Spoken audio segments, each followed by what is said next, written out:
From it, the Bears have grown into something dangerous. That's right. I am dangerous. Rolling into Detroit, week 2 turned into getting rolled over. But 0-2 became 11-5, a climb few saw coming, except the Bears doing the climbing. The change it had to come. We knew it all along. This season has been euphoria etched in inches, dizzying drama, heart-pounding finishes. Wasn't easy, but nothing else. In the process, there is no longer a Lion King, but rather a monster of the Midway. This isn't a finale. It's a warning shot. A rivalry reborn. They're coming. A playoff storm gathering strength. You can't stop what's coming. Unfinished business hidden in playoff fever. Ain't all waiting on you. To be the best, you have to beat the best, is what we said back in Detroit. Today we say, never let it rest. Your good is better, and your better is best. You are the top 1%. The elite. Best and best. It's a mission to secure the 2 seed in the NFC playoffs. Remember now, failure is fertilizer, and week 2 was the seed. This is Jeff Joniak. You are in pregame coverage of Bears and Lions. It's the end of the season for Detroit and a prelude to playoffs for the Bears. Stay here. Here comes the boom. The home of the Bears, ESPN Chicago. Thank you to Jeff Joniak, and shout out to the Bears Radio Network as we will have coverage Bears Lions Week 18 in the NFL today. 3:25 kick live from Soldier Field. The network pregame show coming up in about 2 hours. Silvy, Waddle, Dionne, Insight, Gato, live from Soldier Field. As Joniak laid it out, the Bears can clinch the number 2 seed in the NFC today with a win or an Eagles loss. So today, take care of your own business, and you will be the team that if you proceed through the playoffs, you'll at least get a chance to host 2 home games in the NFC playoffs, and that's at stake today. The Lions, unfortunately, you have nothing to play for because your season did not go well. So let's go Bears, and let's see if the Bears can get to the number 2 seed. Interesting how that goes for some. Basically, the division has flipped. The Bears are division champions, and I think there's pride at stake as well for both teams. Obviously, the Lions want to play for pride. Dan Campbell's not going to let this team quit. I don't think there's going to be any quit in the Lions when they come to Soldier Field. Also, I think the Bears, besides playing for the number 2 seed, also want to avenge the absolute ass kicking that happened week 2 when this team put up 50 points on them in Detroit. And I know the defense isn't great and they're 30th in EPA per play on defense and all that kind of stuff. I get that. But you want to avenge that loss for your coach and for yourselves because they remember that feeling of leaving Detroit and what happened week 2. Yeah. And I understand that this is a different team and this is a whole different mindset and now you're division champions, but there's just a different mindset when this season ends and your coach who came from that organization can say, we won. We beat that team. You don't want to go 0-2 against this team. So, yes, there's a lot at stake for the playoffs. You want to be the number 2 seed, all that good stuff. But I feel like there's an extra chip on the Bears' shoulder for wanting to get this win at home for the fans, but more importantly for Ben Johnson to get revenge for what happened in week 2 against the Lions. Yeah, I mean, the way this season has gone, you could also look back at this 11-5 record for the Bears, and you can see the losses that have taken place have been mostly to good teams. You know, they haven't lost to a team that has been bad this season. You know, you can make the argument that Minnesota, sure, okay. Mm-hmm. I think that's more a quarterback issue.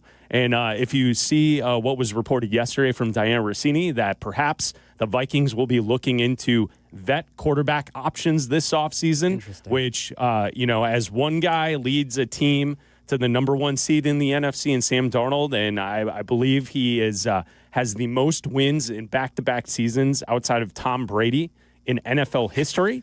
And I'm not. This isn't to point out that Sam Darnold is some great quarterback. It's just he is serviceable, and they were good with him last year. And you and I both questioned J.J. McCarthy coming into this season, and I feel like we were right in our assessment on what we saw with the Vikings. So, you lay all of that out there, and the Lions heading into this season, they were a team that I have never seen a fan base celebrate a championship that has not been won yet, like the Detroit Lions. So Bears fans, enjoy your day today at Soldier Field. Hopefully the Bears go up by a couple of scores so you can let all of those pathetic Lions fans know where their rightful spot in the division is, because that's what they've been for their entire career. Last in the division. Not any good. They've never won anything. It's been my point this entire year. They are so chesty, and their championship window is wide open. Here we come. Well, guess what? Things come at you. Life comes at you fast in the NFL. And so you nailed it. It flipped from last year to this year. And what a difference this year is with the Bears and a new head coach with Ben Johnson. You look at this game heading into it, you're 11-5. You have a chance to get the second seed with a win today. If both the Bears and the Eagles lose, you still get that second seed. The only way you drop the 3 today is if you lose to Detroit and Philly wins. So there's a lot to play for in today's contest. As we look at the injury report heading into the weekend, there are some names to keep an eye on as pregame gets going here today. So Waddle, Silvy, Dionne, they'll bring you the inactives about an hour and a half before kick this afternoon. Jaquan Brisker did not practice on Friday with an illness. Now, we know with this team, and last week against San Francisco, the flu and a cold and a sickness has ran through this team. Many players have been out of practice, out of games, all this stuff in the last couple of weeks with this team. So Jaquan Brisker did not practice on Friday. He's listed as questionable today, so we'll see if he plays. Nick McLeod, also illness, limited all week, questionable to play. Rome Odunze, now he hasn't played in a couple of weeks. He has the foot injury, did not practice Wednesday, did not practice Thursday. He was limited on Friday. He's questionable for today.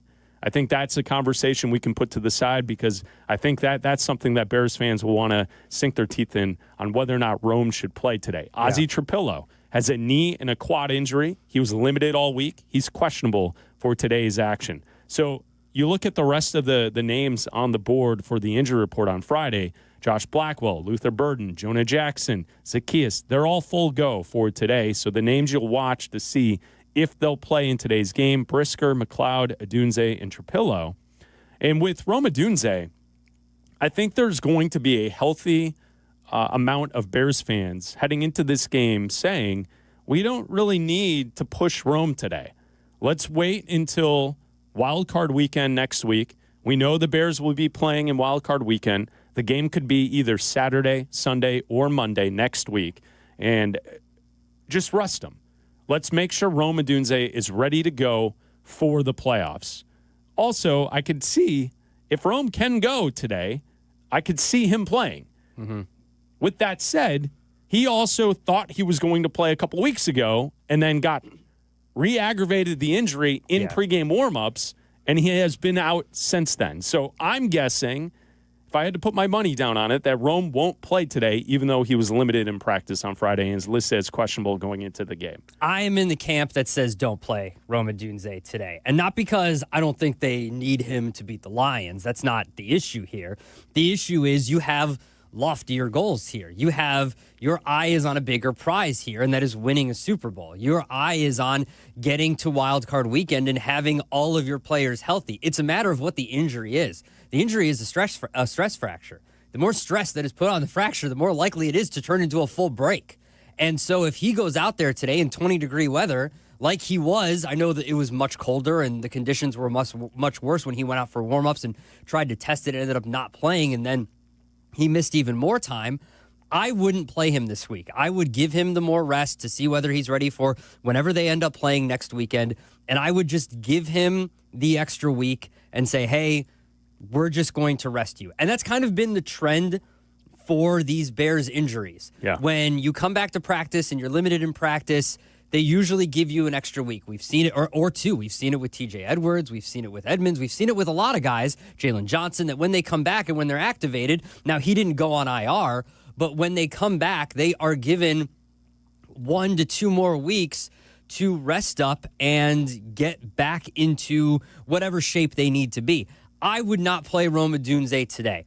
I would, if this was, even if it was a hamstring, whatever injury that could be re-aggravated by going out there and playing in not necessarily a meaningless game, but a less meaningful game than necessary, I would rest him. If this was a case of like he broke his wrist and now it's fully healed, play. You're healthy. Go play. That's not the situation. The situation is that it's an injury that could be re-aggravated by playing in a game that you don't necessarily need to win. If you lose this game and the Eagles win, who aren't playing their starters, by the way, they're not playing their starters. They've punted on this game, which to me is ridiculous. The Eagles have decided, oh, well, the 3 seed's fine. Okay, weird, but whatever. You do you, Eagles. That's whatever you want to do. That's fine. The Bears will take it. If you go out there and you win without Rome Odunze, fine. I don't think that you necessarily need him to go out there and win, but I would rest him for the playoffs. I would say, Rome, we love you. You're great. We need you when it's more pressing next week. Okay, I agree with your assessment on Rome not playing today. I disagree with looking at today's game as something less of you got to get this win today. Like I understand you're in the playoffs, but if you look at the numbers with this Bears defense on the road against at home, they are a different defense at home. And whatever you do, you need to get that second home playoff game. You're not going to be the 1 seed. Seattle locked that up last night. But you need to try and play as long as possible at Soldier Field because guess what? Something that the Bleck and Abdalla show has pointed out to Bears fans all season long is true. This defense sucks. They're not good. They can get turnovers. They're opportunistic when they get turnovers. I will give them all the credit in the world for that. But last week, against a good offense, you saw the 49ers march up and down the field with no issue, no resistance whatsoever. And at home, this defense has played differently than they've played on the road. And so what you need to do to set yourself up for success in the NFC playoffs is you need to win, obviously, next week in the wild card round at home. Mm-hmm. And you need a second home game in the divisional round. And that, to me, is why I am going to push back on your assessment that it's not that important. Today's game isn't that important. It's important because you have a chance to do something here in the playoffs, and you have to get that second home game. You have to. And then you roll the dice on a road game in the NFC Championship game. But who knows? Maybe a team like Seattle gets knocked off. And what do you see there? Boom. Chicago finds a home NFC title game. That is in the cards because you know what? I watched a lot of football yesterday. You watch some football yesterday? I watched a little bit of football. Hell of a game last night. Yeah. I'll tell you what. This Bears team can beat everyone in the conference. There's nothing that I've seen in the last 2 weeks that leads me to believe that this team cannot win these games in the playoffs. Mm-hmm. I'm not going to go and predict them to win the Super Bowl, but why can't they do that? And so at that point, you need to win today to guarantee yourself the best possible path to get to that point. And so, yeah, if resting Rome is the best idea for the team long term, let's do that. But I think Ben Johnson's taking the right mindset. They need a win today. Oh, absolutely. And avenge that loss from the second week of the season where Detroit clowned you. That's what it was. And you are not that team that lost that game in week 1. So why don't you flip it and do that to the Lions today? I'm not saying you Give don't them a need little to stumble win. bun. I'm not. We saw the stumble bum last year from Detroit with Ben Johnson as the play caller. Just enough with the trick run plays. it back. Just run win. it back. Enough a little with these stumble trick bum. plays. Enough with this. A little stumble bum today. Just win. Can we get a little stumble bum? Stumble bum when you're up two scores. Okay, stumble bum when you're up 14 to 17 points. Do you see my point that Yes, in I these get playoffs, it. like here's the thing: Seattle and you and I can get into all the stats. The stats are out there. Seattle right now has put together a regular season that is somewhat uncharted territory. There are like 5 teams in NFL history that have put together seasons that the Seahawks have put together with DVOA defense, number 1, heading into the end of the season, and being the number 1 overall DVOA team in all of football. Yeah. 5 other teams. 4 of those teams have won the Super Bowl. right? So you're looking at the Seahawks from 2013. You're looking at the Buccaneers from 2002, great defense. The 96 Packers, the 85 Bears. All of those teams have won the Super Bowl. The 23 Ravens lost in the conference championship game. Seattle is a really good team. I get that. Their quarterback is Sam Darnold. And that's my point. But that's what I'm pointing to, is their quarterback, Sam Darnold. This is the same team. He turns the football over. The Bears, he is someone that you could get, you could beat. That's my point. This team could beat these teams. The Bears put up 38 points on the 49ers. Yeah. The Seahawks put up, 13 points yesterday? No, but that's what I'm saying is the mindset for Bears fans should not be, it was great to get to 11-5. It was great to get to the playoffs. And that's all we've got for the first season. I think that's not what I'm saying. Can compete in these playoffs. What I'm saying is I'm not going to go into today at the risk of losing Rome for the rest of the season. I'm going to go into today thinking that I can beat the Lions with DJ, with Luther Burden, with Cole Kmet, with Colston Loveland, with everybody there, with Swift and Monungai, with everybody else. And say, Rome, I'm not risking you completely breaking this bone. Yeah. And rest up and get ready for the playoffs. No, I agree with you on the Rome part of it. I disagree with you on the game isn't that important. I'm not saying that it's not that important. I think it's an important game. I think that what the Eagles are doing is to the benefit of the Bears, too, by resting all of their players and saying, we don't care. Yes. Like, that's ridiculous. They should be fighting for the second seed. Absolutely. They should hope Detroit that shows up today beats the Bears and they have a chance to get the second seed. Maybe they think, and the odds makers will tell you, because they're still a 3-point favorite against the Packers, even though that they're resting their starters, that they'll still be able to take care of the Packers today. And that's fine. Maybe they can. But it's the NFL and anything can happen. If they end up the 3 seed, it's more beneficial to the Bears. If you want to join us today, you can call us at 312-332-3776. It's the Pregame Tailgate brought to you by Bradley University. The new home of the Bears. The home of the Bears. ESPN Chicago invites your ears to join us for Bears and Lions live from Soldier Field. Here comes Today, network coverage starts at 1. Live from inside Gate O at the Dr. Pepper Patio. Jeff Joniak, Tom Thayer, and Jason McKee have your hometown call at 3:25. Plus postgame deep into the night. The Lions and the Bears live from Soldier Field on the home of the Bears. ESPN Chicago. Brought to you in part by Hard Rock Casino, Northern Indiana. Blackhawks fans, the wait is over. Don't miss a second of the action at the United Center this season. Connor Bedard, high slot. Bedard, right circle, moves and put it on the net. They score! Tyler Bertuzzi! From Centennial celebrations to can't-miss matchups, now is your chance to be part of the energy, the history, and create unforgettable moments. What a save made by Knight!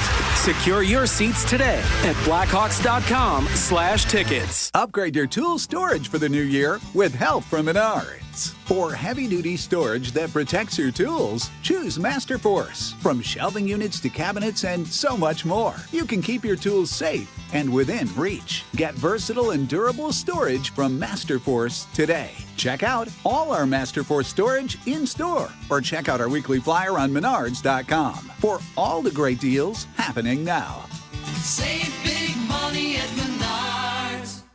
Ask yourself this question. Is it really worth holding on to that timeshare that you know you need to get rid of? Here's the truth. The average maintenance fee just went up over 17%. That could have been 117%, and there's nothing you can do about it. When you buy a timeshare, you give them a blank check for annual maintenance and assessment fees. I'm Chuck McDowell, founder of Wesley Financial Group. For 15 years, I've helped over 50,000 families cancel their timeshare. Not sell it, not transfer it, cancel it. Did you buy a timeshare because they told you it was a great investment and your maintenance fees would never go up? That's a lie. Are you ready to get rid of your timeshare once and for all? Simply call us and I'll send you our timeshare exit kit that explains all your options for cancellation. Call Wesley now for your timeshare exit kit. 800-902-5454. That's 800-902-5454. 800-902-5454.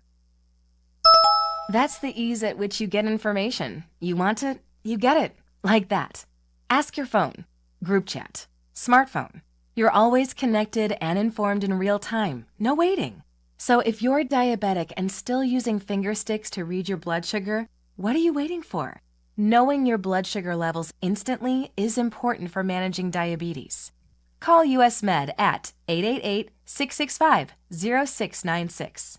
To learn more about continuous glucose monitors, a real-time instant method to track your blood glucose, US Med is an approved provider for Medicare and over 1,000 private insurers. And the best part? Call 888-665-0696 and we'll give you a free insurance benefits check today. So call 888-665-0696 today. That's 888-665-0696 and manage your diabetes as easy as prizes, flyaways, even cash money. You want it? We've got it. Find a list of all contests and official rules by visiting ESPNChicagoContests.com. That's ESPNChicagoContests.com. Counting down to kickoff on the home of the Bears. This is Pregame Tailgate on ESPN Chicago, presented by our friends at Bradley University.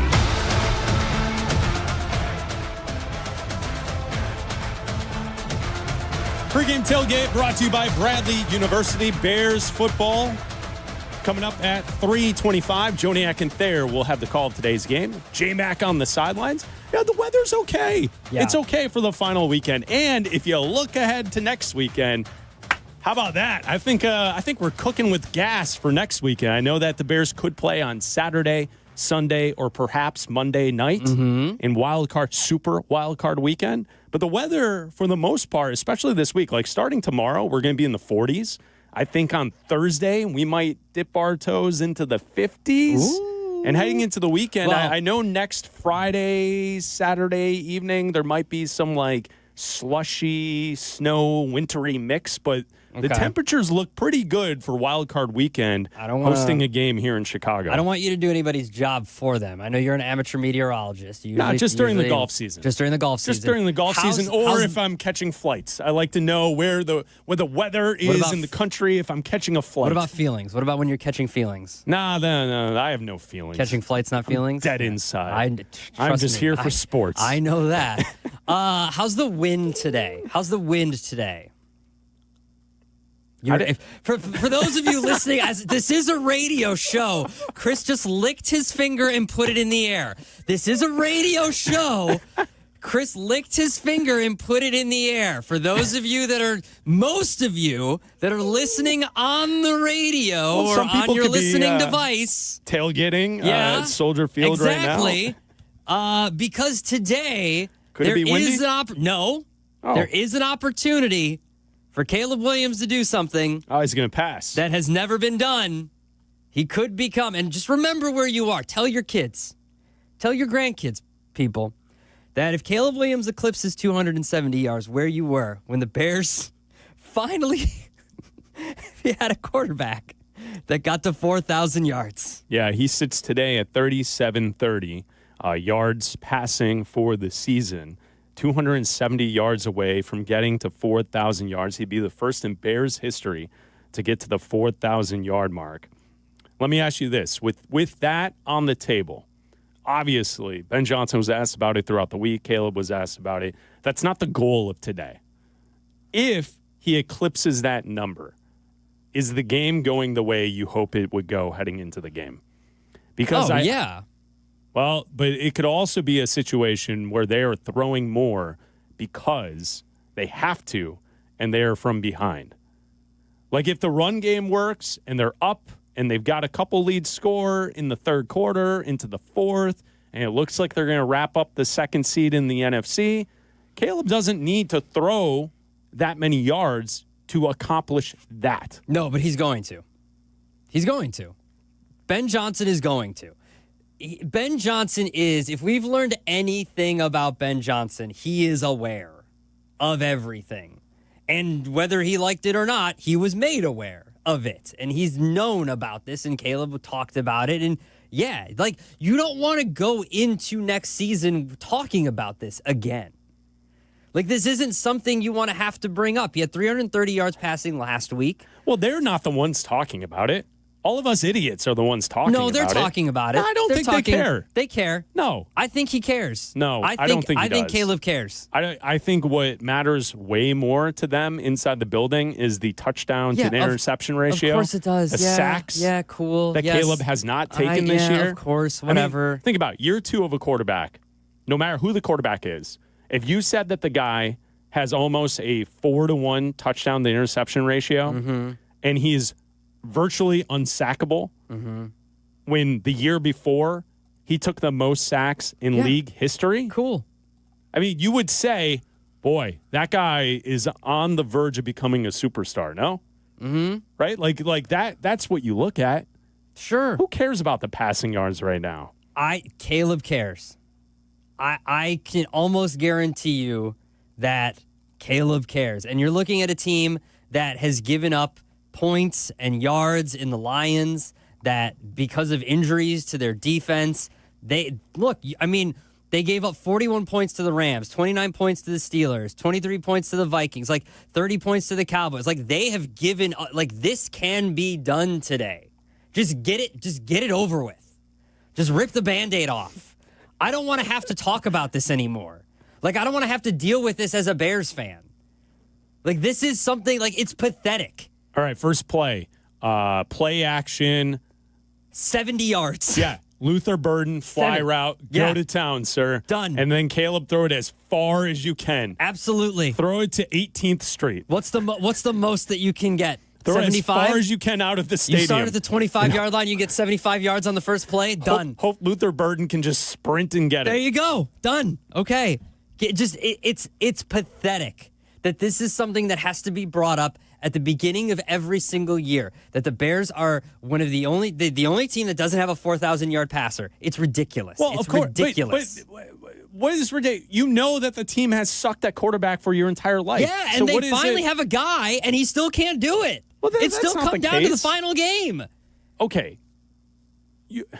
It's still come down to the final game, and he still might not do it. You're saying a guy who can't do it. You know full well that this guy is going to do it either in year 3 or 4, 5. I mean, when he's the league MVP in 2 seasons and the Bears are going undefeated every year, you don't think he's going to be passing for 4,000 yards? Yeah, of course he will. Okay, just do it this year. Relax. Just what do are you it this worried year. about? Just get it over with. Matt in Streamwood, you're on ESPN 1000. Hello, Matt.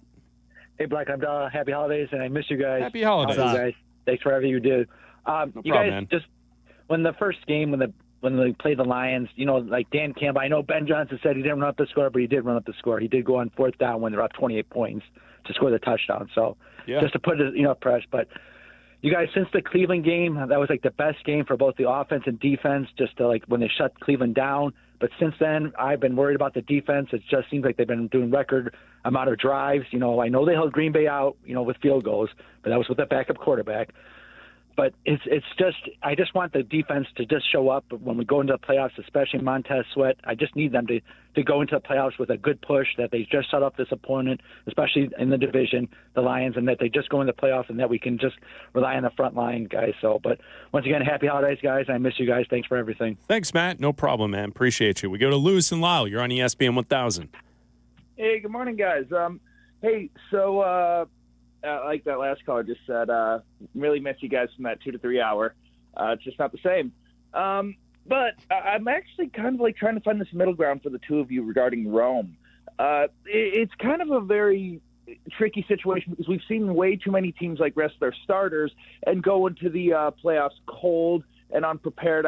I almost want to see I don't know if there's a scenario, but you have to give him some kind of like a very, very strict pitch count so that he's not going in completely cold, so that he can try to get that rhythm back, so that, there's no miscommunications between him and Caleb, because that was actually the source of quite a few of his incompletions throughout the year. That's part of the reason that his completion percentage is down.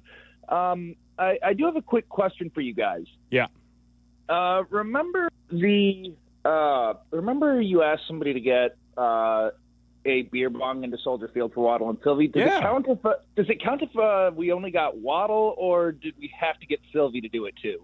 I saw it, the syringe. No, I mean, I think that's a great effort. And that was you, Lewis, that accomplished that? That was me. Shout out. Great job. Yeah. No. I think that works. I mean, you presented it. Did Silvy say absolutely no, or was he just busy? Because if he's busy, Silvy it's said not a no. big deal. Silvy said no. Oh, well. Well, I mean, you got Waddle. I get it. Waddle's a Silvy's party guy, driving. guys. He's driving a show. He's driving around. Did He's got a show Dionne to say host. no, too? Come again? Did Dionne say no? I didn't think to ask Dionne, Well, but what kind of Well, because he didn't have wine. It wasn't you gotta wine. be a gentleman. You It got to wasn't- offer to the lady. It wasn't Well, Dionne never wine. came down. Dionne never came down either, so I didn't exactly have the chance to ask her. But Okay. Dionne, based upon her show with Peggy, there was no shot that she was going to be doing that. Well, I think to get Waddle to do it, that's fantastic. Great job. Appreciate that. Thank you, Lewis. Thanks, Have a great day, Lewis. all right, man? You too. Bear down. Bear down. Darren in Hayward, Iowa. You're on ESPN 1000. What's up, Darren? Hey, thanks for taking my call, guys. Okay. We all watched that San Francisco and Seattle last night. I got a good picture here. I think that San Francisco is getting that 6th seed, and I think the Rams are going to get that 5th seed because there ain't no way in heck they're going to beat or lose to Arizona. Yeah. Now, San Francisco goes to Philadelphia probably next week. Green Bay will go to Chicago, provided they win, which we think they will. If that happens, Philadelphia's coming to Chicago in the divisional round because I think Philadelphia beat San Francisco in Philadelphia. And what about this? L.A. going to Seattle in the divisional round. L.A. beats Seattle. The NFC Championship will go through Chicago. Yeah. What do you think about that scenario? Yeah. Hey, you guys have a great day. Thank you, Darren. Yeah, and that's possible. And I think that's why today's game is so important, is that the Bears can lock up the 2nd seed. You know, the NFC West is just really tough. You got 3 teams that could all make the case that they've been the best team in football this season. You know, the Niners have gone on a run here late. I know they lost last night. Seattle has the best record in the conference, best defense in the conference. And the Rams, for the better part of, 13, 14 weeks of this season, you and I had as the best team in all of football. Yeah. They slipped a little here at the end, but I still think they're really good. I still do. I still don't trust Darnold. I still think that if you give McVay this matchup again, he's going to find a way to mess with Sam Darnold enough to get that win. Now, maybe because it'll have to be on the road because they've got the 1 seed, that might affect it. This defense might affect it. But Devontae Adams is going to play. So I think that it's going to be different this time. I think that once you play them again, McVay's going to have the better of that team. I would still think the Rams are going to be the better of those 2 teams and the better of the 3 teams that are going to be in the playoffs out of the NFC West. So if it does end up having to go through Chicago, that's why it's so important to win today. I still think you can do it. And as we've been sitting here since the beginning of this morning, the Bears have gone from a 3-point favorite to a 4.5-point favorite. So I don't know if that means Rome's playing or Rome's not playing, but whatever. Enough money has come in or enough people believe that the Bears can win this game that it's moved the whole 1.5. So maybe that's Amon-Ra St. Brown not playing. He was questionable going into this game. So I don't know what that means, but enough people believe that the Bears are going to take care of business today that they're going to lock up the 2 seed. And if that takes place, then yeah, if Seattle loses, then yeah, the Bears can win a playoff game, then yes, the road to the Super Bowl would have to go through Chicago, assuming that they can take care of business. Yeah, and from my point of view, and I don't think it's something where we're just like drinking the Kool-Aid here, but I don't see why the Bears can't play with all of the teams who are making the playoffs in the conference. I don't think it's a lock. I think the games are going to be really tough. You know, just go back to last week. That was a really tough game. And the offense played well. And it came down to the final play. And it just didn't work. They didn't get it. Caleb had a hell of a game, and he just couldn't make one more crazy, athletic play to avoid the rush and to get it done. So they lose on the road. If that game's played at Soldier Field, I could see the Bears winning that game. Yeah. And I think that's why it goes into this idea that the second seed today is so important, because whether it's Philly or San Francisco or Los Angeles, if you get to host the game, I think you have a really good chance to win. If you're going on the road, I'm not saying you can't get that done. I just think games like what we saw last Sunday night in San Francisco is how it's kind of going to play out.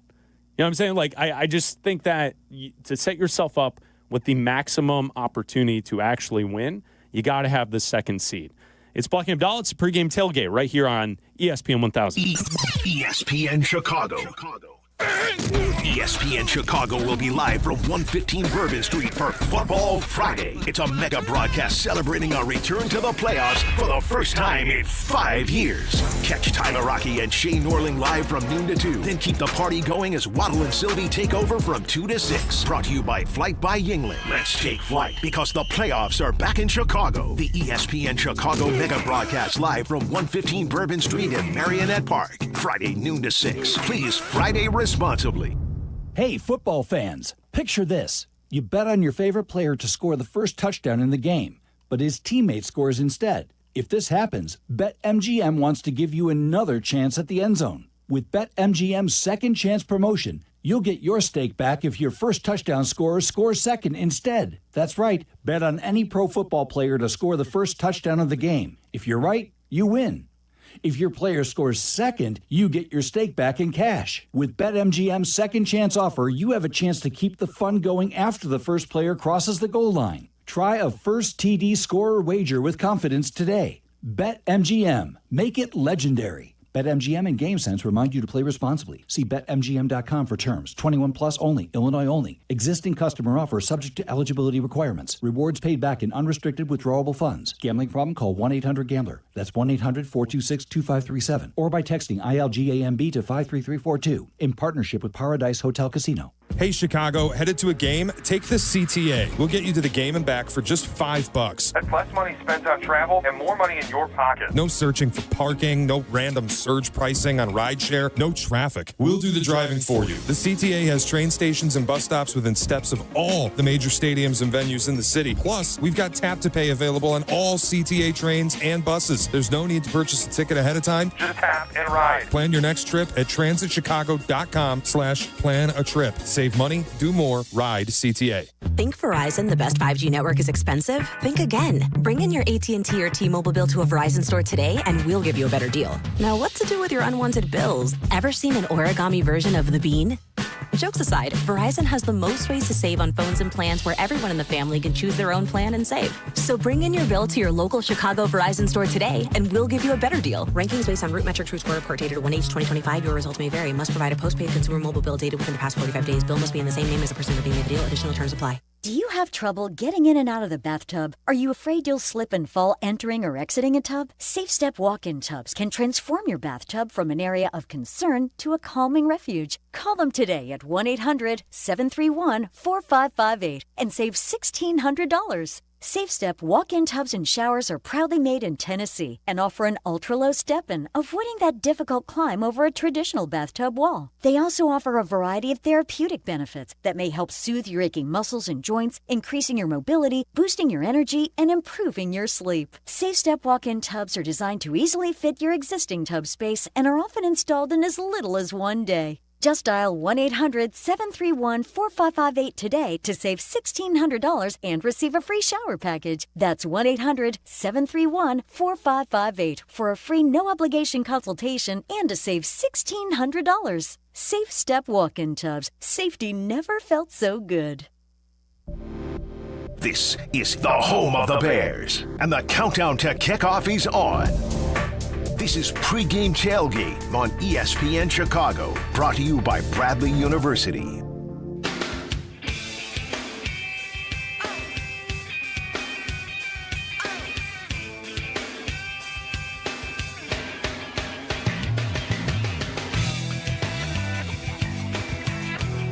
Join the conversation at 312-332-3776. Bears-Lions kickoff at 3:25. Joniak and Thayer will have the call of today's action. The Bears are 11-5. The Lions are 8-8. They have a chance to clinch the second seed with a win or a Eagles loss. If both teams lose, the Bears would still get the second seed. The only way the Bears fall to 3 is if they lose and Philly wins. So that's on tap today for the Bears heading into this game against the Lions. They're looking to avenge the loss that they had from earlier in the season, the second week, when the Lions clowned them at home. Here's one thing that I think that it's interesting heading into this final game of the season, Week 18, because I think we can all agree on something, Adam, that no matter how this season finishes in the playoffs, if they lose in the wild card round, if they get to the NFC Championship game, if somehow they find themselves playing in a Super Bowl this year, I think like the one thing that we can say is that this season exceeded any Bears fans' expectations of year one with Ben Johnson. No matter what you thought would happen heading into this season, I had the Bears getting to 10 wins, and I thought that would get them into a wild card spot. They exceeded that. Mm-hmm. And I thought I was a little high on the supply, right? Like I wasn't doing it because I'm a homer or I live here. I just looked at what the team had, a new head coach. I thought Ben Johnson was going to be good, and I figured they could probably get to 10 wins and be a wild card team in his first season. Mm-hmm. And I think no matter who you are, if you're tailgating, getting ready for today's game, if you're just listening in your car, you're listening on the app, this team has exceeded the wildest expectations of any of us for year one with Ben Johnson. And I think that's where it's worth having a conversation about as we head into the final week of the regular season is what a surprise and how much fun this is that this team actually did the thing that we all complained about in previous years is go get the best head coach on the market, line him up with a quarterback, a guy that you took number one overall, and let's see what this can develop into. And it's been 17 weeks of an NFL season, and clearly this team and this franchise is on the right path.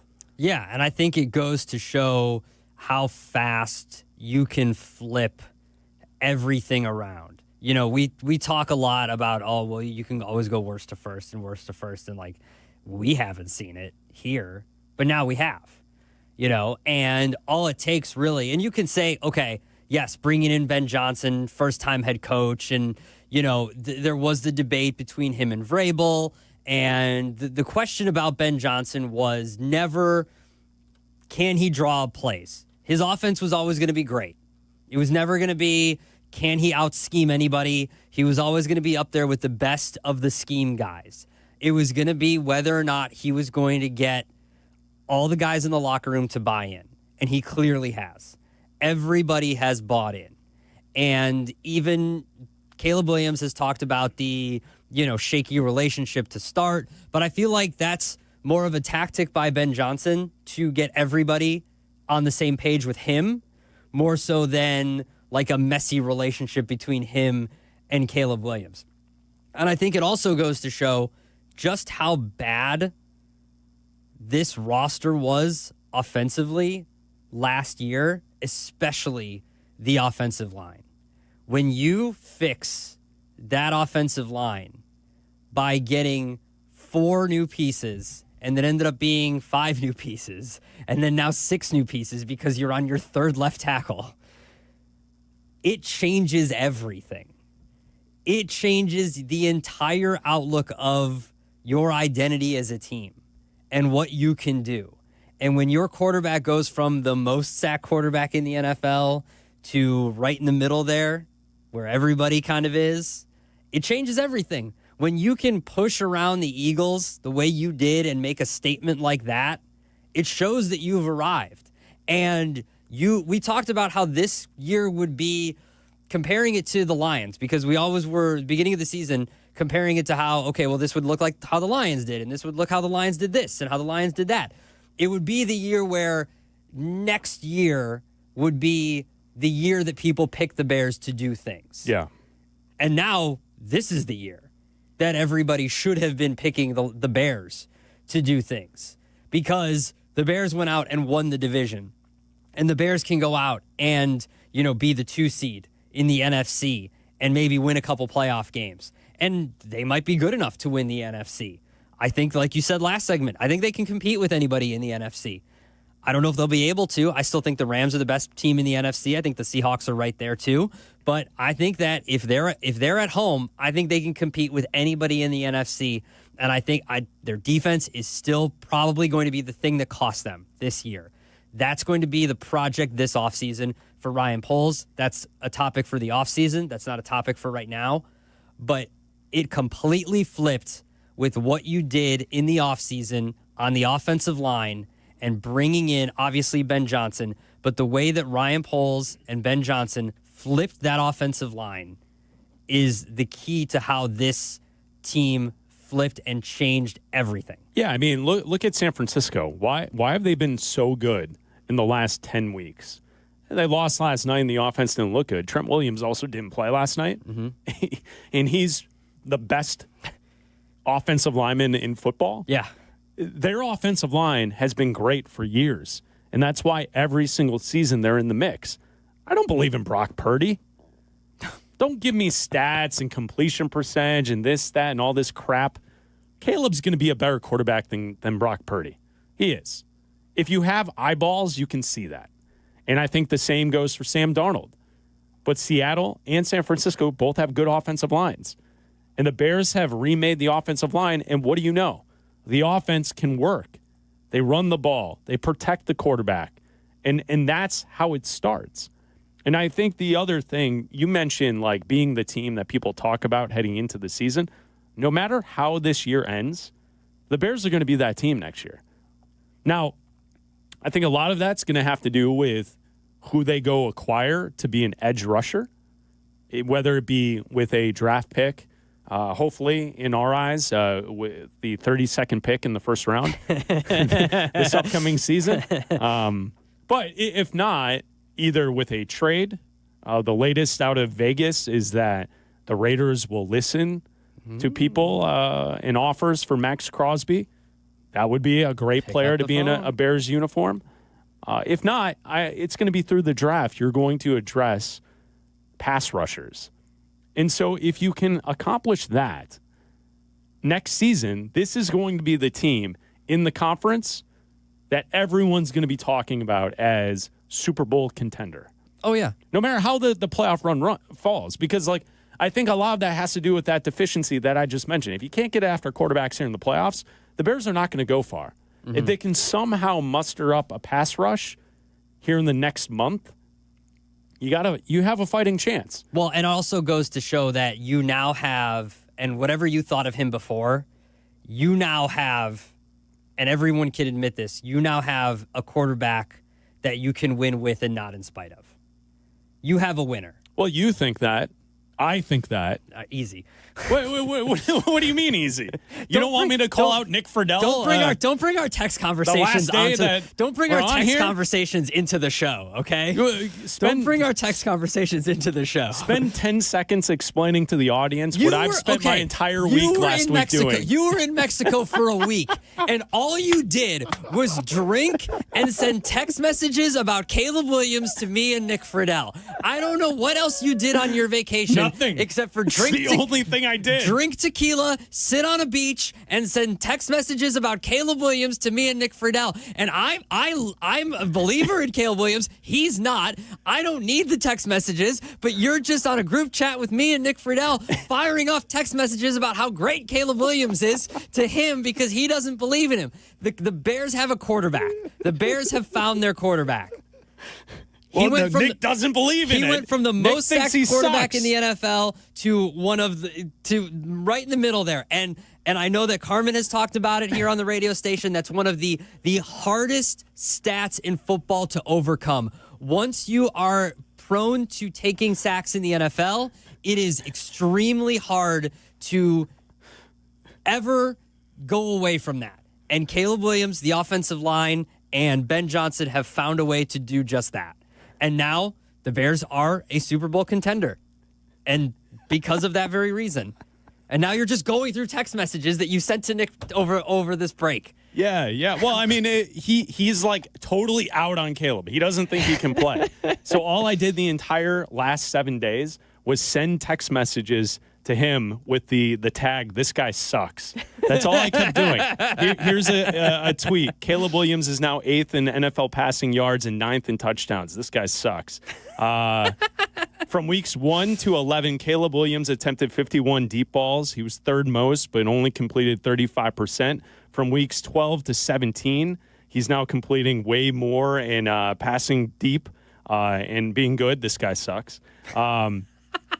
This commentary, Caleb Williams is now going to be looked at as a top 5 quarterback next season. The Bears have a special talent on their hands. This guy sucks. Here's Drake May's stats compared to Caleb's, which they're not that different, but Caleb sucks. I spent the entire week. Here you go. The Bears have the worst drop pass percentage in all of football by a wide margin. They do. Caleb sucks. Greg Cosell believes Caleb Williams is a quarterback you need to pay attention to. Guy sucks. All I did the entire week was send Nick texts saying that Caleb sucks and then pointing out all of the love that Caleb has gotten in the last week online because he's been playing great football, and we can see it because we have eyeballs and Nick isn't watching. Yeah. He wins. So that's what I did last week. It was fun. It was a lot of fun. And the best part is, and to go back to the 4,000-yard, like he's just learning this offense. Yeah, that's my point. Yeah. But just do it today. Get to 270 today. Pregame tailgate. ESPN Chicago. The home of the Bears, ESPN Chicago, invites your ears to join us for Bears and Lions live from Soldier Field. Here comes.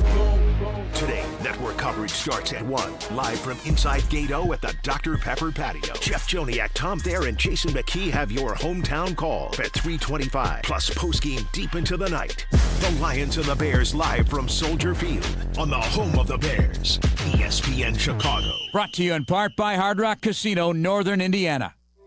Winter is here. Snowball fights, sledding, and more good times with your kids. What a great family you've created. You want things to stay just as they are. It's time to start thinking about the next step for your future, a vasectomy. Take that step with Vasectomy Clinics of Chicago, because experience really does matter, especially with this procedure. Vasectomy Clinics of Chicago makes it so easy with their 30-minute, no needle, no scalpel, in-office vasectomy. Log on to vasectomychicago.com, read their testimonials, and learn more about their procedure at Vasectomy Clinics of Chicago. 5 locations to serve you: downtown Chicago at Lake Point Tower, by Navy Pier, and with free valet parking. Also in Naperville, Tinley Park, Arlington Heights, and Barrington. Most insurance accepted. Visit vasectomychicago.com or call toll-free 877-877-4VAS. That's 877-877-4827. When it comes to your home, why juggle a dozen different contractors? Service Construction of Illinois does it all. Kitchens, bathrooms, basements, decks, outdoor spaces, you name it, they build it. For 50 years, they've been the one-stop shop for families across Chicagoland, combining craftsmanship, reliability, and a true passion for making homes shine. Work with Service Construction of Illinois once, and you'll know. You can rely on them for any needs for the lifetime of your home. Visit serviceconstruction.net and start your project today. Within the cities we call home, Busey Bank is more than a name. It's a commitment to your dreams. With Busey, trusted guidance is tailored to empower you every step of the way.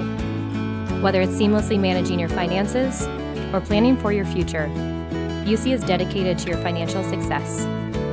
Busey Bank, building business, growing wealth since 1868. Member FDIC.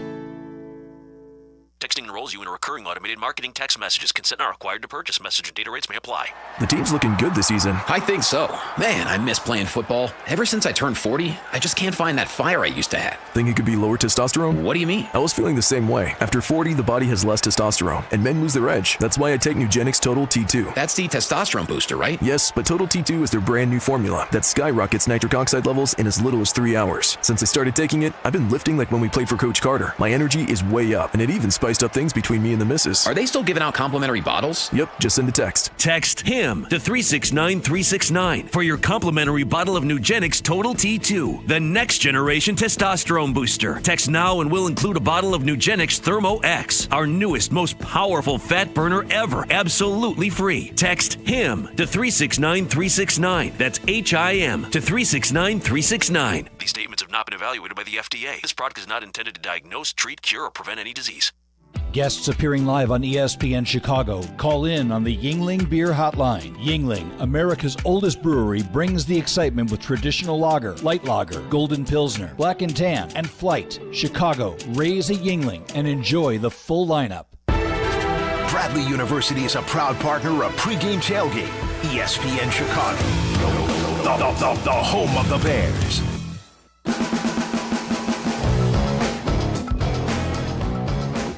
See, I'm not alone. Shout out to Gavin Hester. Pat Hester, one of our great friends from Yingling. His son, Gavin, he also agrees. Nick Friedel sucks. You know Nick's not awake. No, I know, but stop telling me that Caleb can't play when clearly he can. He's mediocre. He hasn't done anything. I mean, but here, this is why I bring it up. Yeah. This is why I bring it up, though. He hasn't even passed for 4,000 yards yet. We all went through the holidays, right? It happened the last 2 weeks. Yes. You had your holiday celebrations. It did, yeah. You ran into various family members. Uh-huh. And I'm sure many of us who watched the Bears came across someone at one of these gatherings with the perception that Nick Friedel has of Caleb Williams. Mm-hmm. That he can't play. Mm-hmm. He's not a leader. He's not very good. Look at what Drake May's doing. Caleb sucks. I ran into it. It's not just Nick. I ran into that at a holiday gathering, a Christmas Eve event. Yeah. I was told he wasn't any good, and my response was, he doesn't throw interceptions. He's a second-year quarterback who doesn't take sacks and doesn't throw interceptions, yet you don't think he's good? What are we talking about? Look, I can understand how you can have a take where you gave the stat on Sam Darnold having the most wins in the last 2 seasons since 14. Tom Brady. Okay. Yeah. Sure. In back-to-back seasons. Congratulations. With Minnesota and Seattle. To Sam Darnold. Look at the defenses he's played with the last 2 years. Well, yeah, I mean, look at how many times he's turned the football over. It's not Sam Darnold. Like, watch the games. Look at what Caleb Williams is doing in these games. He's had more come from behind wins in the last 2 minutes than anybody in a single season this year. Like that, his defense is atrocious. Atrocious. Yeah. So to me, it's hard to compare. There's going to be a lot of comparisons over the next few weeks to this season and the 2018 season. Vastly different. Vastly different. I that agree. team was propped up by the defense. I agree. This team propped up by the offense. Completely different.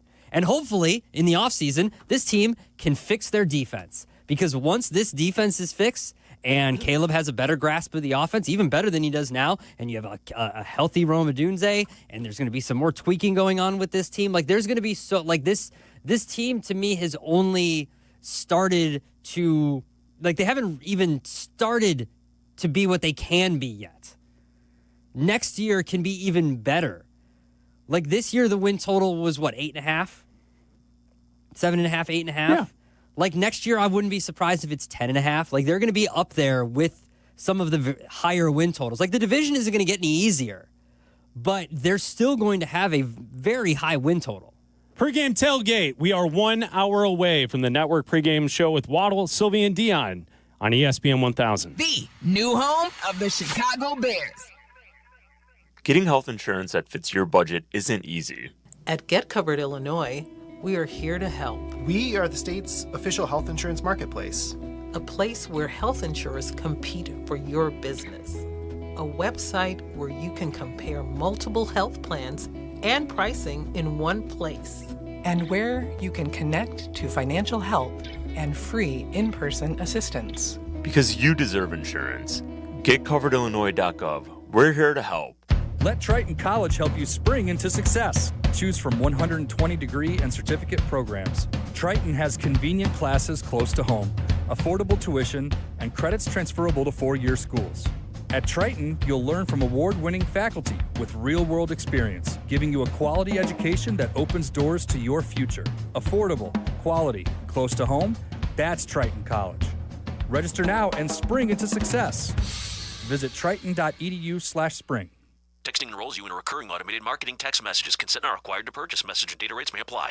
The team's looking good this season. I think so. Man, I miss playing football. Ever since I turned 40, I just can't find that fire I used to have. Think it could be lower testosterone? What do you mean? I was feeling the same way. After 40, the body has less testosterone, and men lose their edge. That's why I take Nugenix Total T2. That's the testosterone booster, right? Yes, but Total T2 is their brand new formula that skyrockets nitric oxide levels in as little as 3 hours. Since I started taking it, I've been lifting like when we played for Coach Carter. My energy is way up, and it even spiced up things between me and the missus. Are they still giving out complimentary bottles? Yep, just send a text. Text HIM to 369-369 for your complimentary bottle of Nugenix Total T2, the next generation testosterone booster. Text now and we'll include a bottle of Nugenix Thermo X, our newest, most powerful fat burner ever, absolutely free. Text HIM to 369-369. That's HIM to 369-369. These statements have not been evaluated by the FDA. This product is not intended to diagnose, treat, cure, or prevent any disease. This is the home of the Bears. ESPN Chicago. WMVP. WTBC HD2. Chicago. This is ESPN Chicago, the home of the Bears. And the countdown to kickoff is on. This is Pregame Tailgate, brought to you by Bradley University.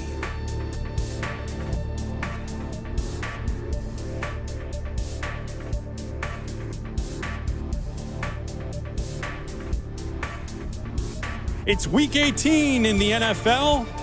The Chicago Bears host the Detroit Lions. 3:25 kick live from Soldier Field. The weather should be pretty decent. A little cold, but should be decent. Not too windy today. The Bears are 11-5. The Lions 8-8 heading into this contest. The Bears can clinch the second seed with a win or a Eagles loss today. The Eagles face off. They're at home today against the Commanders at 3:25. So both games will be going on at the same time. Keep your eye on both. But if the Bears take care of business today and they win with an Eagles loss, they'll be locked in as the 2 seed. The only way the Bears fall to 3 is if the Eagles win and the Bears lose today. So big contest on tap today from Soldier Field. We have the network pregame show coming up in 1 hour. Waddle, Silvy, and Dionne inside Gate O, live from Soldier Field. Stop on by at the Dr. Pepper patio on your way into the stadium. If you're entering the south end zone, you can't miss them. Before you get to the seating bowl, you will see the stage right there and the broadcast with Waddle, Silvy, and Dionne. So Bears, Lions today, and let's see if the Bears can avenge that Week 2 disaster in Detroit. And let's see if they can do the same to the Lions today, because essentially the Lions, their season obviously over. They're not going to make the playoffs. But now it's an opportunity to kind of rub their nose in it. You missed. You were the team that was very cocky heading into the last couple of seasons. Your fan base, they were, and they were a Super Bowl caliber team that is now missing the playoffs. And the Bears are on the up, and they have a chance to do something here in the playoffs and solidify, get home field as far as you can. And by getting the second seed, that would go a long way. Yeah, but the Lions aren't going to quit either, because I think that, Dan Campbell and his guys want to be able to say that, listen, you might have won the division, Bears, that's all well and good, but even though you left Detroit, Ben Johnson, you still didn't get a win against us. And as long as you are with Chicago, we are going to make it every single year, try to do the best we can to make sure that you are 0-for against Detroit. And if you can make that happen today, the Lions are going to make sure that happens today. So regardless of where they are in the standings, regardless of how many wins they have, who is playing, who's not playing for the Lions, they're going to do everything they can to make sure that they try to replicate the 50 burger that they put up on the Bears. And we've seen Goff be able to do this before. I know people say that he can't play outside. Last year, it was December. It was late December 22nd. The Lions came in here. They beat the Bears 34-17. Goff threw for 336 yards and put up 3 touchdowns. And it was 29 degrees. So they can't play outside. And they did very well against the Bears. And trust me, the Bears defense isn't great. They tell me last year they weren't great. Yeah, they weren't great last year. They're not great this year. And so if you have a team that can pass, and when the Bears can't generate any pass rush whatsoever against any team, regardless of how good or bad they are, it's going to be difficult. Now, I know the Bears defense is better at home than they are on the road, so hopefully you can generate some form of pass rush, find some turnovers somewhere, which is something the Bears have been able to do, especially at home. Maybe you can find a way to get to the Lions and turn this into a victory and lock up that 2 seed. Also looking for something for the Bears to do is Caleb Williams getting to 4,000 yards, whether you care about that or not. I think Caleb does. I think the Bears do. Whether you do or not, that's up to you. But more importantly, locking up the 2 seed and making sure you have home field advantage through at least the NFC Championship game. Yeah, the other things to keep your eye on in the NFC. So Bears-Eagles, they both have an opportunity to be either the 2nd or the 3 seed. Whatever happens with the Panthers and the Buccaneers today, that's based on the Atlanta Saints game. So whoever wins there will then clinch the NFC South, and that team will be 4. The Rams, the 49ers, they, based on the results of the Rams today, will flip-flop between 5 and 6. So if the Rams win today, they'll be the 5th seed. If the Rams lose today, the Niners will then become the 5th seed. And Green Bay is locked in at 7. So if the Bears get that 2nd seed, they will be hosting the Green Bay Packers next weekend.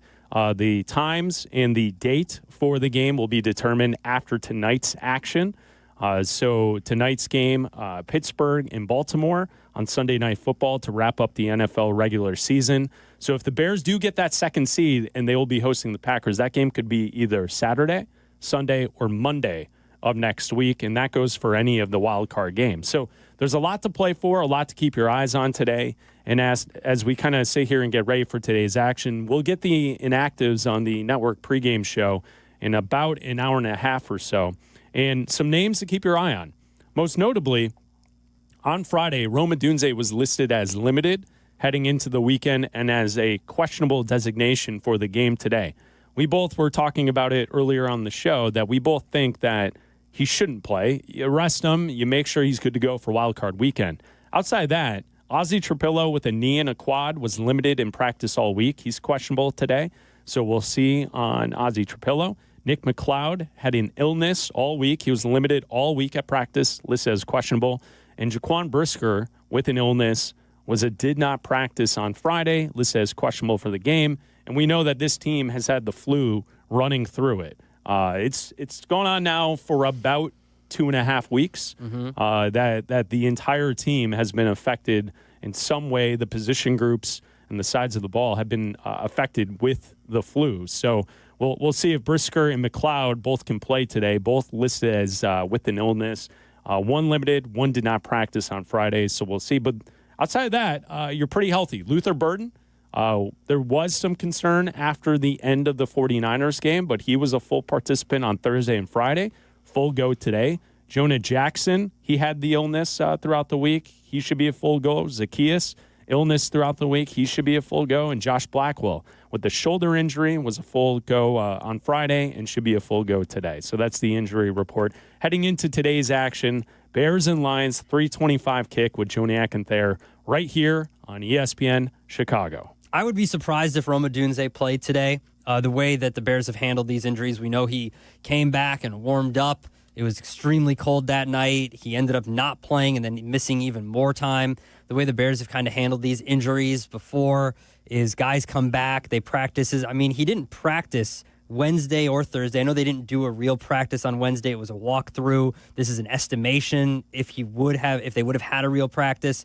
Thursday, he didn't practice, and then he was limited on Friday.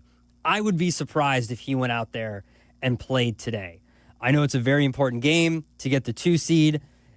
If I were the Bears, if I were Rome Odunze, I would rest today, this week, take the extra however many days, whether you play Saturday, Sunday, or Monday, and be a full go for the playoffs. Those are, not saying today's not important, but those are much more important games. You need a fully healthy Rome Odunze. The last thing you want to do with a stress fracture is go out today and re-aggravate it and not have Rome Odunze for next week's playoff game. That's the last thing you want to do. Richard in Brookfield, you're on ESPN 1000. Hello, Richard. Hey guys. Love your weekly show, by the way. Thank you. Thank you. Hey, I think, at least in my opinion, I think Williams has done a good job this year disciplining himself to stay in the pocket and then only scrambling when he has to. However, with that game against the 49ers, you're down on the 2-yard line. You got one play to go. Why would they not have run an RPO so that he either had the option to throw it if someone was open or possibly run it in only from a couple yards out? Why don't they do that more often? What do you think, Abdalla? Thanks, Richard. I think the way that Ben Johnson runs his offense, he allows Caleb Williams to audible the play, and then the plays he designs. We saw the famous, he didn't say it because we didn't hear him say it, but we could read lips when he said, run the blank and play. Yeah. I think that's our guy. Calls the plays, right? That's the RPO is not really part of what he does. You know what I mean? It's not really part of his. There's been called runs, but there's not really. Yeah, I mean, there have been plays where Caleb puts the football in the stomach and then pulls it back out. But it's not and then often. keeps it himself. It's not often. Happens. I think when they're in the red zone, when they're on the goal line, Ben Johnson is very methodical about what he does. He's very to the point about what he does.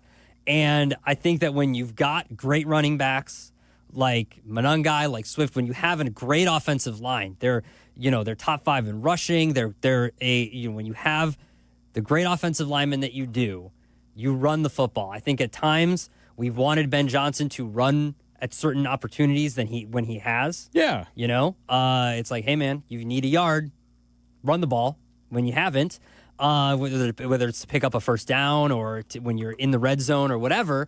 But I think that he is run the blank and play type of guy, and not necessarily. And yeah, the opportunity to audible is there, but not necessarily an RPO. It's not really in his every once in a while, but not necessarily in Ben Johnson's bag of tricks. Yeah, I mean, as Jeff Joniak will call it. We have certainly seen this year where Caleb running the football has been more on the forefront on what the game plan is. We've seen that. Mm-hmm. I mean, and we also know, like, just from the games that this defense has gone against this season, like, if that's the way you're going to use your quarterback, it's not going to last forever. Like, it's not like Caleb running the football can help your offense, and it certainly has. But if that's the number one way you're going to move the football in a game, like at some point you become Jackson Dart, where you get hit enough and you're knocked out of games, and now your team can't win. So, like, I think they do a good balance. They try to have a good balance of using Caleb's legs to scheme against the defense. Caleb also runs well when it's not schemed for him, and he's just escaping and taking advantage of what's in front of him. Mm-hmm. I think didn't he pop a big run in the comeback against Cincinnati? Yes. Before the throw to Loveland, didn't he pick up a first down? Like on a third down, he saw the pocket kind of break and he just went for it. So I think that, I don't know, I'm not looking for this offense to have more RPOs involved. Now, if there's a situation, if you're in the red zone and you're close, you're within 4 or 5 yards, and Caleb has a chance to run for it, run for it. Yeah, like Cam Ward just ran in for a touchdown. Like, it was a design run. He ran in, touchdown. That Caleb can do that.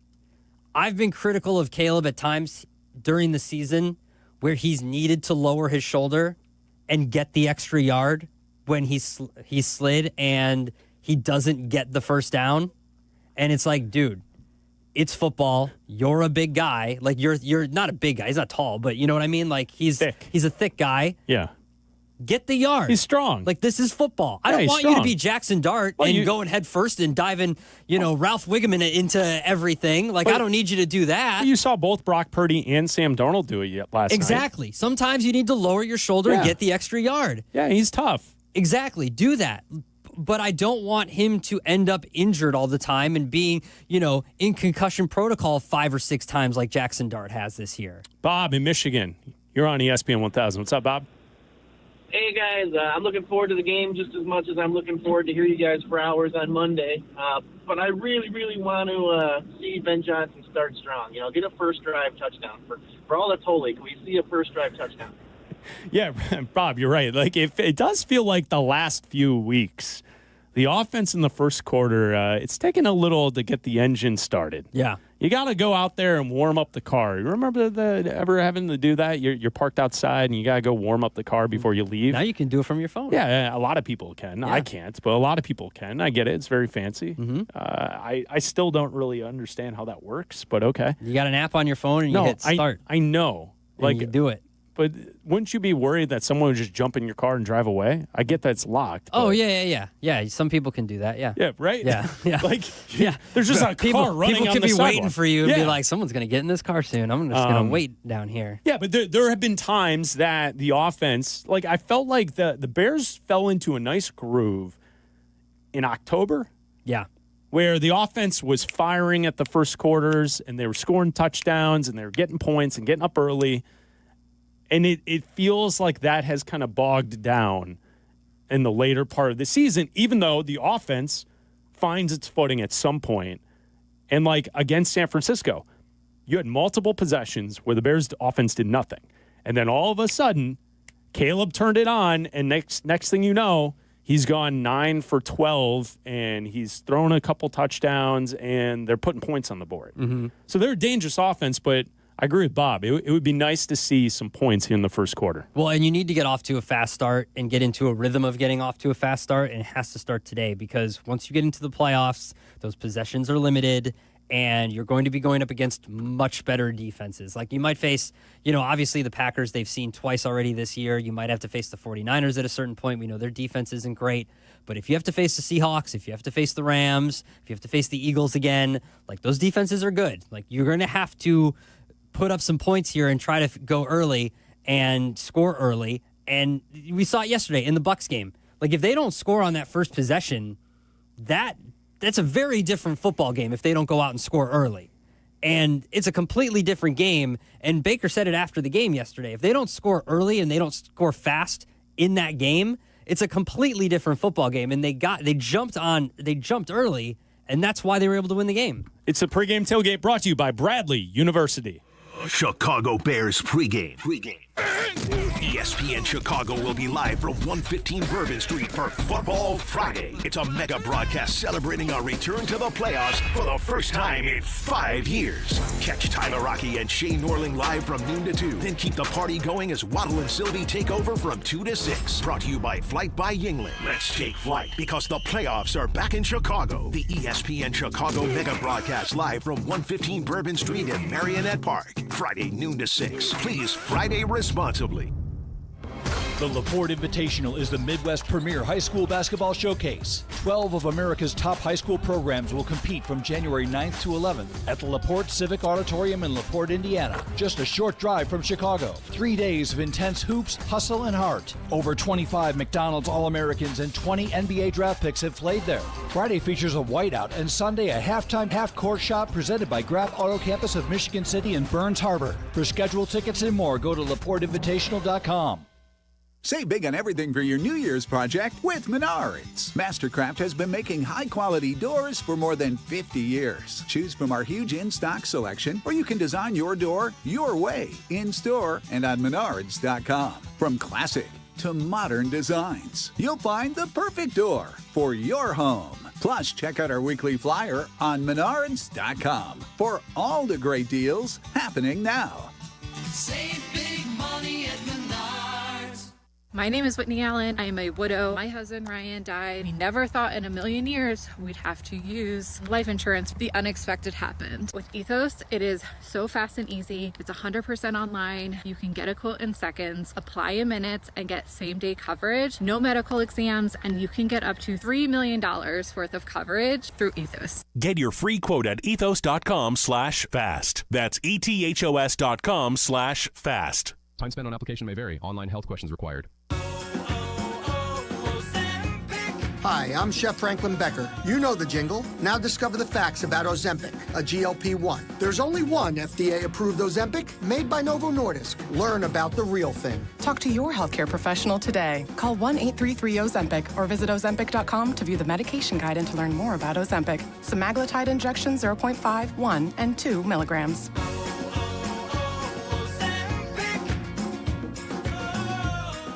The college football playoff isn't over. Not yet. That epic run, that wild dream, not over till the clock hits 0. Till the stadium shakes. Till the wild things are let loose. Till the trophy is lifted and the confetti falls. This is the national championship. When it's over, you'll feel it. This is the wild world of college football. The CFP National Championship, Monday, January 19th at 7:30 p.m. Eastern on ESPN and the ESPN app. A new exclusive offer with an eligible Bank of America Visa credit card is your opportunity to go from card holder to ticket holder for the FIFA World Cup 2026. For a limited time, when you're approved for a new customized cash rewards or unlimited cash rewards Visa credit card, you're eligible for a chance to purchase FIFA World Cup 2026 tickets. Learn more today at BofA.com/cardFWC26. What would you like the power to do? Bank of America, proud to be the official bank of FIFA World Cup 2026. Bank of America N.A. in partnership with Visa. Terms apply. All rights reserved. Nature is calling. No, not that way. Fishing, hunting, hiking, nature. Chauncey's Great Outdoors, Saturday mornings from 6 to 7 and available on demand on the ESPN Chicago app. Here comes the boom, boom. Here comes the boom. This is Pregame Tailgate, ESPN Chicago, brought to you by Bradley University. Here comes the boom.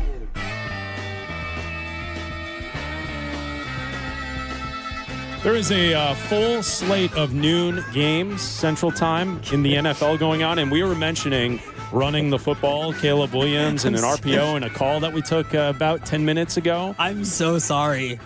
I feel personally responsible. You are. You just injured Cam Ward for the Titans. So Abdalla's point was like, yeah, see, Cam Ward just ran the football in. Well, he's in the locker room now without a helmet because he hurt his shoulder on the play, running to the end zone, putting down his shoulder. All right, let's not do that. Let's not do that. Let's keep sliding, bro. As Tennessee leads 7-0 on Jacksonville, 6 minutes left in the first quarter. A lot of NFL action going on as we get set for the network pregame show coming up in about 40 minutes with Waddle, Silvy, and Dionne live from Gato inside Soldier Field. Stop on by, say hello. Dr. Pepper Patio. Bears and Lions right here on ESPN Chicago. Joniak and Thayer on today's call. Jason McKee will be on the sidelines. And as always, with Bears football, you have 4 hours of post-game coverage following today's game. As the Bears are 11-5, the Lions are 8-8. As the Bears look for their 12th win of the season. I don't think any of us had the option of 12 wins heading into this year. Oh, look, I'm sure there's the rogue guy that'll send you the bet slip that says, I bet 11 or 11 and a half or 10 and a half as an alternate win total, or I'm the guy that bet them to win the division, and that's fine. And I'm sure there's the guy that, just like there's someone that bets the Cubs to win the World Series every year. There's somebody that, as a fan, bets the Bears to win the Super Bowl every single year, and that's great. And this might be the year, or next year might be the year. That's awesome. But I don't think if I sat you down and put the truth serum in, nobody could believe that this would be the outcome. That you would be winning the division and this game would matter. Our hopes would be that this game would maybe matter, that this game would be like win and maybe like... Well, it would have mattered because we thought that this game would be win and get into the playoffs. Exactly, as like a wild card team. The fact that they've qualified in the playoffs 2 weeks ago, I don't think it was on anyone's... Yeah, like there could have been a chance where this would be like, maybe the starters don't play, maybe you can rest some guys. Yeah, maybe rest some guys for this game, Like that was on the table for this game. Yeah, if they would have won last week. And that would have been outrageous to think of however many months ago when the season started. We go to Eric in San Diego. You're on ESPN 1000. Hello, Eric. Hey guys, how you doing? Bear down. Bear down. You talk about warming up the car. That's probably the thing I miss the least ever since I moved to San Diego. I don't have to. I don't have to do that at all. It's very nice. It's fun. I have a point in a second, but just first, I've been walking around. I'm in an area called Ocean Beach, and it's just very active on the weekends and all of that. And I'm wearing a Bears sweater, and it's funny. This season, it's ramped up and up and up with how many people they see the sweater, they yell "Bear down," they say "Go Bears." I feel like just even out here, the fans, whether they're coming out or they're jumping on the bandwagon or whatever they're doing, but I'm getting a lot of high fives and fist pounds that I didn't get the last couple of years. Quick point that I wanted to make. I feel like Seattle, I know their defense is legit. I think there's, with Darnold, do you trust him in the big spots? I mean, he's kind of gotten him, he's gotten the regular season glory the last couple of years. But I think that number one seed, I think that's a vulnerable spot, you look at when they play their first game in the divisional round, it's probably going to be against a Rams or a Niners or whatever ends up happening. That's not going to be an easy game for them. So if we win this game today or we get that number 2 seed, I could easily see the NFC going all through Chicago. I just think it makes the game today that much more important. Bear down, guys.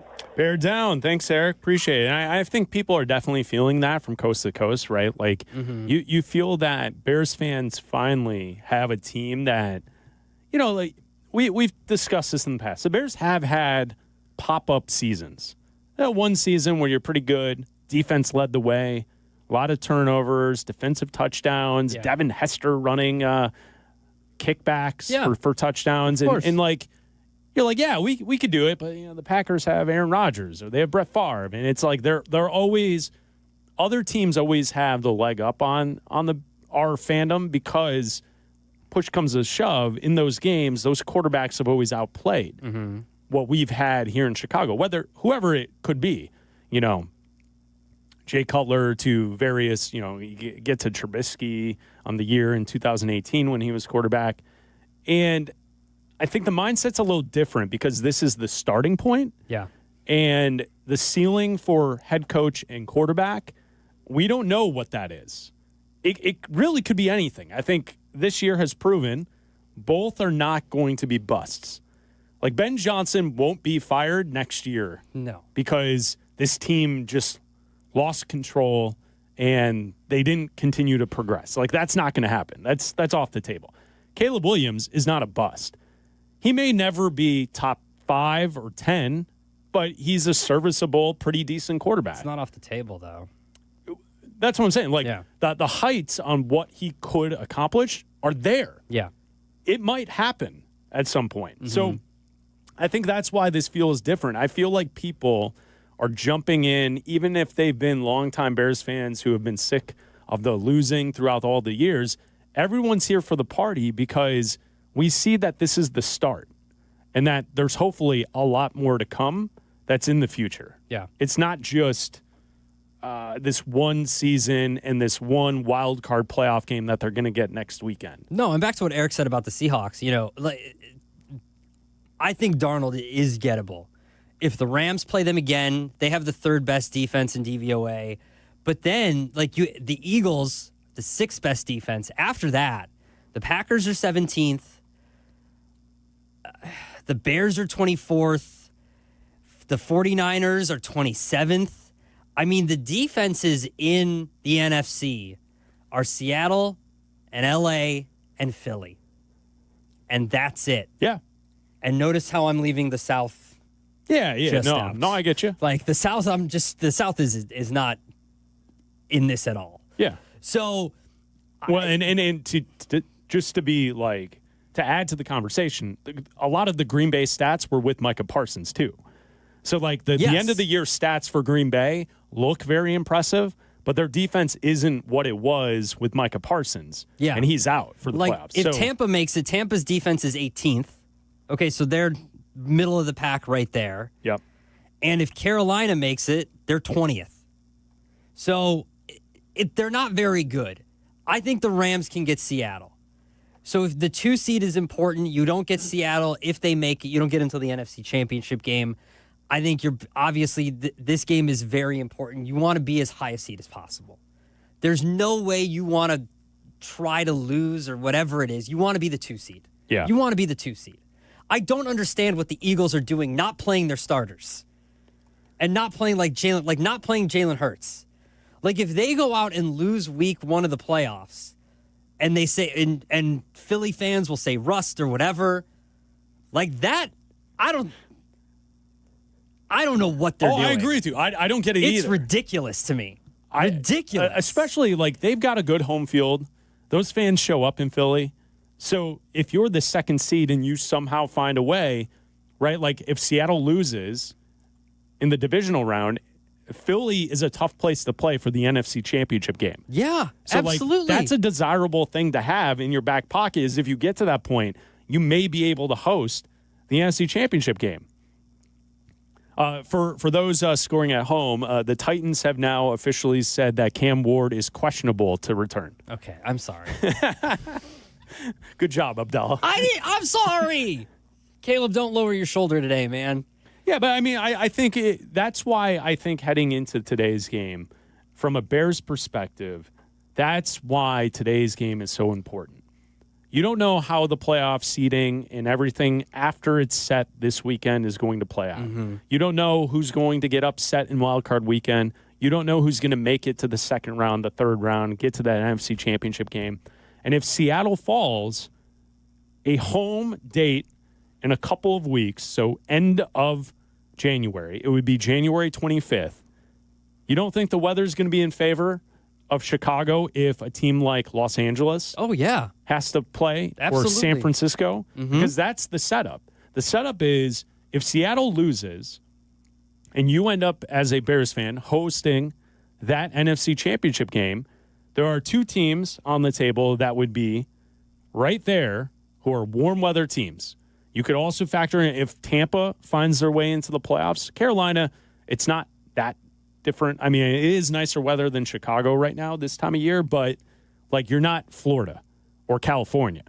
But like Tampa, Carolina, and then either of the teams out in California, the Rams and the 49ers, that would be a huge situation for the Bears to be able to host that game. Obviously, Seattle would have to lose. Yes. But you need that second seed to set all of that up. For sure. Like you don't want to be the team that's traveling to Philly on January 25th to face off against the Eagles in a game that you could have been hosting.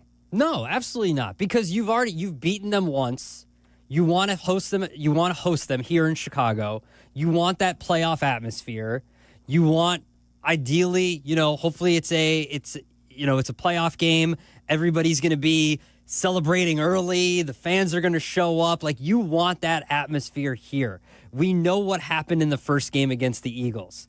You want that kind of atmosphere here in Chicago. You want to be able to take advantage of that. The home games are even more important in the playoffs. You want all of that to happen right here in the city. Well, I mean, look at the way that Ben Johnson has embraced it and talked about it. Mm-hmm. Ben Johnson, in these big games, has told fans to show up, and be loud, and be heard.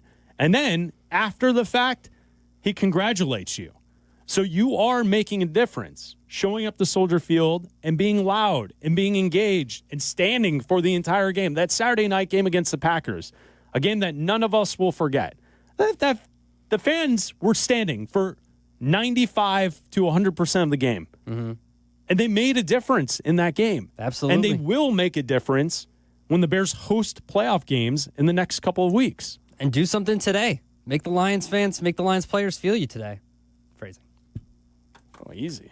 Just saying. Easy there. I'm just saying, man.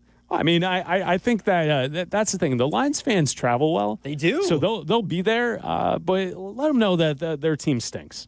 You don't think they want not the last laugh because you've won the division, you're in the playoffs, but they want to let you know that the Bears despite being in the playoffs, you're still 0-2 against the Lions this year. Let them know that their franchise sucks. I mean, they've never won anything. Nothing. Ever. Nothing. Their entire history. They do talk a lot. Yeah. So good for them. Shut them up today. Bleck and Abdalla here on ESPN 1000. Pregame Tailgate brought to you by Bradley University. ESPN Chicago. The home of the Bears. ESPN Chicago invites your ears to join us for Bears and Lions live from Soldier Field. Here comes Today, network coverage starts at 1. Live from inside Gate O at the Dr. Pepper Patio. Jeff Joniak, Tom Thayer, and Jason McKee have your hometown call at 3:25. Plus postgame deep into the night. The Lions and the Bears live from Soldier Field on the home of the Bears. ESPN Chicago. Brought to you in part by Hard Rock Casino, Northern Indiana. Hey, Chicago, headed to a game? Take the CTA. We'll get you to the game and back for just $5. That's less money spent on travel and more money in your pocket. No searching for parking, no random surge pricing on rideshare, no traffic. We'll do the driving for you. The CTA has train stations and bus stops within steps of all the major stadiums and venues in the city. Plus, we've got tap to pay available on all CTA trains and buses. There's no need to purchase a ticket ahead of time. Just tap and ride. Plan your next trip at transitchicago.com/plan-a-trip. Save money, do more, ride CTA. You wouldn't hire an electrician to read a radio ad. Service Construction of Illinois. I think Dwyer's bad. You wouldn't hire the deck pro either. Service Construction of Illinois. Now, I would layer that with a few coats to make it smooth. You see, I, a professional announcer, can barely change a light bulb, but I can tell you with a soothing voice that Service Construction of Illinois has the craftsmen, contractors, and specialists to do it all. Whether it's a small job or complete renovation, start at serviceconstruction.net. What if your instincts could pay off? With Robinhood Prediction Markets, you can put your sports IQ to work on the games you know best. It's not you against the house. It's you participating in a live market.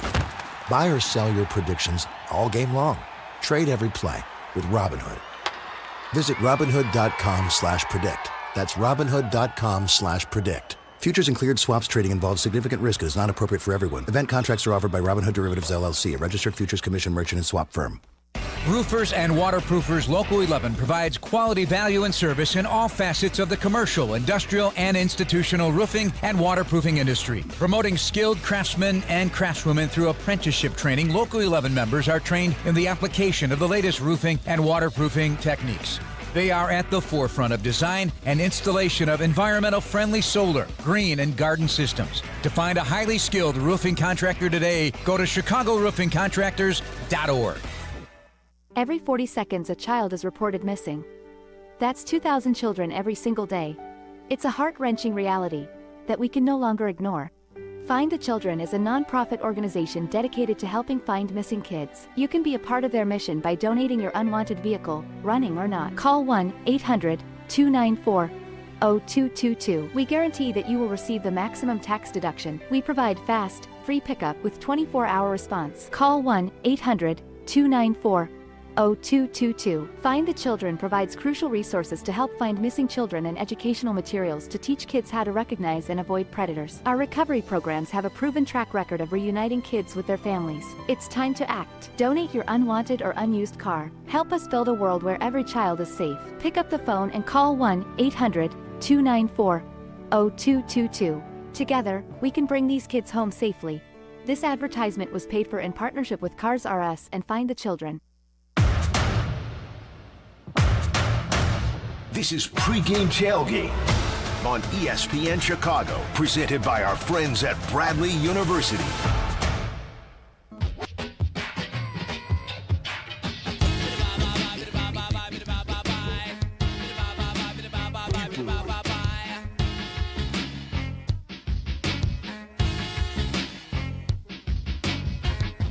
Ray and Gary, you're on ESPN 1000. Hello, Ray. Yeah, hey, guys. My thing was about Rome. I agree he shouldn't play, but I can also see how Rome, Luther, and DJ want to get that 4,000 for 4,000 yards, partially for themselves and partially for Caleb. Yeah, and that's why Rome would want to play today is, I think that's a fair way to look at it. Thanks, Ray. I also think that you could make the case that having that rhythm with Caleb Williams is necessary heading into the playoffs. With that said, I think right now the most important rhythm with a wide receiver that Caleb Williams needs to have heading into the playoffs is with Luther Burden. I mean, he is the difference maker in the wide receiver group. Mm-hmm. He absolutely is. Mm-hmm. His rookie season now, you can look at all of the different metrics, the separation, the yards after catch. Luther Burden is a Ryan Poles hit on him. Oh, yeah, absolutely. And, going into the playoffs, he's the most dangerous of the wide receivers. And I'm not saying this to say anything negative on Rome Odunze. He's still your number one. Yes. Rome's your number one and will be your number one going forward. Mm-hmm. But, boy, Luther Burden here in the back half of the season has really turned it up. Yeah, absolutely. And I think that, he's going to be a big part of the offense today if Rome can't go. And I think he's going to be a big part of the offense no matter what you do in the playoffs and moving forward. Because as good as DJ has been the past couple weeks, I still think there is going to be a DJ Moore conversation in the offseason. I still think there's going to be one. Well, if Max Crosby is out there floating, absolutely. Why wouldn't you offer DJ Moore in a first-round pick for Max Crosby? What is more valuable to you? Oh, an edge rusher. Thank you. Yes. A game-changing guy off the edge on the defensive line absolutely is more important. Thank you. And it's a difficult decision to make because DJ is a fan favorite, especially the last couple weeks. And he's made a huge impact the last few weeks of the season. And I think people have really, the beginning of the season, I think that there was some, the dreaded body language words, I think that we use in this city here, going back to Jay Cutler and then even with Caleb Williams last year and then with DJ Moore this year. And he didn't really have a place in the offense early on in the season. And then he kind of found his footing the last month of the season. And you do, I think, have to have a difficult discussion if a guy like Max Crosby becomes available. And I think you also have a difficult discussion to have about Cole Kmet. They're expensive. And if you can add a guy like Max Crosby, you have to have difficult conversations about the cost of your roster. Well, and if you like the way that this has gone this year, the belief would have to be whoever you bring in, you draft, you are going to develop from here on out. Right? So, you don't have to hold on to these vets because the idea is this coaching staff is getting the most out of young players. Yeah. Trapillo, Burden, Colson Loveland, you young player, all of the guys filling in on the secondary throughout the year. Mm-hmm. Like this coaching staff gets the most out of the talent that they have. So if you let someone like a Kmet or a DJ Moore go, the idea is you're drafting, and hopefully Ryan Poles continues to draft well. Yeah. Like he did this past season. And the coaching staff gets the most out of the players that they replace those who are now leaving. And I would say this because I haven't been on the air here at the radio station since the pregame leading into Bears-Packers. Some stuff to get off your chest? No, I just want to give a tip of the cap and a helmet sticker to DJ Moore. Yeah. I mean, DJ Moore against the Packers, that game, that was the stuff that Bears fans will remember for their entire lives. Mm-hmm. And I've said in the past that DJ Moore reminds me of Zach LaVine in football cleats. No longer the case. Yeah. Off the table. The guy showed up against your biggest rival and made the plays of the game. DJ Moore was awesome. The plays of the season. That ain't something that Zach LaVine's ever done. No. So I just want to clarify. No longer on that list for me. He's no longer in that category. Like DJ Moore, that was a hell of an effort. And he has proven that he is far beyond that description that I used to use. I no longer am using anymore with DJ Moore. We've got Hannah and Pottinger producing today's show, and they're younger, obviously, so this will be saying DVD is a dated reference makes me feel old. But, I often think of, if they get to the Super Bowl and win the Super Bowl. The moment of the season? The moment of what makes the DVD, you know what I mean? That catch. The recap. Yeah, that's it's legendary. Absolutely. Yeah. That catch is not only a season moment, that's a season in the NFL. That catch is a moment in the NFL season. That's an insane catch. But unfortunately, this is a business, and the problem is if you don't make harsh business decisions and it comes down to saying, well, we really love DJ and we're not willing to give him up for Max Crosby, that's how you get fired. Yeah, you're right. And if that's on the table and he's available, I think you could also play it this offseason where you draft in the first or second round guys that get after the quarterback, and you don't have to trade away players like DJ Moore or Cole Kmet or use future first-round draft picks to acquire that. Yeah. Because, I'm guessing the way this is going to play out is the lack of a pass rush is going to be the reason this team doesn't win a Super Bowl. Mm-hmm. But this team is good enough to compete for one. Therefore, I don't know if you have to give up future assets to go get an edge rusher. Could it put you over the top next season? Absolutely.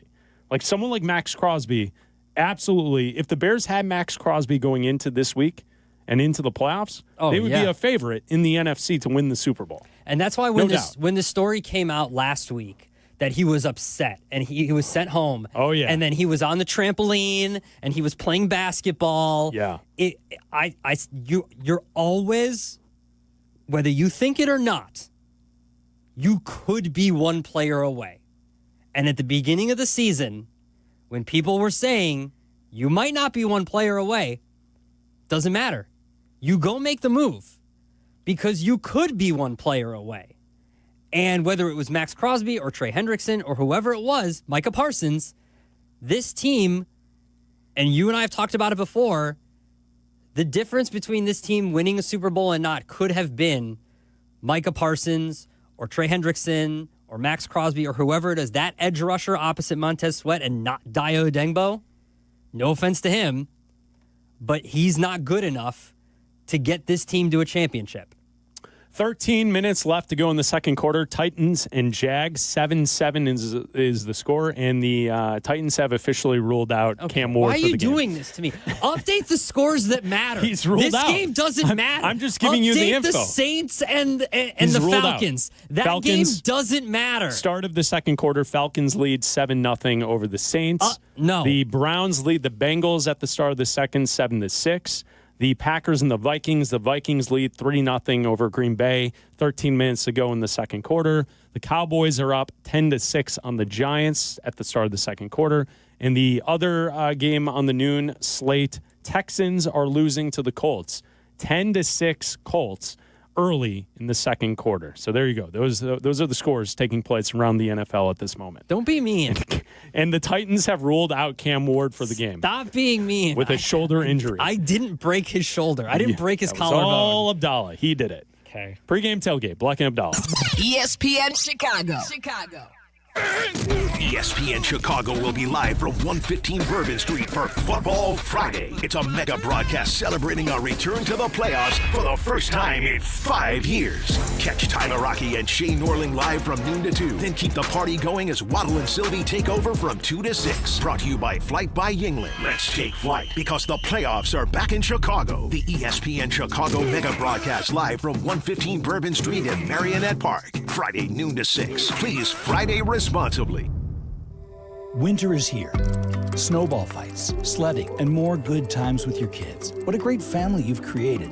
You want things to stay just as they are. It's time to start thinking about the next step for your future, a vasectomy. Take that step with Vasectomy Clinics of Chicago, because experience really does matter, especially with this procedure. Vasectomy Clinics of Chicago makes it so easy with their 30-minute, no needle, no scalpel, in-office vasectomy.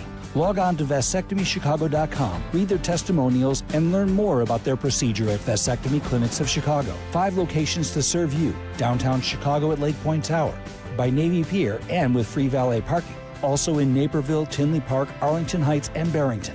Most insurance accepted. Visit vasectomychicago.com or call toll-free 877-877-4VAS. That's 877-877-4827. Getting health insurance that fits your budget isn't easy. At Get Covered Illinois, we are here to help. We are the state's official health insurance marketplace. A place where health insurers compete for your business.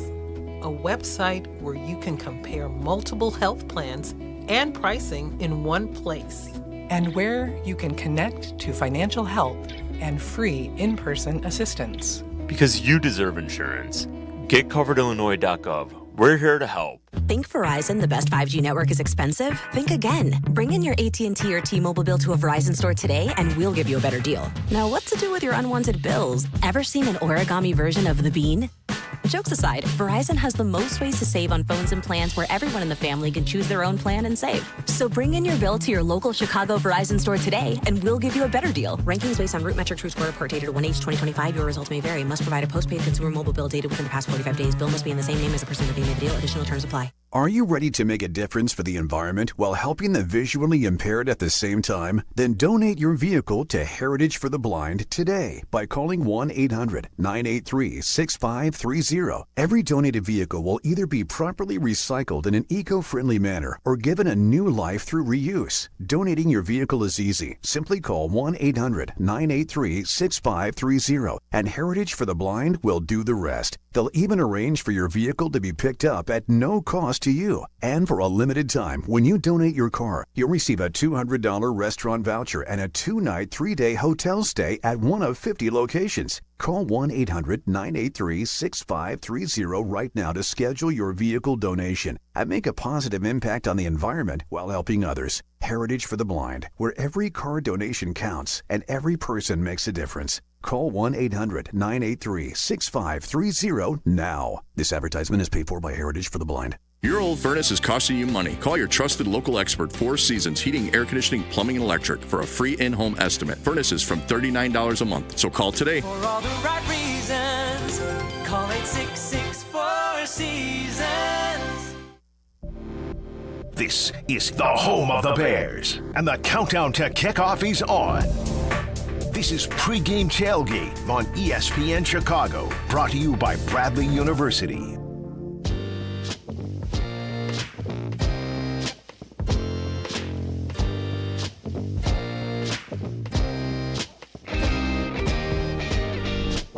Thank you to Justin Poncher and Hannah Lamata for producing today's show, and Eric Ostrowski for hanging out today.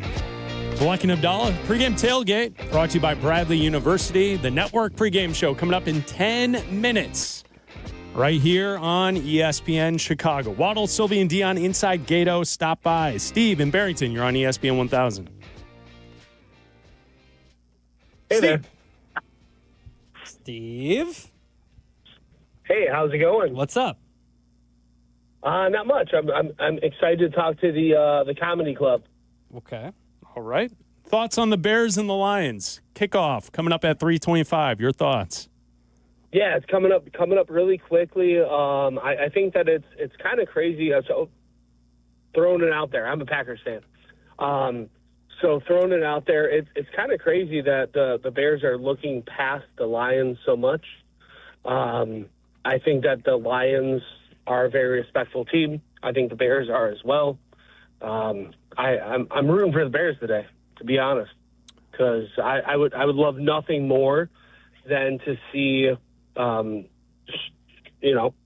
Packers going to Chicago and playing that game and winning again and again and again.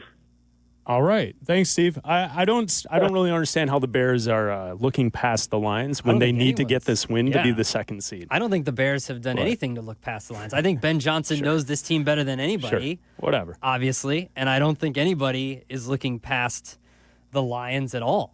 No. I don't think this team looks past anybody.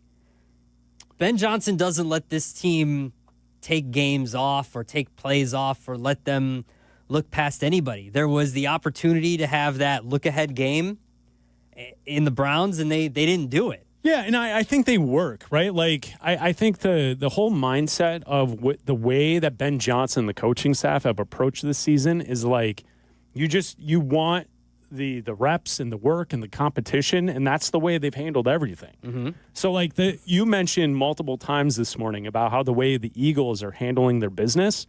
I don't really think that that's the way the Bears handle their business. Like, I think back to in the preseason, that final game against Kansas City, that those who played, they were trying to win that game. Oh, yeah. It mattered to those who were in the game.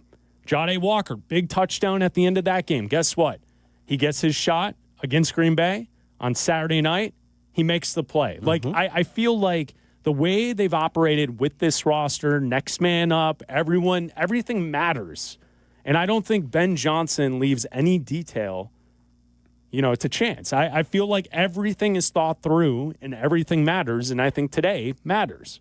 Absolutely. I don't think the Bears are looking past the lines at all. Look, I think today is an opportunity to even up your record in the division. Mm-hmm.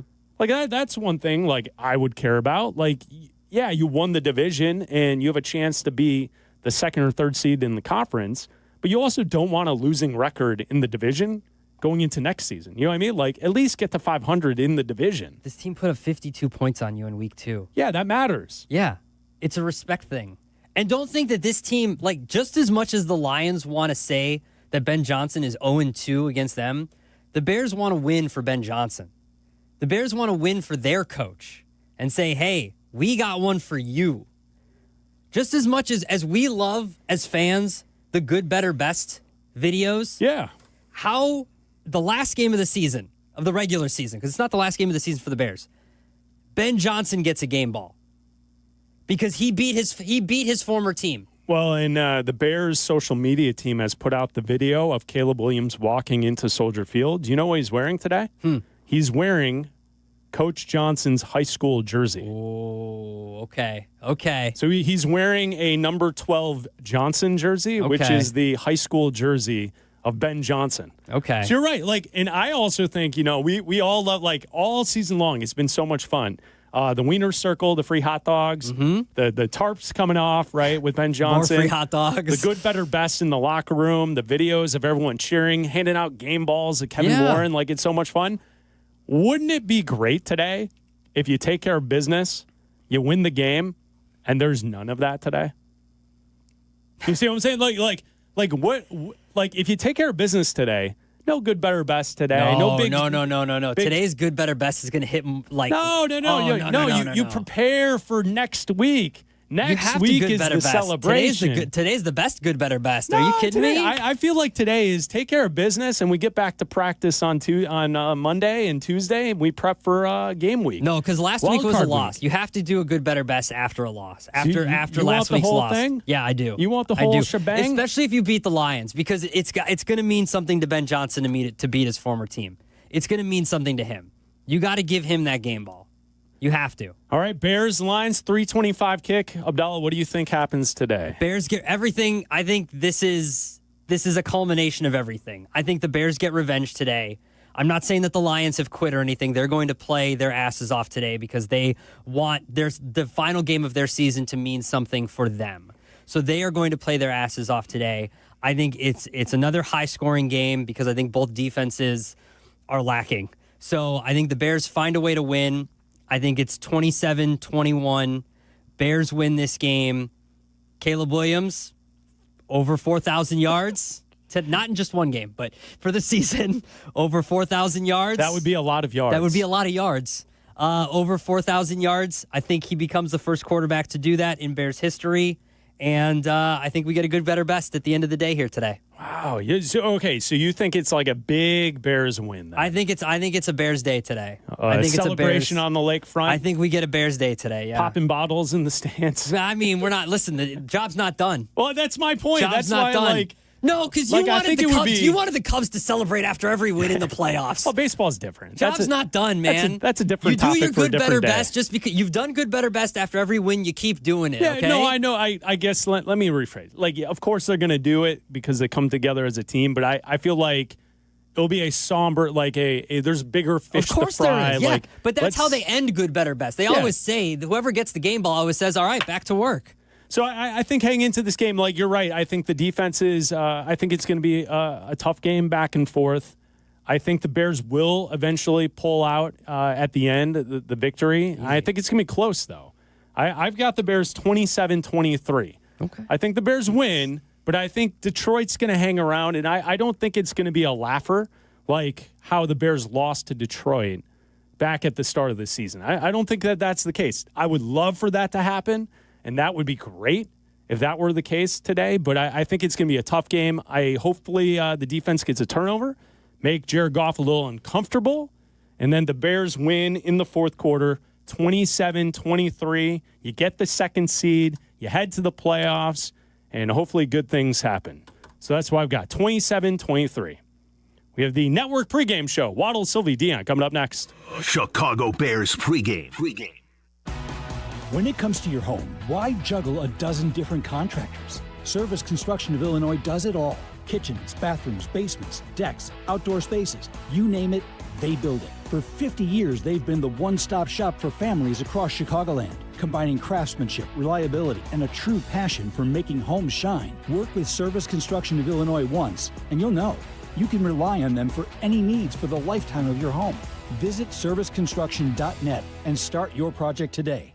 Since we opened our doors in 1868, Busey has fostered deep customer relationships and vibrant communities, embodying a legacy of partnership and progress. With multiple lines of business, we provide a range of financial solutions tailored to your needs. From digital banking to planning for retirement, Busey is here to help you achieve your financial goals. Busey Bank, building business, growing wealth since 1868. Member FDIC. Do you have trouble getting in and out of the bathtub? Are you afraid you'll slip and fall entering or exiting a tub? Safe Step walk-in tubs can transform your bathtub from an area of concern to a calming refuge. Call them today at 1-800-731-4558 and save $1,600. Safe Step walk-in tubs and showers are proudly made in Tennessee and offer an ultra-low step-in, avoiding that difficult climb over a traditional bathtub wall. They also offer a variety of therapeutic benefits that may help soothe your aching muscles and joints, increasing your mobility, boosting your energy, and improving your sleep. Safe Step walk-in tubs are designed to easily fit your existing tub space and are often installed in as little as one day. Just dial 1-800-731-4558 today to save $1,600 and receive a free shower package. That's 1-800-731-4558 for a free no-obligation consultation and to save $1,600. Safe Step walk-in tubs. Safety never felt so good. This is the home of the Bears. ESPN Chicago. WMVP. WTBC HD2. Chicago.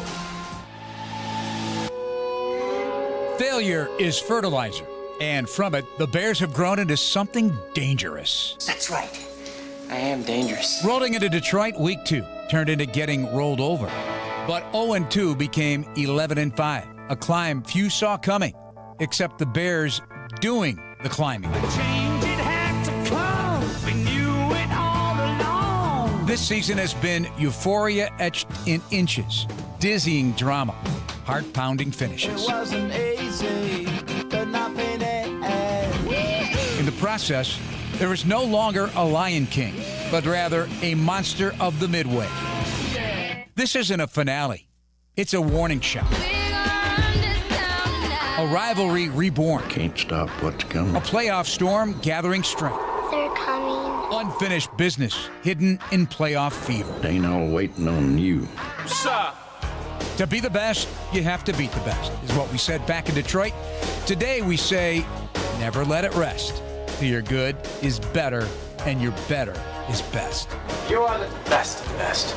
It's a mission to secure the 2 seed in the NFC playoffs. Remember now, failure is fertilizer, and week 2 was the seed. This is Jeff Joniak. Welcome to Bears and Lions, the regular season finale from Soldier Field on the Chicago Bears Radio Network. Here comes the Chicago Bears Radio Network is brought to you in part by Hard Rock Casino, Northern Indiana, Miller Lite, the Advantage Dealer Group, and Dr. Pepper. This is Bears football on the home of the Bears, ESPN Chicago. Here comes Now, the Bears pregame show, live on the Chicago Bears Radio Network. Please welcome Tom Waddle, Dionne Miller, and Mark Silverman. The season is just getting started for the NFC North champion Chicago Bears, live at Soldier Field. Yes, this is the regular season finale, but the Bears have playoffs on the mind as they already have clinched their spot. Now it's a matter of number 2 or number 3, and we will be back at Soldier Field next week, no matter what happens today. But this is a meaningful game for the Bears, not just in seed, but, and no pun intended based on the Joniak intro there, based on what happened in Detroit and the connections with Ben Johnson and the Lions. This one, guys, should be super interesting. I am so jacked up right now. I'm so excited. That got me so excited because it's so refreshing to drive into Week 18 knowing this is not the end, knowing that it is really just an opportunity to get closer to where they want to be, knowing this is a Bears team that has come so far just in the last 16 games, not to mention in the last year. It's just remarkable turnaround. It's exciting. It is just the beginning, Silvy. I agree with you. And I think that with all of that said, it's one of the reasons why I think they want to finish the regular season on a high note. I think they're going to go out there today and play some of their best football against a team that obviously hung 50 on them, 50 plus. I think it was 52 in week 2. Trust me, there's a lot of there's some memories that are still lasting from that beatdown, and I'm sure Ben and his entire staff would like to get a little bit of a pound of flesh in return before they head into the postseason. But I think most importantly, you want to go in feeling good about yourself. So I expect their guys to come out to play well today. I think that they'll be ready to play. I don't think they'll look past the Lions, and I think they're going to find a way to end up the regular season on a very high note. When Ben Johnson started the week, he said he vividly remembers that feeling in the locker room. In the Bears locker room this week on Thursday, New Year's Day, was on the video board the score from that week and also photos of the Lions hugging their fans and celebrating. This is something they remember, that's for sure. I think it's important also for this defense that has been running on fumes lately to go off, get out of the regular season on a high note and head into the postseason feeling good about themselves.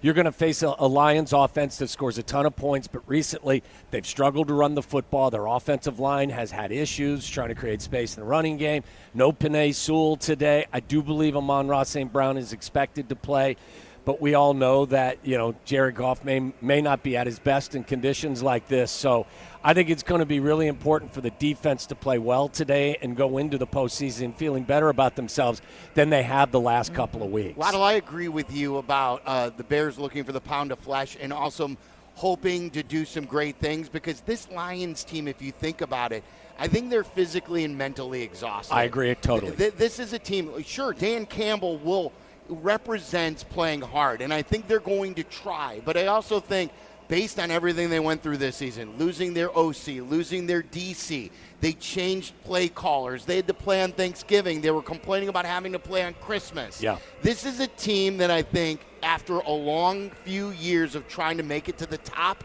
they are just exhausted, and it's time for the Bears to really punctuate that. Yeah, I agree with that 100%. I think that this has been more than just a little bit of a disappointing season for the Lions. They're used to sitting on top of this division and playing at a very high level and spending time in the postseason. That's not going to happen. So I think that there will be a little bit of an exhale from them.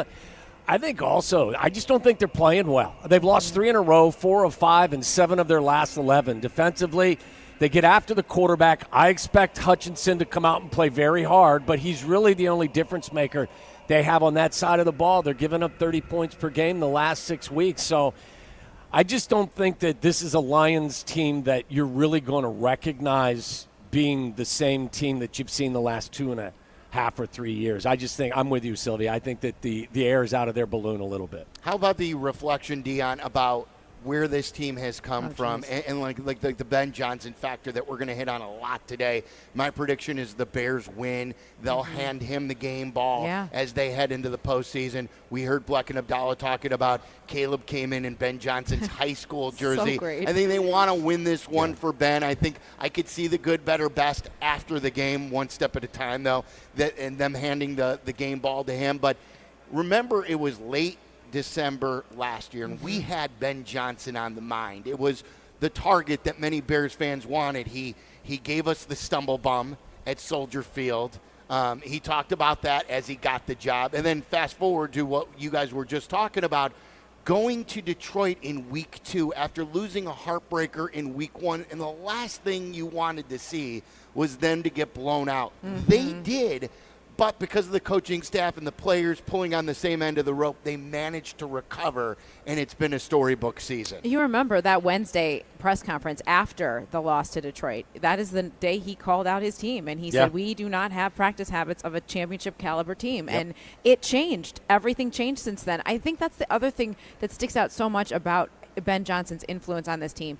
His ability to say what he's going to do and then have them do it, I think, has changed the whole culture around that team and what they believe is possible because of that. And I find it remarkable that coach speak of let's go 1-0 this week. It just sounds like you're placating us, but that's truly where their focus is. He wants to win this game. He's going to tell them, let everything else take care of itself. They're not going to be scoreboard watching. We're going to control what we can, and that's to get the number 2 seed, to beat up on the Lions, get another division win, and go into the playoffs knowing that if things fall the way that we would love them to, we are at home throughout. I think the word that has resonated most with me this year with regard to Ben and his team is trust.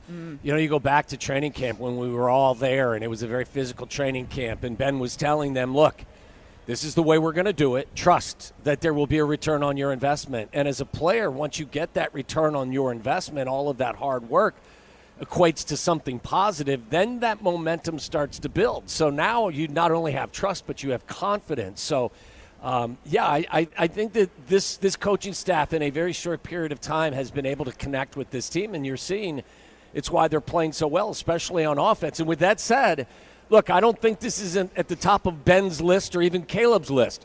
But don't be shocked if Caleb gets that 270 passing yards today to get over that 4,000-yard mark, something that I know that Ben would love. Again, not his top priority, but how nice would that be to get your quarterback to a place that no other quarterback in the history of the Charter franchise has ever gone, and in the meantime do it against your former team. And do it in the first year you're working together. Yes. Like, that's just the beginning. Yeah. And to take that off the table and, like, remove that storyline moving forward, and now it's like, okay, well, what can they do next? Well, hell, let's get him his 5 touchdowns, too, so he gets to the 30-touchdown pass mark as well. Just fill that Let's record just do it all. today. Let's get it all off. Get that, all of that burden away from you so you can go into the postseason feeling great about everything. We always said that the Caleb factor would not be judged based in stats. It would be based on the eyes. But, Dionne, what you just said, I think, is so true. I think it's a good check mark to get off of your to-do list and to say, hey, no more do we ever have to say the only team in NFL history that doesn't have a 4,000-yard thrower are the Chicago Bears. Get it off, throw it away, and never to be talked about again. And Waddle, what you're saying about the 5, it's not out of the realm of possibility. No. It's a nice day for January. Yeah. Temperatures in the 30s. Right now, I hate to say it because last week I said it in the Packer game, and then it turned the stadium was shaking, the goalpost was shaking. But right now, the winds are calm. It's a nice day for offense today. Yeah, and again, like if Caleb doesn't get to 4,000, it doesn't get to 30 touchdown passes, I go back to what I've said all year. That's not going to be an issue for me. I don't think it's that meaningful. I think that you judge him based on what your eyes tell you, and the young man is a playmaker. He's got the clutch gene. He's making progress. I'll say this. This is the most important equation in football to me. When you have the quarterback and you have the coach, you have a future. They have the quarterback. They have the coach. In my opinion, they have a very bright future. I like it. I could see that, like the emojis of, the handshake quarterback and then the 2 handshakes with the coach equals future. Yeah. Print up those T-shirts. Like that's a good mantra right there. But it's so true. And now we talked a couple of weeks ago about how hope is a powerful thing, and all we've ever wanted is hope. And last year at the end of the season, the Bears were looking to end a 10-game losing streak. And they did it against a Packer team that really didn't take the game seriously. Now, I want the Packers next week. Yes. I hate when I hear be careful what you wish for, because who are you wishing for that's going to be easy in the playoffs? There are no easy playoff games. Right. The Rams aren't going to be easy. We saw the 49ers last week, even though they didn't look great yesterday offensively. We know that game won't be easy. So why not Bears-Packers Part 3 here on the lakefront once again? You know what? I have to be cognizant of the fact that a lot of these guys on the Bears roster don't have playoff experience. It's going to kick up a notch in a new way. Why not have an opponent that they're already familiar with, that they've taken care of on this field, and being at home? And I feel like there's so much advantage to that. But you're right, there is no easy opponent in the playoffs. There's none. That's why I hate it when Silvy, you want the Packers, be careful what you wish for. Well, what do you mean? It's the playoffs. You have to be careful. My wish was the Bears one day return to the postseason, and they delivered on that way sooner than I thought. Yeah. I think many of us would have taken 9-8 with a building block and a future in mind, and now you're in the postseason. So why not make some wishes and see what else you can do in this season? I think the Packers are the best matchup for them in the first week of the postseason. Again, I have a ton of respect for that organization. Their continued and sustained success has been admirable, and I've been envious of it. But I think right now, it's a team that a little bit of the air has come out of their balloon. They're dealing with injuries, especially on their defensive line. You saw how the Ravens kind of ran roughshod across, their bow, so to speak. And I would like to see them come here, and any opportunity that Ben has to prepare for the same team a third time, I feel pretty comfortable that they'll get more out of their offense if, in fact, they face the Packers for a third time than they did the first time or the second time. So I think what Dee said was important. The familiarity I think it's something that plays well for our team. All right, we're on for about 2 hours today with a 3:25 kickoff. So this is the Advantage Dealer Group pregame show on the Chicago Bears Radio Network. You could find your next Chevy, Acura, or Toyota and drive off in under 60 minutes, or they'll make your first car payment. Shout out to everyone at the Advantage Dealer Group. And don't forget the Dr. Pepper hotline is open right now, 312-332-3776. It remains open for the entire day. We take your calls now. We take your calls at halftime. We take your calls in all of our post-game programming, Peggy and Yurko, and everything that we have in store for you as this regular season winds down. One-of-a-kind fans, one legendary prize. You could score Bears tickets with Dr. Pepper, bold, original, and made for game day. Enter now with Dr. Pepper tickets, sweeps.com/Bears. It's a Pepper thing. And the gates will be opening soon, and if you're on your way to Soldier Field, come out and see us at the Dr. Pepper patio just inside Gate O. We'll talk to the Super Bowl champion, Tom Thayer, coming up next. We've got Bears and Lions in the regular season finale. This is the Chicago Bears Radio Network. Bell Tire has been keeping its neighbors on the road for 103 years. You don't do that without learning a thing or 103. Like number 7, if it's winter, you should use winter tires. That one's basic, really. Number 49, if you're going to sell trusted brands like Michelin, Goodyear, and Continental, sell them for the lowest price possible. Number 61, air should be free, so we made it free. And one final one, stay snow, sleet, and who opened an ice rink in the middle of this highway ready? Visit your neighborhood Bell Tire or shop at belltire.com. Choose Bradley University. Whether you're building robots, training on cutting-edge medical simulators, or diving into sports communication, Bradley prepares you.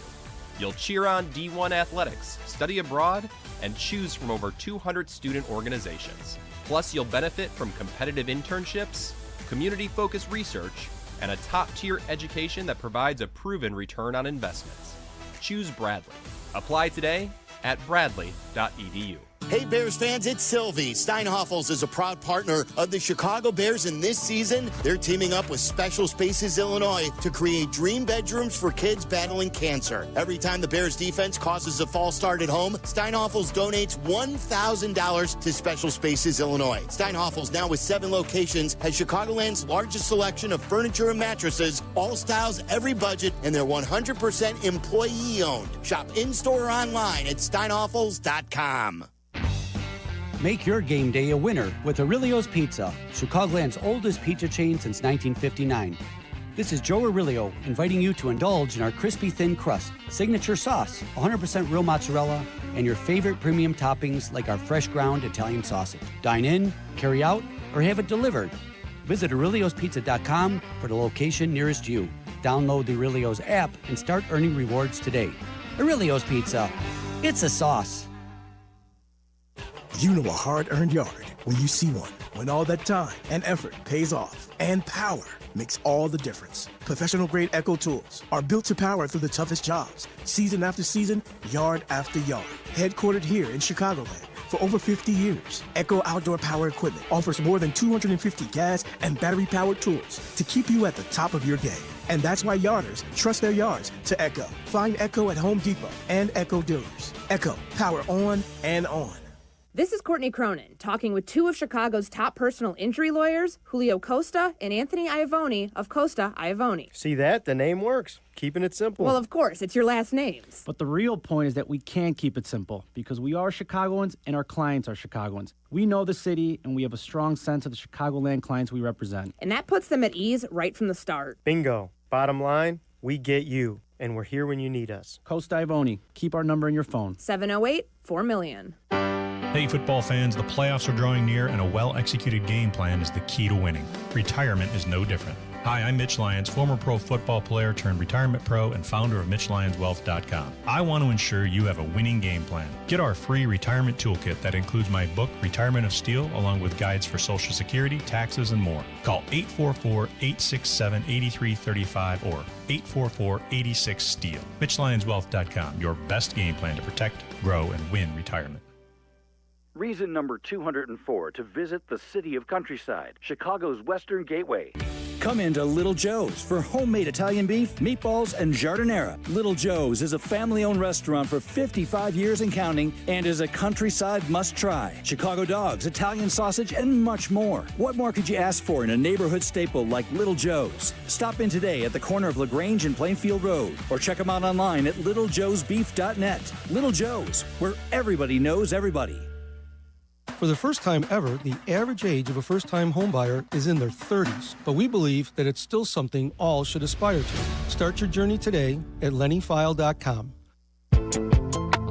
Tom Waddle, Dionne Miller, and Mark Silverman, Bears pregame. All right, we got a 3:25 kickoff here on the lakefront. Nice day for January. I was just outside the television booth, and I saw Dean Blandino and Kevin Burkhardt coming off the elevator. I saw no Tom Brady, though. No. Tom must show up on his own. I didn't see him. Any pleasantries? Oh, no, I just kept walking. Yeah, I was, It's a very Waddle thing. Yeah, I just saw him. I didn't stop to have a conversation. I just thought I was looking, I told you the one time I met Tom Brady, he came off the elevator when they were playing down in Champaign. And I was just I was speechless because it was just almost like this mythical, figure. And so I was just kind of glancing as they were coming off. I was waiting to see, the great Tom Brady come off the elevator, but he wasn't there. It was just Dean Blandino and Kevin Burkhardt. That's how I felt the first time I met Tom Thayer. I was mesmerized. And let's talk to the Super Bowl champ and longtime voice of the Chicago Bears. He's brought to you by UI Health, expert care for your journey. Visit uihealth.care. If I know you think it's a balmy day today, and there is no long underwear for Tom Thayer today. No, it is a perfect day. I can't believe it. The thing about the wintertime in Chicago, if there's no abusive wind, it's not that cold out. And that's the thing about it is downstairs on the field, the wind conditions are super light, and I just don't think it's that cold out. Yeah, it's a nice day for January, and it looks like it will be that way next week too, where we will have mild temperatures for the postseason. Tom, what is your lasting memory, your snapshot moment of this Chicago Bears season? It's probably everything through the voice of Ben, because from what he said from the very first introductory press conference at the podium, a lot of this stuff has come true.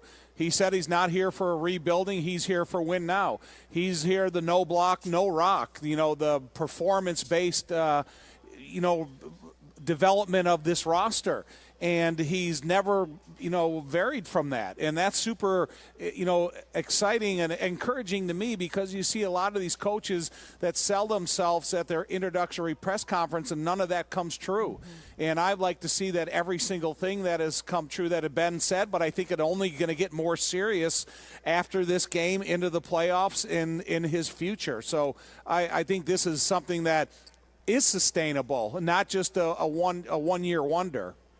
Is Caleb reaching 4,000 yards in a season, is that super significant to you? It's not. Listen, man, I just want these guys to win the game. And whether he's eventually in his career is going to get 4,000 yards, that's going to come soon enough. But I really do think, because of what happened the first time around, and what you don't want to happen today in facing the Detroit Lions, that you want to be able to do whatever it takes. What are their vulnerabilities? What can you do that can, score points and get you a win at the end of this? If your sights are only set on, if the conversation is only about playoffs and 4,000 yards, you're really going to lose track of what's important today. So get a win. And get into the playoffs and then start, because we all know the seriousness of playoffs and how football, the tempo, everything changes in playoff week. And so I think that's what, after today, we'll talk about playoffs and getting ready for that. Tom joins us from the Toasty Hyundai booth upstairs. Tom, is the offensive game plan as simple as find Hutch and make sure he doesn't disrupt what you're trying to do at any point today?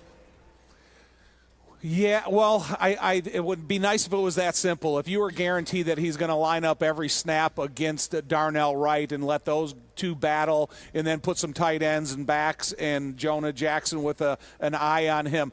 But I do think Hutchinson, he's a guy that explores vulnerabilities of your offensive line. In the first game, he got a sack against Braxton Jones. A game a couple weeks ago, he got a sack against the right guard. And we know that he's got 13 and a half sacks this season, and that that he's, can line up in multiple places. And he's the type of guy that can wait for the Bears to break the huddle and go to where he feels is the less help against a vulnerable offensive lineman. And so I don't think that he is as predictable as some rushers are in the league. When you look at Hendrickson or you look at Max Crosby, I think he's the type of guy that plays with incredible enthusiasm and athleticism, and he's going to line up where he thinks that he can attack the best.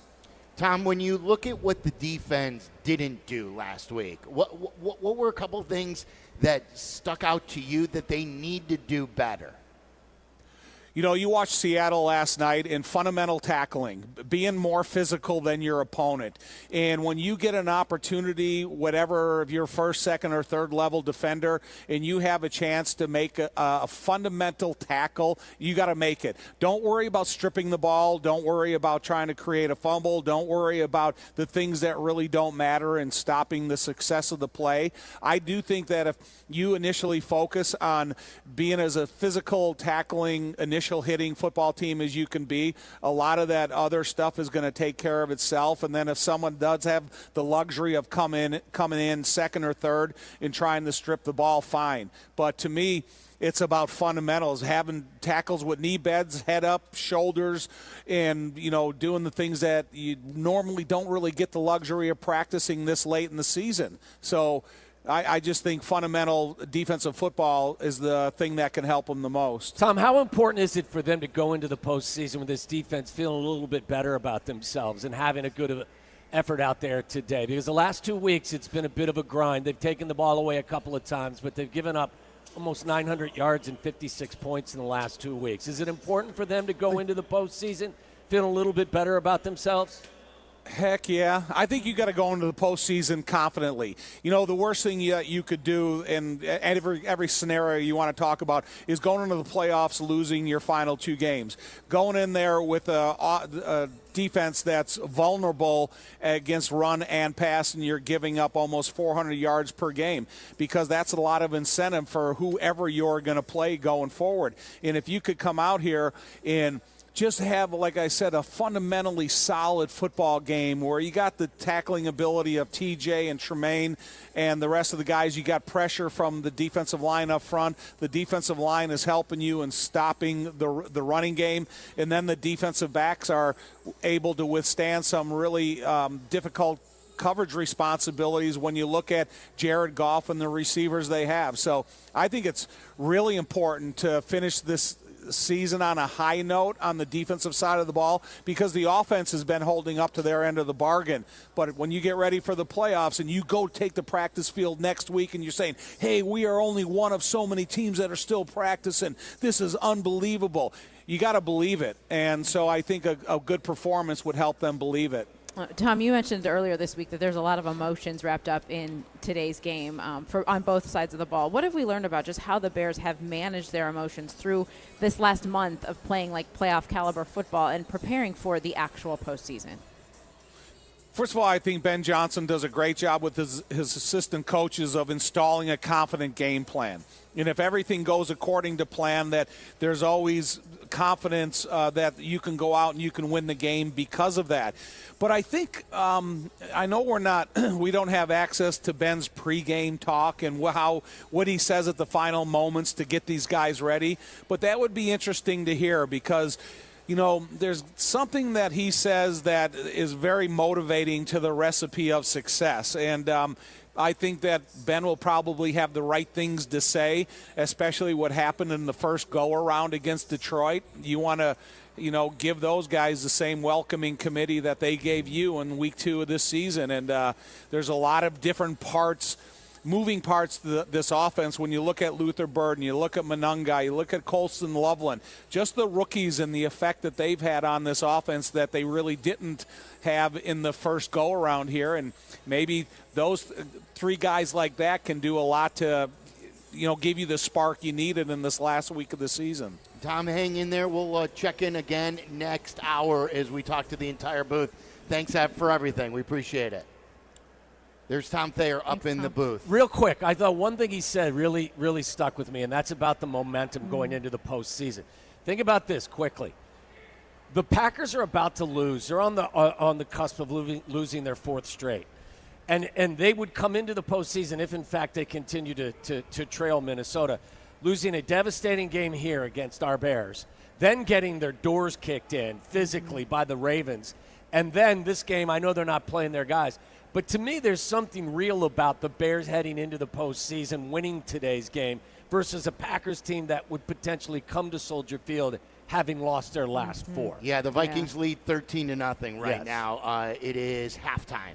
So we'll continue to talk about that and playoff scenarios. Courtney Cronin will fill us in on Luther Burden's return and the progress that he has made. Also, shout out to our great friends and partners over at Sushi-san. It is outstanding. Sushi-san brings an energetic golden era hip-hop vibe to Chicago dining with locations in River North, Lincoln Park, and the Willis Tower. I celebrated an anniversary at the River North location. It is so great. It's available for lunch, dinner, late night dining, weekend brunch in Lincoln Park, and carry out and delivery. Game day starts now at Sushi-san Restaurant. Thank you to Let Us Entertain You and the fine folks there. Coming up next, we'll talk to Courtney Cronin. The gates are open here at Soldier Field. We're under 2 hours away from kick. It's Bears and Lions on the Chicago Bears Radio Network. Want to live life at max volume? Then look no further than Hard Rock Casino, Northern Indiana. With over 1,700 slots, 80 table games, live entertainment, and 5 restaurants which span a wide range of culinary genres, we are sure to have something for everyone. Whether you want to indulge in a savory dish at Council Oaks Steaks and Seafood, or take in dinner and live music at the world-renowned Hard Rock Cafe. Amplify your entertainment experience at Hard Rock Casino, Northern Indiana. Just off Exit 6, I-8094. Must be 21. Gambling problem? Call 1-800-9-WITH-IT. It's the season of performance at Advantage Acura in Naperville. Acura is the leader in reliability and style, and with more selection to choose from and more savings, they're committed to providing a smooth and easy car buying process. Advantage Acura values your time. They'll have you in your new Acura in less than 60 minutes, or they'll make your first car payment. Visit AdvantageAcura.com or see them in Naperville. Must mention offer upon arrival before negotiation. Restrictions apply. Ask dealer for details.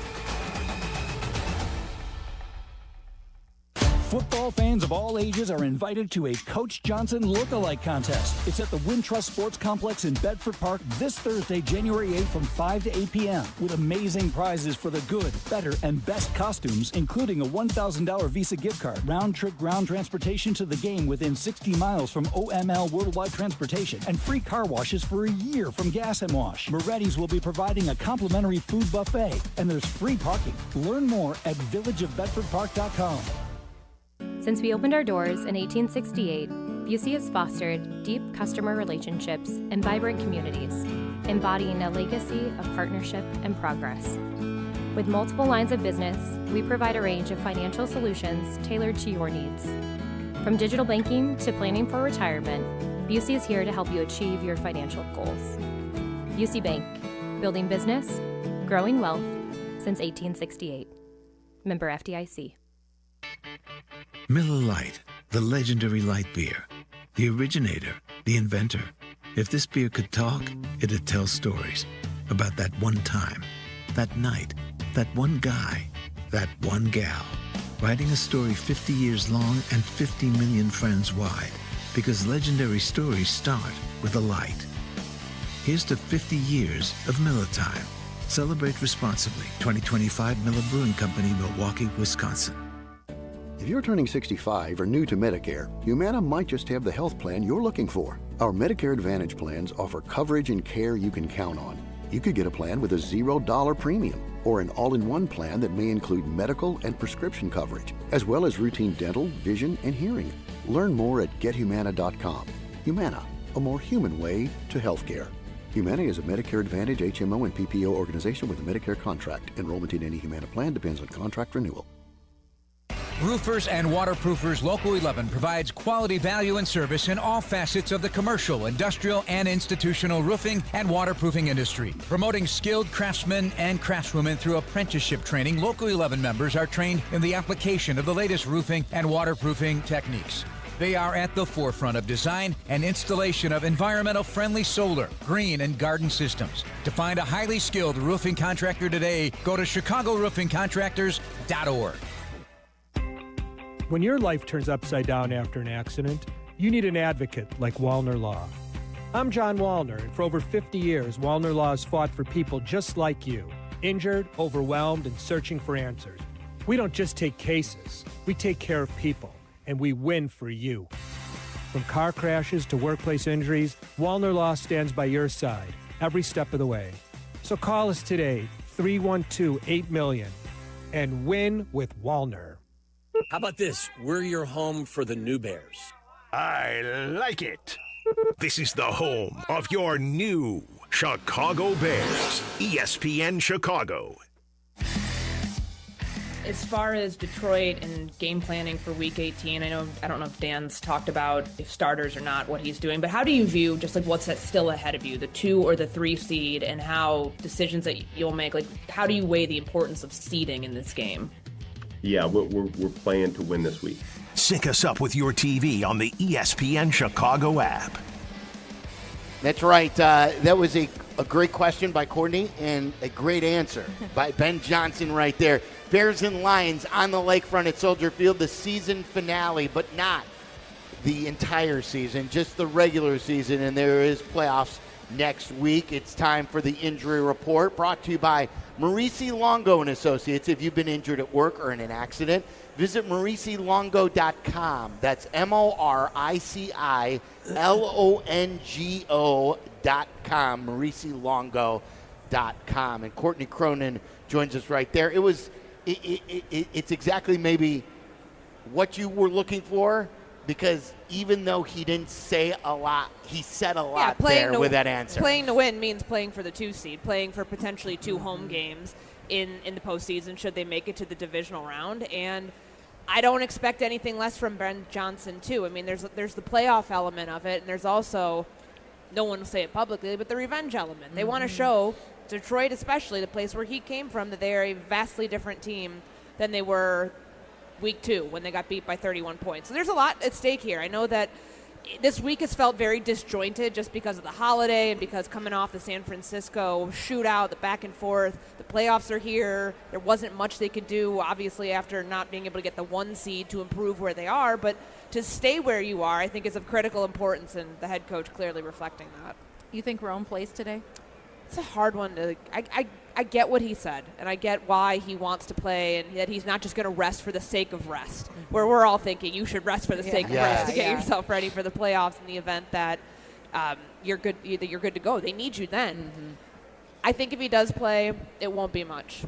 I don't think that you can risk this. To get him in a rhythm is one thing, but to put him out there when he's been dealing with this and to see him limited in practice for a very short stretch of time. What was it, 1 day last week? 1 day, and a short practice at that. Yeah, I don't have a good feeling about that one, honestly. Is the plague that was in the building out of the building? I'm looking at the injury report. There were only like 1 or 2 illness-related things. Jaquan Brisker, one of them, so he's questionable. He was DNP on Friday, and then Nick McLeod's still dealing with it.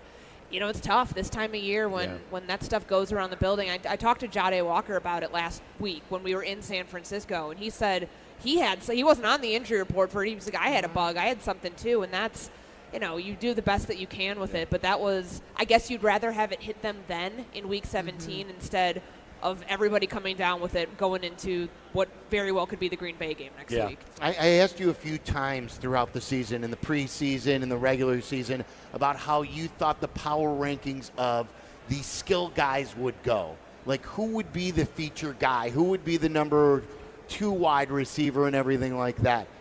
Do you believe with Luther Burden's emergence and now him getting healthy, he looks like he's good to go and he was fine at the end of the week, that he could be ultimately the most dangerous wide receiver on this team? Yeah. I mean, there's a reason that they drafted him where they did, and they prioritized pass catchers with those top 2 picks. And very clearly he's made the most of every opportunity that's been presented to him, whether it's because Rome has been out of the lineup, DJ wasn't feeling great last week with the illness. And to explode like that, to show that you are a big-time playmaker, it's been building towards that for a while. I mean, we saw it earlier in the season. There have been some games where he's been targeted more than others, and he's handled that workload. And I think just like the career trajectory that he's taking in year 1, this is somebody who had a soft tissue injury right away, who's out for the entire spring off-season program, gets to training camp, practice late because he's still rehabbing, takes him a while to learn the offense, to learn the route tree. I remember certain practices where Caleb's having to like wave him like in the right direction because he's lined up on the wrong side of the formation. And then to see him handle and just like evolve and like what's being asked of you, like that's a lot for a rookie.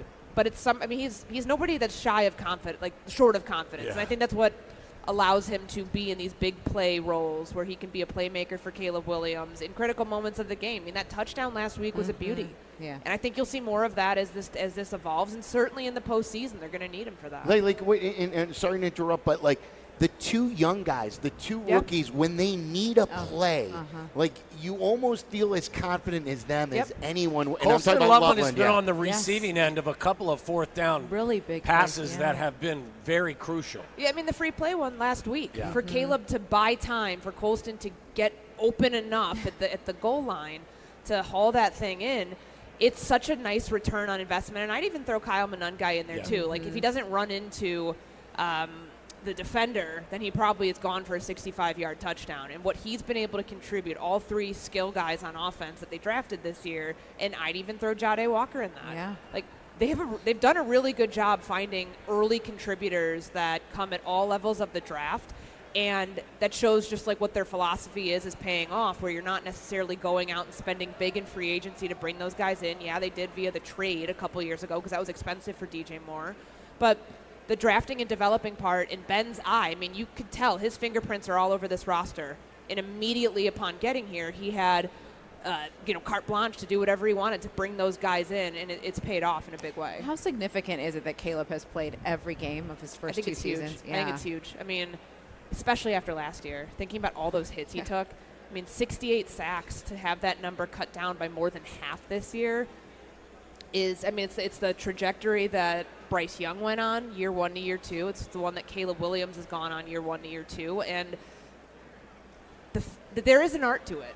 Like, for him to stay healthy, it's not just the offensive line is great and they're protecting him. Of course, that matters. That absolutely matters. But it's the onus that the player puts on himself, too, for the stuff he does leading up to the game, the rehab, the recovery. He hasn't had any soft tissue injuries to report of for the last 2 years. And this was somebody who, remember, he had a hamstring issue during the final year of his career at USC, something that was nagging and he had to deal with. None of that has popped up. So, I mean, being a pro means being available as much as anything else. And I think that that's a big thing that he deserves a lot of credit for, in addition to all the things that this team does to insulate and protect him out there. Yeah, I mean, as they say, the person who's most responsible for protecting the quarterback is the quarterback to start with. So what do you expect to see, Courtney, from the Lions today? It's been a very disappointing season for them.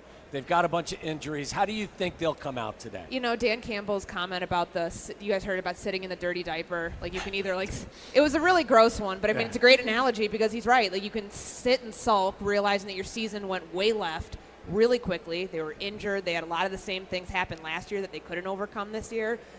Bad play calling, which obviously he's got to own. He's got to find an offensive coordinator that makes this team work in the offseason. But in the here and now, this is a prideful group. Ben Johnson acknowledged that. I don't think they come out here and give anything less than what they would if they had something on the line for the postseason. What do you, and this is for everybody, Courtney, you answer first. Like, Ben obviously wanted to do well in Detroit for Game 2. It's where he came from, but was he embarrassed? Like, he almost seemed to take that personally. I'm sure he did. Like the way he walked off the field, very few handshakes. It was the first time we saw that laser focus that someone who's just a bulldog and you don't want to mess with. And was it just the fact that he was shocked with the type of egg they laid up against his former team? Well, and the fact that they were honest about it afterwards, that they wanted to showboat and they wanted to show him up, and they did this personally because Ben Johnson left. And I don't think anybody with a brain, players included, could blame him for taking a job to become a head coach when he had been one of the most sought-after names for the last 2 cycles. But the players took it personally in Detroit. That was the rallying cry. Whether it's fake motivation or real motivation, it worked. So I think that he heard that. He knew what the talk was going to be. And when you go back to the place where built you the last couple of years into who you are as one of the foremost offensive minds in the NFL, and you lay a performance like that, you're not going to feel great leaving. So I think that one, then having the I think it's poetic in a way that this is the last game because they were such a different team then. We weren't sure if it was going to work with Ben Johnson and Caleb Williams because of such a small sample size. And I remember sitting on that Monday press conference after the Lions game, and he was talking about, no, like I'm seeing growth. Like it's marginal growth, but I'm seeing Caleb grow week to week, practice to practice, game to game. And it didn't look like it to us. It didn't, not at that time. I mean, the offense was in a much different state. The offensive line looked different. Braxton Jones was starting at left tackle that game. Like, think about how much has changed. Since then, they had no run game to speak of, couldn't get the tight ends involved. It was a mess. Wasn't he asked, Ben, I forget if it was in like the practice week following or after the game, if he was demoralized? He said, and was it like, demoralized? I am not demoralized. And the actions there afterwards showed you they weren't demoralized with how they came out on the other side. Don't you remember that Wednesday practice before the Cowboys game where he was like, this is going to be a hard practice? It was 2 hours and 25 minutes, which does not happen on a Wednesday in season where they're hitting, where it's aggressive. And it was 90 degrees out because we had that second summer wave of heat come through. Like, I think you can make the argument, obviously, now in the benefit of hindsight, that's exactly what that young team needed, was to get their asses kicked by his former team. Because as Dee said earlier in the show, you go back and remember when Ben said, we don't have championship caliber practice habits. That was that Wednesday. Yeah, and he talked about how our receivers have to be more involved in and if you go back and watch the film of them trying to block in that game versus how they've blocked since that game, it's like night and day. Well, don't you remember DJ Moore was getting a ton of criticism after that game for, body language stuff and giving up on plays at the end of the game. And yes, I know it was a blowout, but that stuff didn't sit well with the head coach. And I think it is really unique about this team in specific that there are certain moments you can look back at, and I cannot remember who had the analogy of this, but I think I talked with you guys about it, that like whatever happened in the locker room, Game 7 of the World Series, whatever that conversation was for the Cubs to come out and just dominate, and whatever it was that week 2 practice, that Wednesday practice, whatever happened during the bye week for them week 5 to all of a sudden change and find their identity, all of these moments that are just like touch points in the overall picture of the season. I don't think I've covered a team where there's been that many turning points every step along the way that shows you growth is not linear, but at least it's going in a straight line. It may go up and down along the way, but you are going in the right direction. And that's, you have to deal with some lumps and some adversity to get there, and they certainly have. I think it's in the moment, didn't realize how Ben navigating that was so important to the season, but like his response was what helped them move forward and not go down that rabbit hole of familiarity that had been around this organization for so long. I use the phrase proof of concept a lot this year. I remember we were talking about that like early on when you need to see you need to see results or see progress in order to know it's working. Yeah. And it's those sorts of things that I think Ben has given them the menu of like, this is what it's going to look like if you trust and buy into what we're doing, buy into how we're coaching you, how we need you to play certain things. And that's, there is something to be said. I think Caleb said it perfectly this week that when you see, this actually works, and you trust your play caller, he's going to put me in the right situation. I'm not going to have to bail myself out of things because something gets lost in translation or somebody messes up.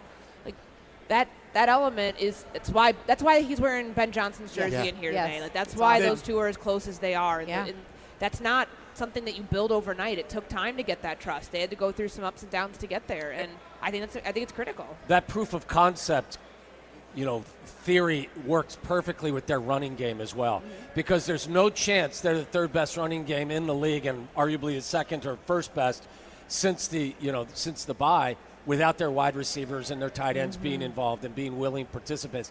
And in the first couple of weeks, Courtney, they weren't. No. So to build that, it was really week 5 onwards, and Ben said that he took that so personally because he spends more time game planning the run game during the week than he does with the passing game.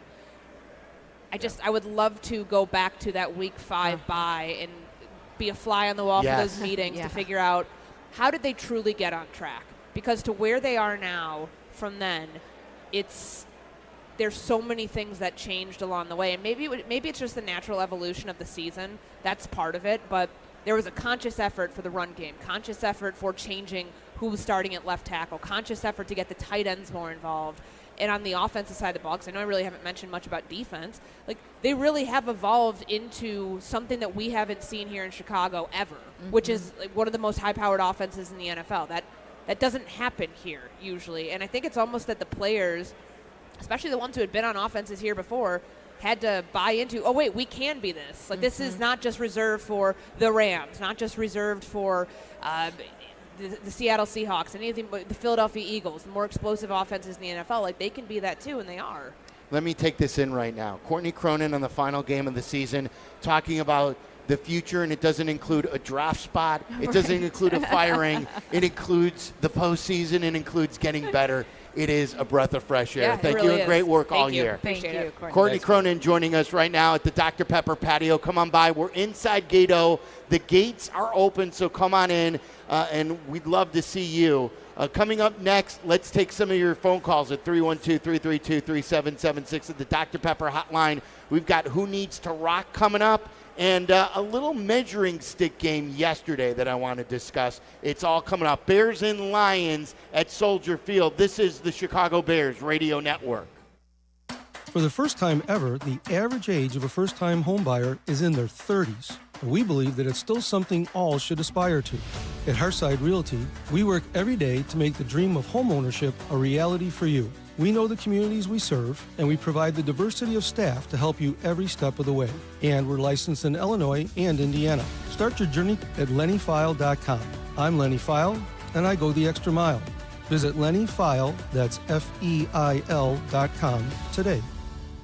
Property managers and GCs use FinishingChicago.com's contractors for finishes and protective coatings in the most iconic venues, interior spaces, and essential infrastructure. Our painters apply industry-leading commercial and industrial finishes inside and out, so your biggest assets always put their best square footage forward. FinishingChicago.com has your free list of painting, wall covering, glass systems, drywall finishing, and signage contractors. For a great finish, start with FinishingChicago.com. Everyone deserves a place to call home and a bank to help get them there. That's why we created the Old National Bank Down Payment Assistance Program. We'll help you from start to finish, and you may be eligible for up to $15,000 toward your down payment. So get old in a new home. Connect with an Old National mortgage lender to learn more. For complete details, visit oldnational.com/home. Funds limited and subject to availability. Additional restrictions and qualifications apply. Loan subject to approval. Property insurance required. Contact an Old National lender for details. NMLS number 459308. Member FDIC. Equal housing lender. Toyota-thon, Toyota-thon, Toyota-thon is on. Oh, what fun it is to drive a new Toyota today. Hey, Jan from Toyota here, reminding you Toyota-thon is on. Make your holiday wishes come true with a new Camry, RAV4, Tacoma, and more. All right, let's sing it together this time. Toyota-thon, Toyota-thon, Toyota-thon is Dealer on. inventory may vary. Toyota-thon ends January 5th. See your participating dealer for details. Toyota, let's go places. Hi, this is Dave Musil, owner of Four Seasons Heating, Air Conditioning, Plumbing, and Electric. When emergencies happen, who do you call? Broken pipe, power outage, furnace failure, no hot water? The answer is always the same. Call Four Seasons. We guarantee same-day service and installation on all heating, cooling, plumbing, and electrical needs with no extra charge for nights, weekends, or holidays. That's why over 30,000 customers have given us a 5-star Google review. For all the right reasons, call 866-4 Seasons. $4 million. The Veroliak Law Group wins again for their clients. That's right. The Veroliak Law Group recovered $4 million for a client who was injured in a truck accident. If you're injured, make sure to call the Veroliak Law Group. Hey, this is Yurko. You all know I played professional football and I've been on the radio for many years. I've had the chance to endorse a lot of products and companies, but I've always believed in only backing the ones I truly trust. And now I get to endorse a company owned by close friends, the Veroliak Law Group. They've been helping people for over 60 years, even some of my friends and neighbors. Just like choosing an experienced doctor, you want skilled lawyers by your side. With $9 billion recovered and 40,000 clients served, they're proven experts in personal injury, accidents, wrongful death, and more. Call my friends at 8444-VLG-LAW. The Veroliak Law Group will do great for you, too. Call 844-4VLG-LAW. You all know the 13 reasons to use Windy City to go to Soldier Field, but now there is a 14th, Gate 14. Windy City can drop off and pick up right at the gate.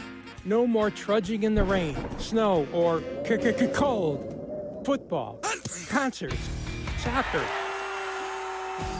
You will be safe and warm and get home an hour before your friends. Call 866-94-WINDY or WindyCityLimos.com. Tell them the M&M guy sent you. This is the home for every Bears game. Touchdown! Touchdown Bears! ESPN Chicago. Silvy takes your calls at halftime on ESPN Chicago. Yeah, don't forget, Bears fans, it's always about you.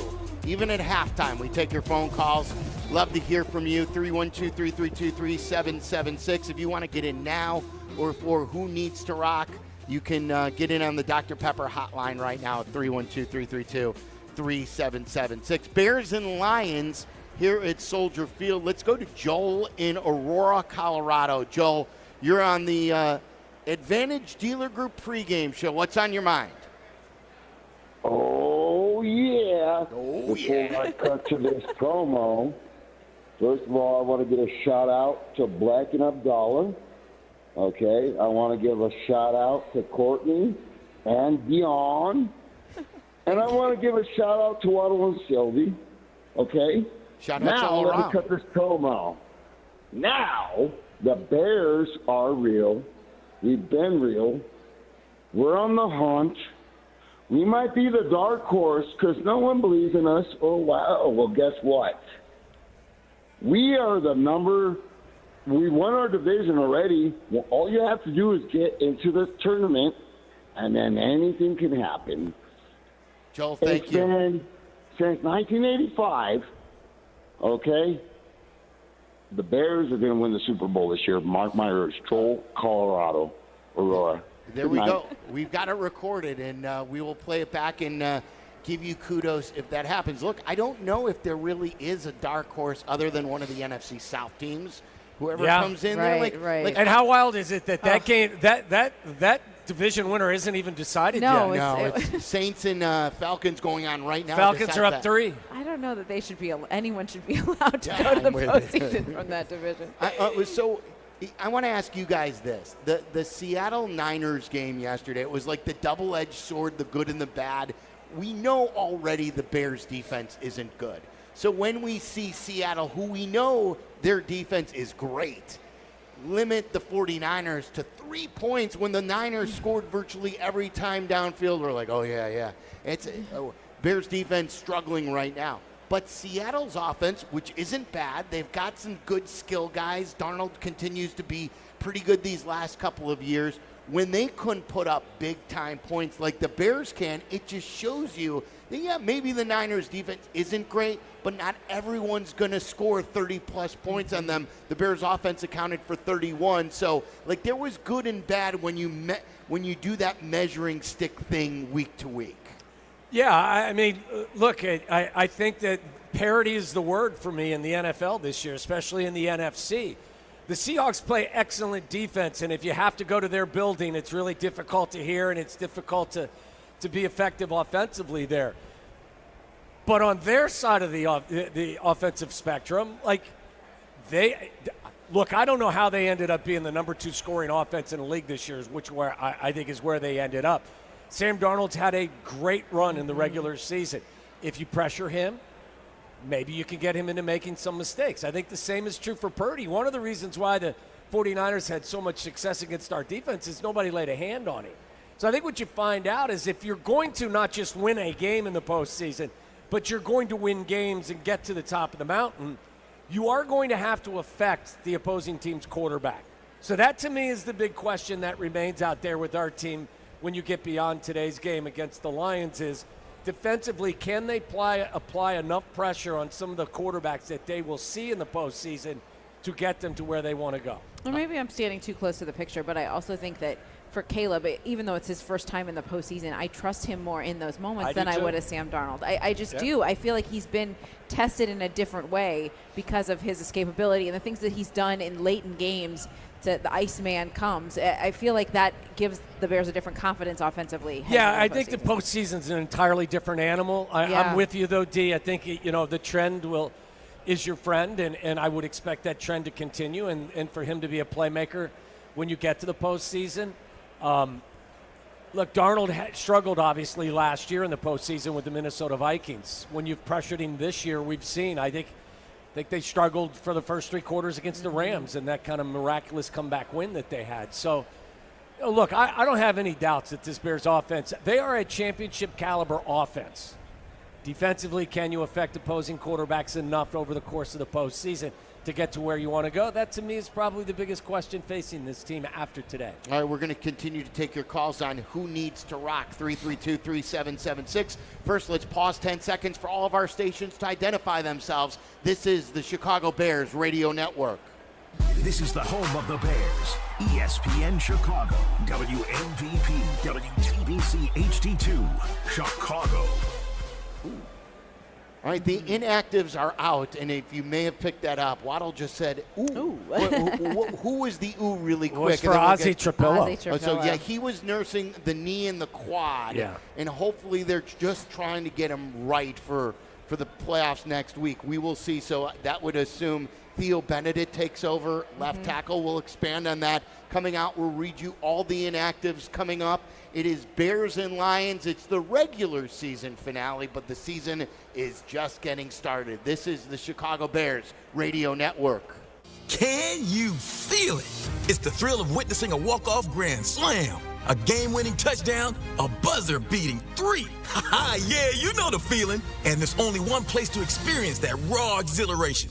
Potawatomi Sportsbook. Catch all the action in a supreme space with dozens of sports betting kiosks, cool drinks, luxe seating, great food, fiery atmosphere, and a monster video wall. Become a legend at Potawatomi Sportsbook. More info online. Must be 21 to enter casino. You know that sound, and you better get used to it. Because when you bank with Consumers Credit Union, you've got people cheering for you everywhere you go. And now we've rebuilt our corner of the internet to make your digital banking experience better in every possible way. When you get lower fees, great rates, and a team that's always got your back, you win. Visit the new myconsumers.org. Consumers Credit Union, the people in your corner. Insured by NCUA. At Coast Ivoni, we get you. What do you mean, we get you? You're a Chicagoan, right? I am. You know about all the things that make this city what it is, right? Of course. And when you meet a fellow Chicagoan, there's that connection. It's a pride of being part of the greatest city. Nobody's going to tell you you're the second city or the third coast. All right, already. I get you. No, it's we get you. This is Courtney Cronin, and my friends Anthony Iavoni and Julio Costa are ready to fight for you, Chicago. 708-4million. Coast Ivoni, your trusted local personal injury lawyers. We get you. In Chicago, football isn't just a game, it's a way of life. And when the Bears hit the field, there's only one drink that brings the flavor, Dr. Pepper. And now, it could be your ticket in. Enter the Dr. Pepper Bears Ticket Sweepstakes at drpepperticketsweeps.com/Bears for your chance to win tickets to an upcoming game. Terms and conditions may apply.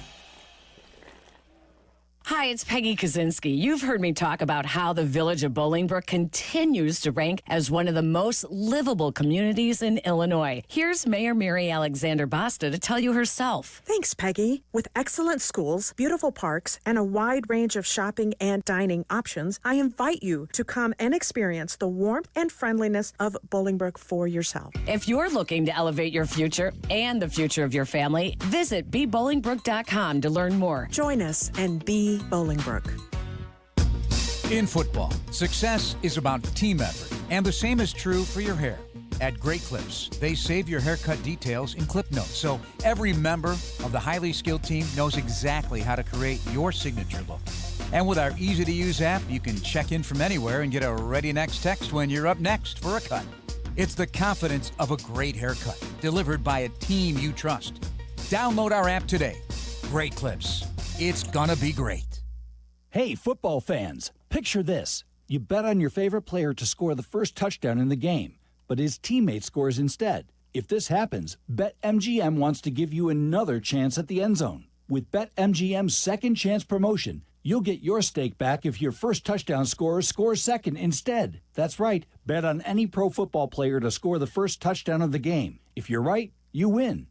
If your player scores second, you get your stake back in cash. With BetMGM's second chance offer, you have a chance to keep the fun going after the first player crosses the goal line.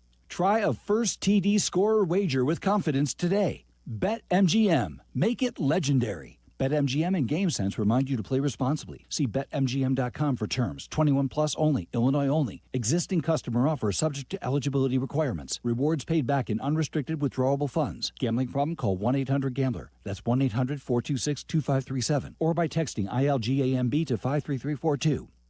Chicago's home for sports is the home of the Chicago Bears. ESPN Chicago. Are you ready to rock? Are you ready to rock? Well, that's what you gotta get. Tom Waddle, Dionne, and Mark Silverman. Bears pregame. All right, let's take a bunch of calls here as we get set for Bears and Lions, just about an hour and 20 minutes away from kickoff here at Soldier Field. Who Needs to Rock is brought to you by Hard Rock Casino, Northern Indiana. I'm Martin Lawrence, coming to town January 24th at Hard Rock Live. Tickets on sale now at Ticketmaster.com. It's also great for a night out on the town, just minutes from downtown Chicago here at Soldier Field. Check them out today. Hard Rock Casino, Northern Indiana. For all of our fans, they're always going to roll out the red carpet for you. 312-332-3776. I bet you we're all in alignment. So do you just want to say it on three, what you're thinking right now? I know that Waddle and I think alike for doing the show. I think I'm gonna throw you a curveball. Oh, go ahead then. Well, the guy that I want to rock today is Montez Sweat. Okay. I want to see him get to the quarterback. No Penei Sewell. Their offensive line's been banged up, and as I said earlier, I think it's important for this defense to get that bad taste of that San Francisco performance out of their mouths collectively.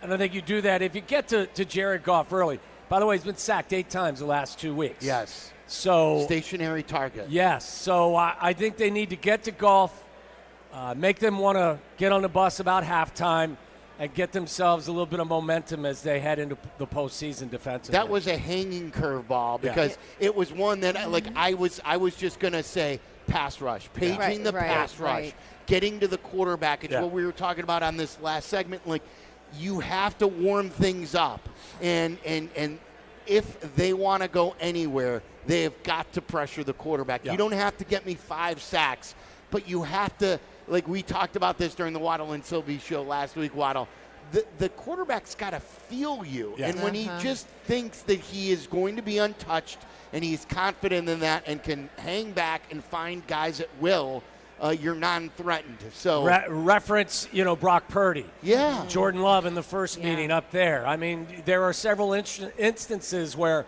opposing quarterbacks have not been harassed, and they've had big days against us. Yeah. 511 yards and 5 touchdowns. Yes. That's what happened when they played the Lions the first time. I think defense needs to get back on track. I'm so on board with that, Tom. They have to feel differently going into the postseason than they have the last 2 games and the way they've come out of that. The offense has been outstanding. They have to pull their end of the bargain too here. And I think that they want to. They've been so much better at home. I know you guys talked about that on your show this week. So much better at home. They have that opportunity to play at home again next week. Okay, let's flex that muscle a little bit. Yeah, Tyler Hockey gave us a ton of stats of just how much better defensively they have been in their own building, which then also kind of highlights how important it is, as long as you're playing in the postseason, being in your own stadium is uber important. The crowd here this year has been great. Obviously, they've had more to cheer from with. And like the Packers game, we haven't been back here since that Packers game. And it will be forever a game that I remember. Yeah. I will never forget that game. And it's up there with some of the greatest regular season games I've seen in Chicago sports history, and it wasn't trending great, and then they found a way as they found a way many, many times this year. There are still tickets available for today. Yeah. If anyone would like to come out. Now, I think this is twofold because, and I think number one, I have not seen a lot of Lions jerseys. This is true. They have traveled and do travel well. Not today. I feel like the Lions fans are the ones who have put their tickets up because I think based on what the Lions have done the last couple of years that people thought you'd come here, you'd maybe clinch. Totally. Or you'd get ready for the number 1 seed and you'd make your presence felt. But I've seen maybe one Lions jersey. It's as sparsely have attended away crowd as we've seen. We've seen Pittsburgh come through. We've seen the Green Bay fans always travel well. The Dallas fans travel well. Yeah. I have not seen a lot of Lions Maybe fans. it's the Tom Brady, Kevin Burkhardt factor as well. You got the number 1 Fox team up in the booth today. Just stay home. Some people are sitting on their couch and they're rather listening to Tom Brady describe what he sees. I did find it interesting that there were so many available, but I'm with you. I think a lot of it is the fact that the Detroit fans aren't here. They decided not to come. I think that makes the most sense. Let me go to Tim in Naperville. Tim, you're on the pregame show, on the Advantage Dealer Group pregame show, and who needs to rock? What do you got, Tim? I just want to say that locker room speeches. Notice that Caleb hasn't even reached the game.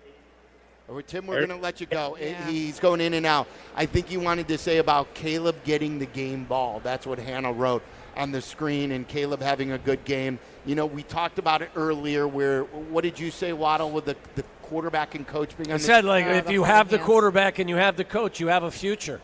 And I think we've been reminded of that, even going back to the game in San Francisco and Santa Clara last week. Like, there was nothing that Caleb or Ben did that I can be overly critical about. Like, defensively, they're going to have to clean up some issues next year. But offensively, you've got your quarterback, you've got your coach.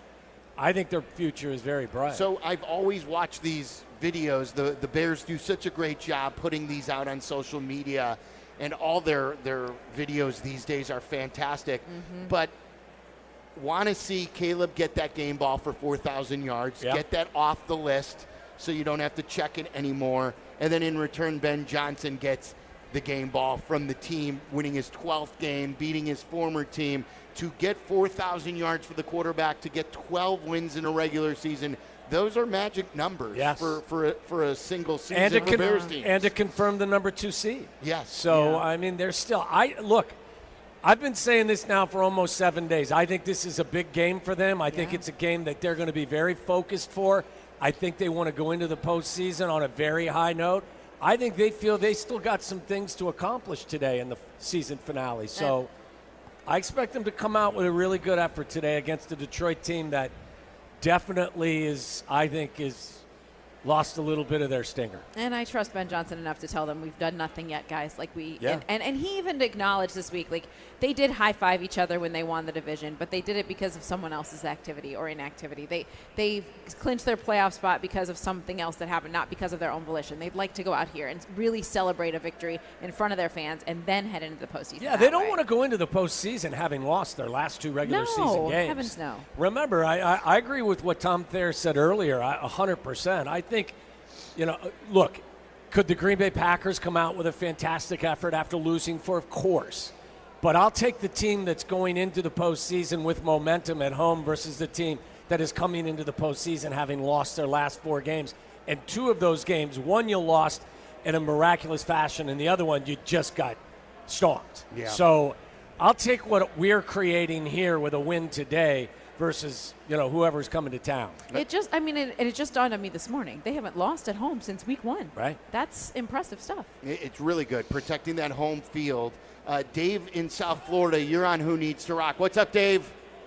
Hey, what's up, guys? I got my Portillos. I'm ready to rock. I'm ready to roll. Just tell you, who needs to rock? Dennis Allen. I need a solid game plan. We need to put this baby to bed by halftime, get the guys some rest, and let's get some momentum for the playoff team. Bear down. Good stuff, Dave. What did you guys make of Dennis Allen on Thursday saying that he needs to coach better? Was that just him falling on a sword? Yeah, stepping up in front of his players and showing accountability. Yeah.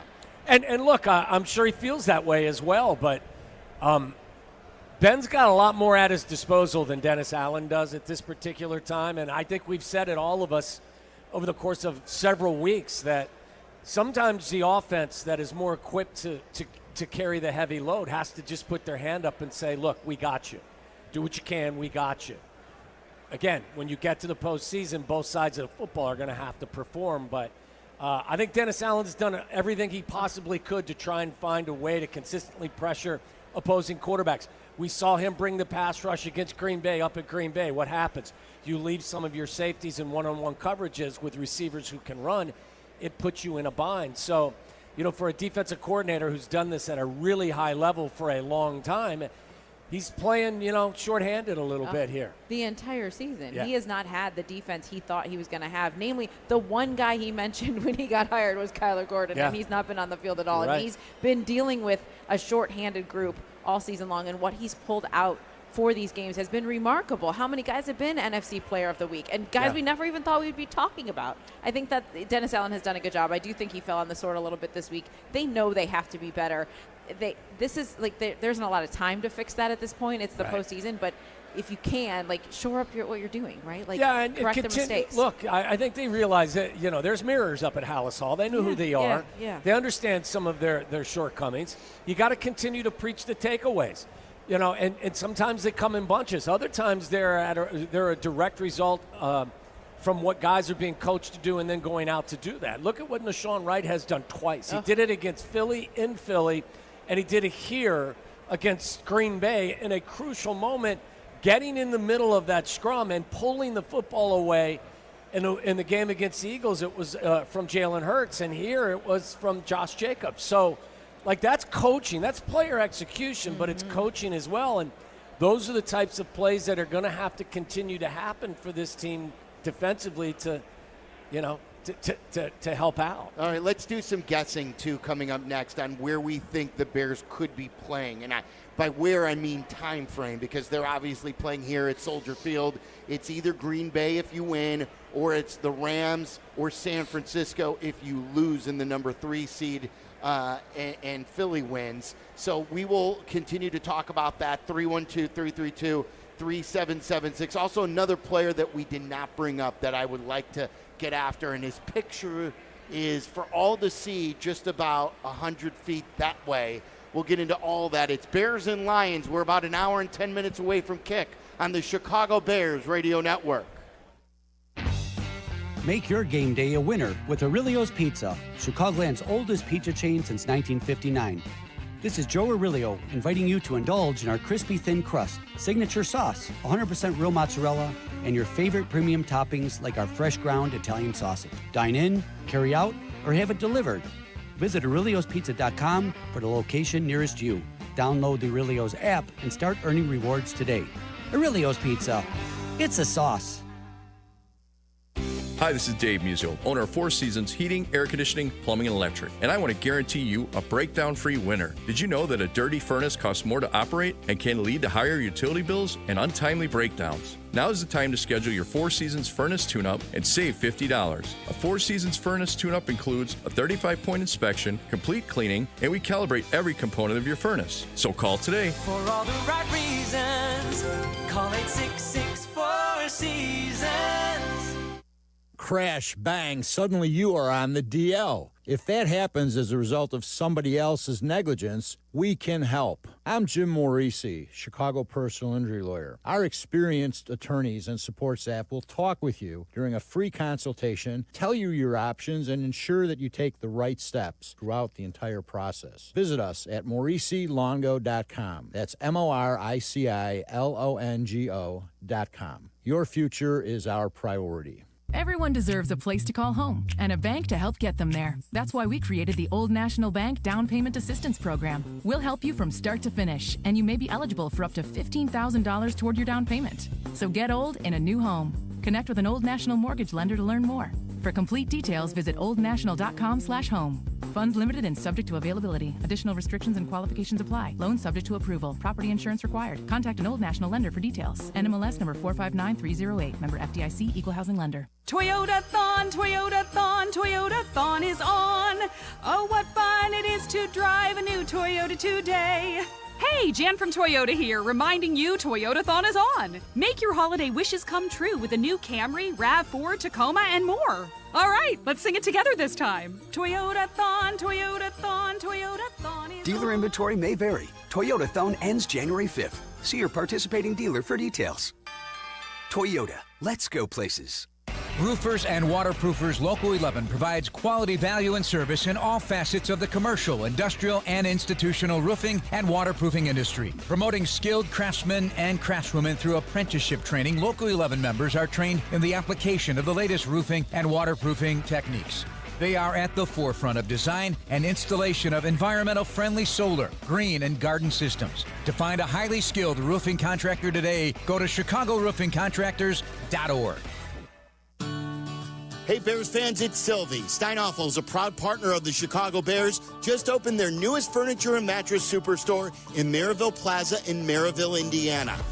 That makes 7 Chicagoland locations with the best selection, unbeatable value, and styles for every space and budget. Plus, they're 100% employee owned. That's a local pride you can feel good about. Shop in-store or online anytime at steinhoffels.com. Our patient Mike had blood clots deep in his lungs that were putting his heart under major duress. Using a minimally invasive procedure pioneered by our team, we were able to clear them. Top ranked in Illinois for heart and vascular by U.S. News & World Report, Northwestern Memorial Hospital used tiny balloons to widen the vessels in his lungs, the first in Illinois to master this breakthrough method. As Mike's nurse, I'm proud to have helped him breathe freely again. Northwestern Medicine. Better. This is the home for every Bears game. Touchdown! Touchdown Bears! ESPN Chicago. Bears games, all of them on AM 1000 and the ESPN Chicago app. Don't forget to keep that number handy for halftime at 312-332-3776. Ozzie Trapillo is out for this game. He was nursing knee and quad issues. Want to talk about the guy on the poster I believe I saw earlier. I didn't take a picture like I normally do. The advertisement, I think it's Jalen Johnson for today's game day. You know, Jalen made such a great play to jump the route and force the pick six with Edwards. But again, another play where it didn't look like he was really dialed in or max effort to make a tackle, and he hit Nishan right on the play too. Could have hurt him, and you know, we've seen that from Jalen before. Waddle, you made the comparison during the week to how Ben Johnson demanded the blocking from his wide receivers, and it's the same thing as a corner helping in run support. While it may not be job number one, it is an important part of the job. And what do we need to see from Jalen Johnson to live up to the contract and to help out in all facets? Yeah, I don't know that you're going to see him, you know, be as silky smooth at any point this year as he has been in the past because he got such a late start because of the injury. But, you know, that doesn't excuse anyone for a lack of effort. I agree with you 100%. I think it's a direct, you know, comparison to the wide receivers. If you want to be, you know, part of the passing game, you also got to be a large part of the running game by blocking downfield. You know, if you want to be a large part of the pass defense, you also have to be a large part of the run defense. So, you know, in a lot of ways, it's about effort. Tyreek Stevenson, I think, at times has done a really good job supporting the run. I think Nashawn Wright has really done a good job. Jalen is really gifted.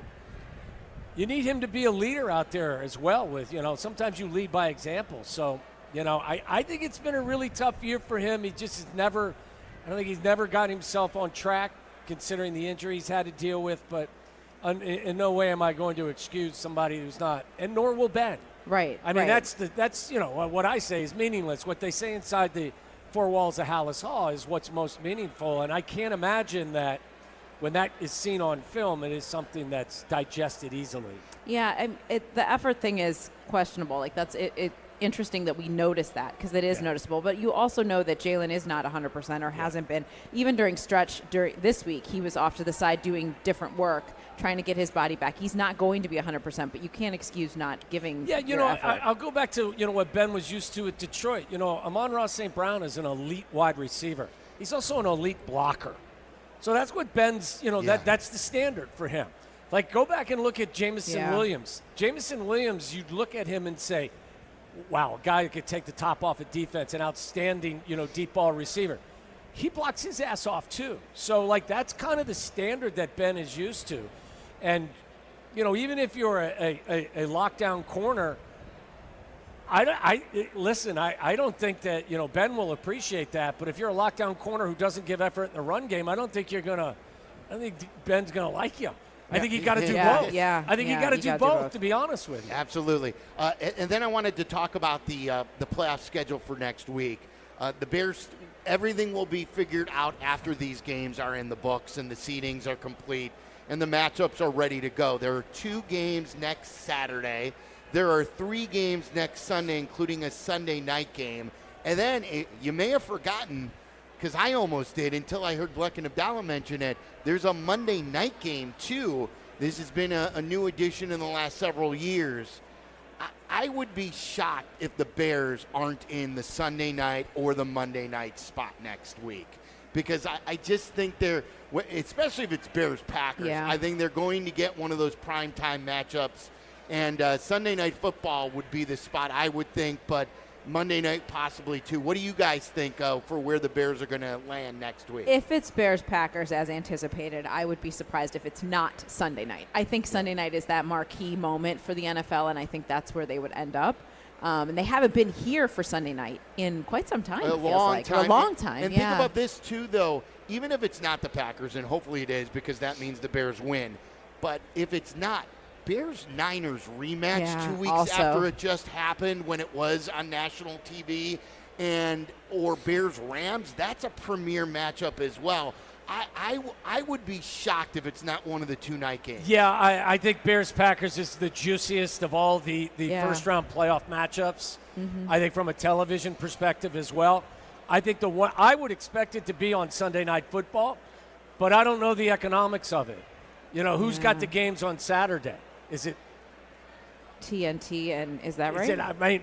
The point I'm making, or the question I'm asking is who's paid the most? Which is the slot, which is the most important. Yes. Saturday afternoon or the first game sounds like the Carolina game or whoever comes out of the West. Right. You know what I mean? I think the only thing that could knock the Bears-Packers out of Sunday Night Football would be if there's some sort of financial element here, that whether it's Netflix or whoever, Amazon or whoever it is, if they've paid more than NBC, then they're probably going to get their pick of the games. That would be the only thing I would think that would disrupt the Bears and Packers from playing on Sunday night. We also have some breaking news in the NFL. Myles Garrett did get the sack record, so he is now the new sack king in the National Football League, as he sacked Joe Burrow, if Joe Burrow is still in the game, and I would think he is, as the Bengals and Browns are both playing out the string.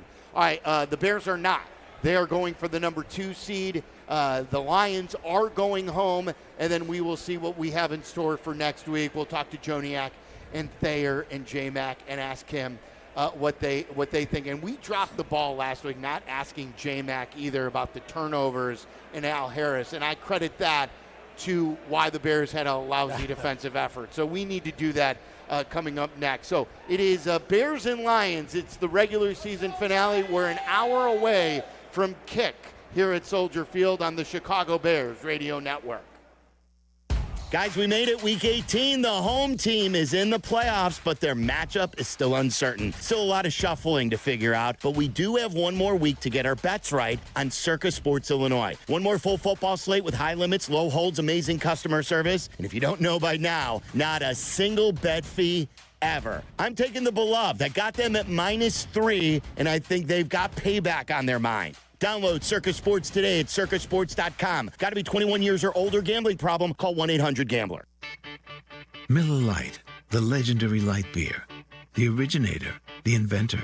If this beer could talk, it'd tell stories about that one time, that night, that one guy, that one gal. Writing a story 50 years long and 50 million friends wide. Because legendary stories start with a light. Here's to 50 years of Miller Time. Celebrate responsibly. 2025 Miller Brewing Company, Milwaukee, Wisconsin.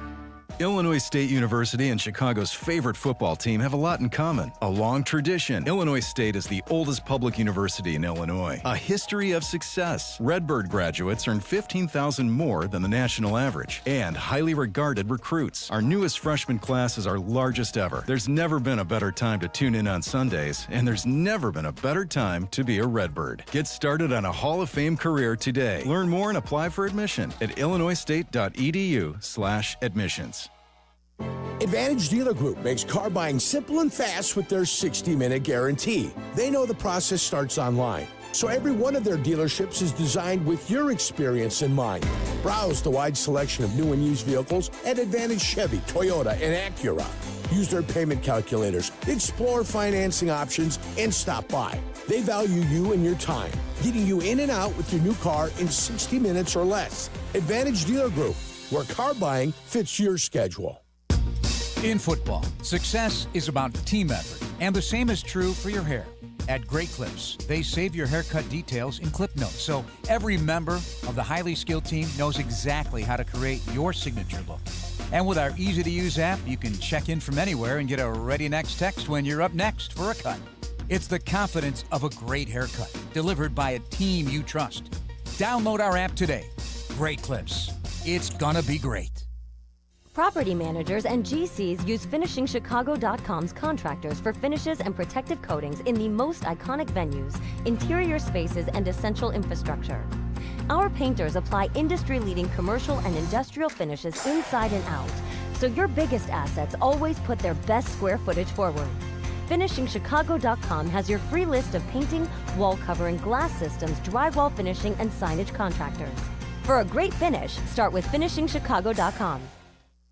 The big realtor firms are busy lining up things for Wall Street. At Hearthside Realtors, we're busy trying to find the street you will call home, just like we've been doing for 55 years. I'm Lenny File, and I'm ready to work for you. Whether you're buying your first home, new to the area, or if it's time to downsize, our diverse staff of real estate pros are here to help you every step of the way. I'm Lenny File, and I go the extra mile. Visit LennyFile.com. That's Lenny, F-E-I-L.com today. Hearthside is licensed in Illinois and Indiana.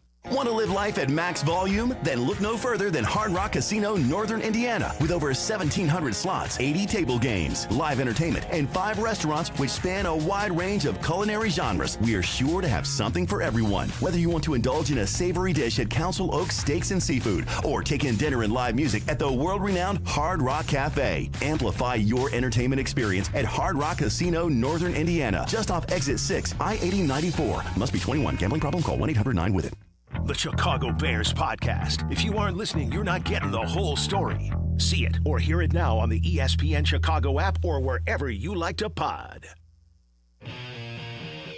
Joniak and Thayer with Jason McKee. Bears football, ESPN Chicago. All right, Bears and Lions ready to go in under an hour. It's time to talk to the best booth in football. It's presented by Steinhoffel's Chicagoland's furniture and mattress leaders. Steinhoffel's New Year's sale going on now. Kick off the new year with big savings on furniture and mattresses. Shop Steinhoffel's in-store and online at steinhoffels.com. Jeff Joniak, the voice of the Bears. Any New Year's resolutions for you?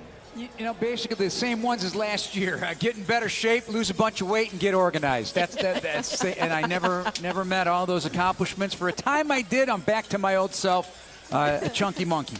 Not too good. Stop it. No, you're Stop not. it now. Get the knee fixed. So my New Year's resolutions, I keep a calendar of this stuff, and you know what? I didn't check many boxes from 2025. Well, look, you got to call winning football this year. That's a box checked. Now, maybe you had very little to do with it, but it was still damn fun. How about zero to do with it?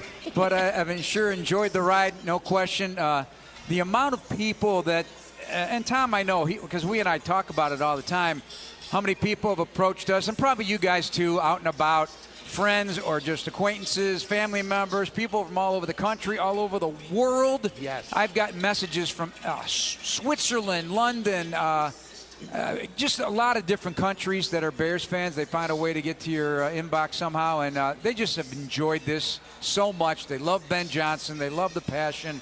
They love the type of football that's been going on. So yeah, keep the train rolling. Now, we know we got guaranteed of at least one playoff game, so those have been rare, and so let's embrace the moment and see where it goes. I know we're biased, but the NFL's better when the Bears are relevant. Yes. Can I get an amen to that? Yeah, amen. Amen. Yeah. John Madden used to say that all the time, and he is a big influence on the NFL, and he talked about their popularity is really important for the popularity of the NFL. You know, Jeff, really quick before the Journal, what you were exactly talking about, I just experienced 10 minutes ago. There were a father and son who were standing here, first time they've ever been in Chicago. They're from Dublin, Ireland. And the father grew up a Bears fan, and he listens to us because of technology now with all the podcasts, and it enhances his love for the Bears. And here's this guy in Ireland who loves Chicago Bears football, and today's the very first day he has stepped in Chicago and into Soldier Field. I hope he has a great experience and appreciates the type of effort and physicality and stick-to-itiveness this Bears team has become. That's their label, and they're going to fight to the finish, and I think everybody can embrace that kind of thought, especially here in this city, blue-collar mindset in this town, and I think they play the game that way. No All right, doubt. you want the Journal? Yes, let's hear the Journal. Yeah, you know, I hate dead air. I hate dead air. It makes me nervous. Makes me nervous. All right, so first impression. Now, this seems hard to believe, but this is according to NFL research. Caleb Williams, 200-plus yards passing, 2+ touchdowns, and no interceptions each of the last 3 games. That's tied for the longest in Bears history, and he's done it 10 times in 2 years. Justin Herbert, number 1 in that period of time, and he did it 12 times. Cam Newton and Josh Freeman are the only players under 24 with the longest streaks in that since the 1970 merger. They did it 4 times in the 2012 season. So, obviously, with Freeman, that was a short-lived career. But that's an interesting nugget, if you ask me. I thought that was pretty cool. My second thought, rookie wide receiver since 2011 with 50 or more targets and a yard per route run rate of 2.50. Luther Burden, number 1 in the NFL of rookies since 2011 right now. Beckham, A.J. Brown, Justin Jefferson, Puka, and Chase, all these great receivers, but he's had the best since 2011 for a rookie wide receiver, and he hasn't even played the whole season, so he is really emerging. You know, he's the best on this team with 25-plus yard catches with 9, so he's become the big ball play for receiver. My third degree, Detroit has faced 89 total third downs in their 8 wins, while we're facing 112 third downs in their 8 losses. They are 6 of 9 on 4th down in wins, 11 of 22 in losses. So that key statistic today is somewhere where the Bears really got to knuckle down defensively. Don't allow them to keep the football and charter a long field and get on the board. So you want to wipe that out today. My fourth and short, Detroit is unreally, surprisingly, I should say, having trouble running the football of late. The last 3 games have not hit 100 yards rushing. 7 times this year that's happened. They're 0-7. 0-7 in those games. 6-0 in games they've averaged 5 yards or more a carry, and only 4 yards or less 9 times this season, and they're 2-7. So you think about their passing game being so explosive with Jamison Williams and Amon-Ra St. Brown and Laporta when he's healthy, and those 2 backs out of the backfield. Wow, they don't really get ignited until their running game gets ignited. So slam the door on that today. Good stuff, That's Jeff. the Journal. Yeah, really good. J-Mac, I want to go to you because we dropped the ball, and we did not ask you the Al Harris turnover meter. What he said last week, and I blame us for the poor defensive performance. So what did Al Harris say today in the season finale?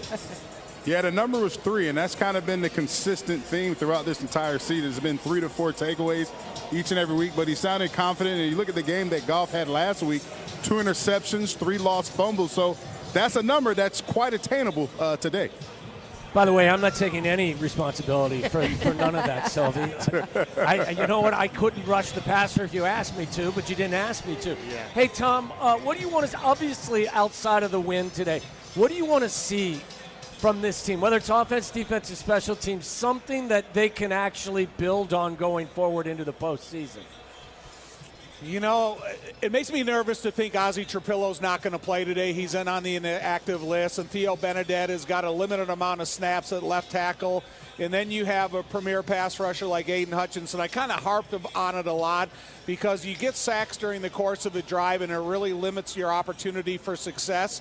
So I want to see the right combination of, still feeding in the running backs in the running game, so it lessens your obligation for lengthy pass protection. And so if they can run the ball effectively on first and second down and make it to more challenging third downs with the realistic amount of protection, then I'll be okay with that. But there's going to be a lot of factors in the play when you talk about the left tackle position and what these guys have to do. But they got a lot of injuries on the defense up front and on the second level, and so I'm really interested to see what is most inviting to Ben Johnson and what does he feel is their biggest vulnerability and how to attack it.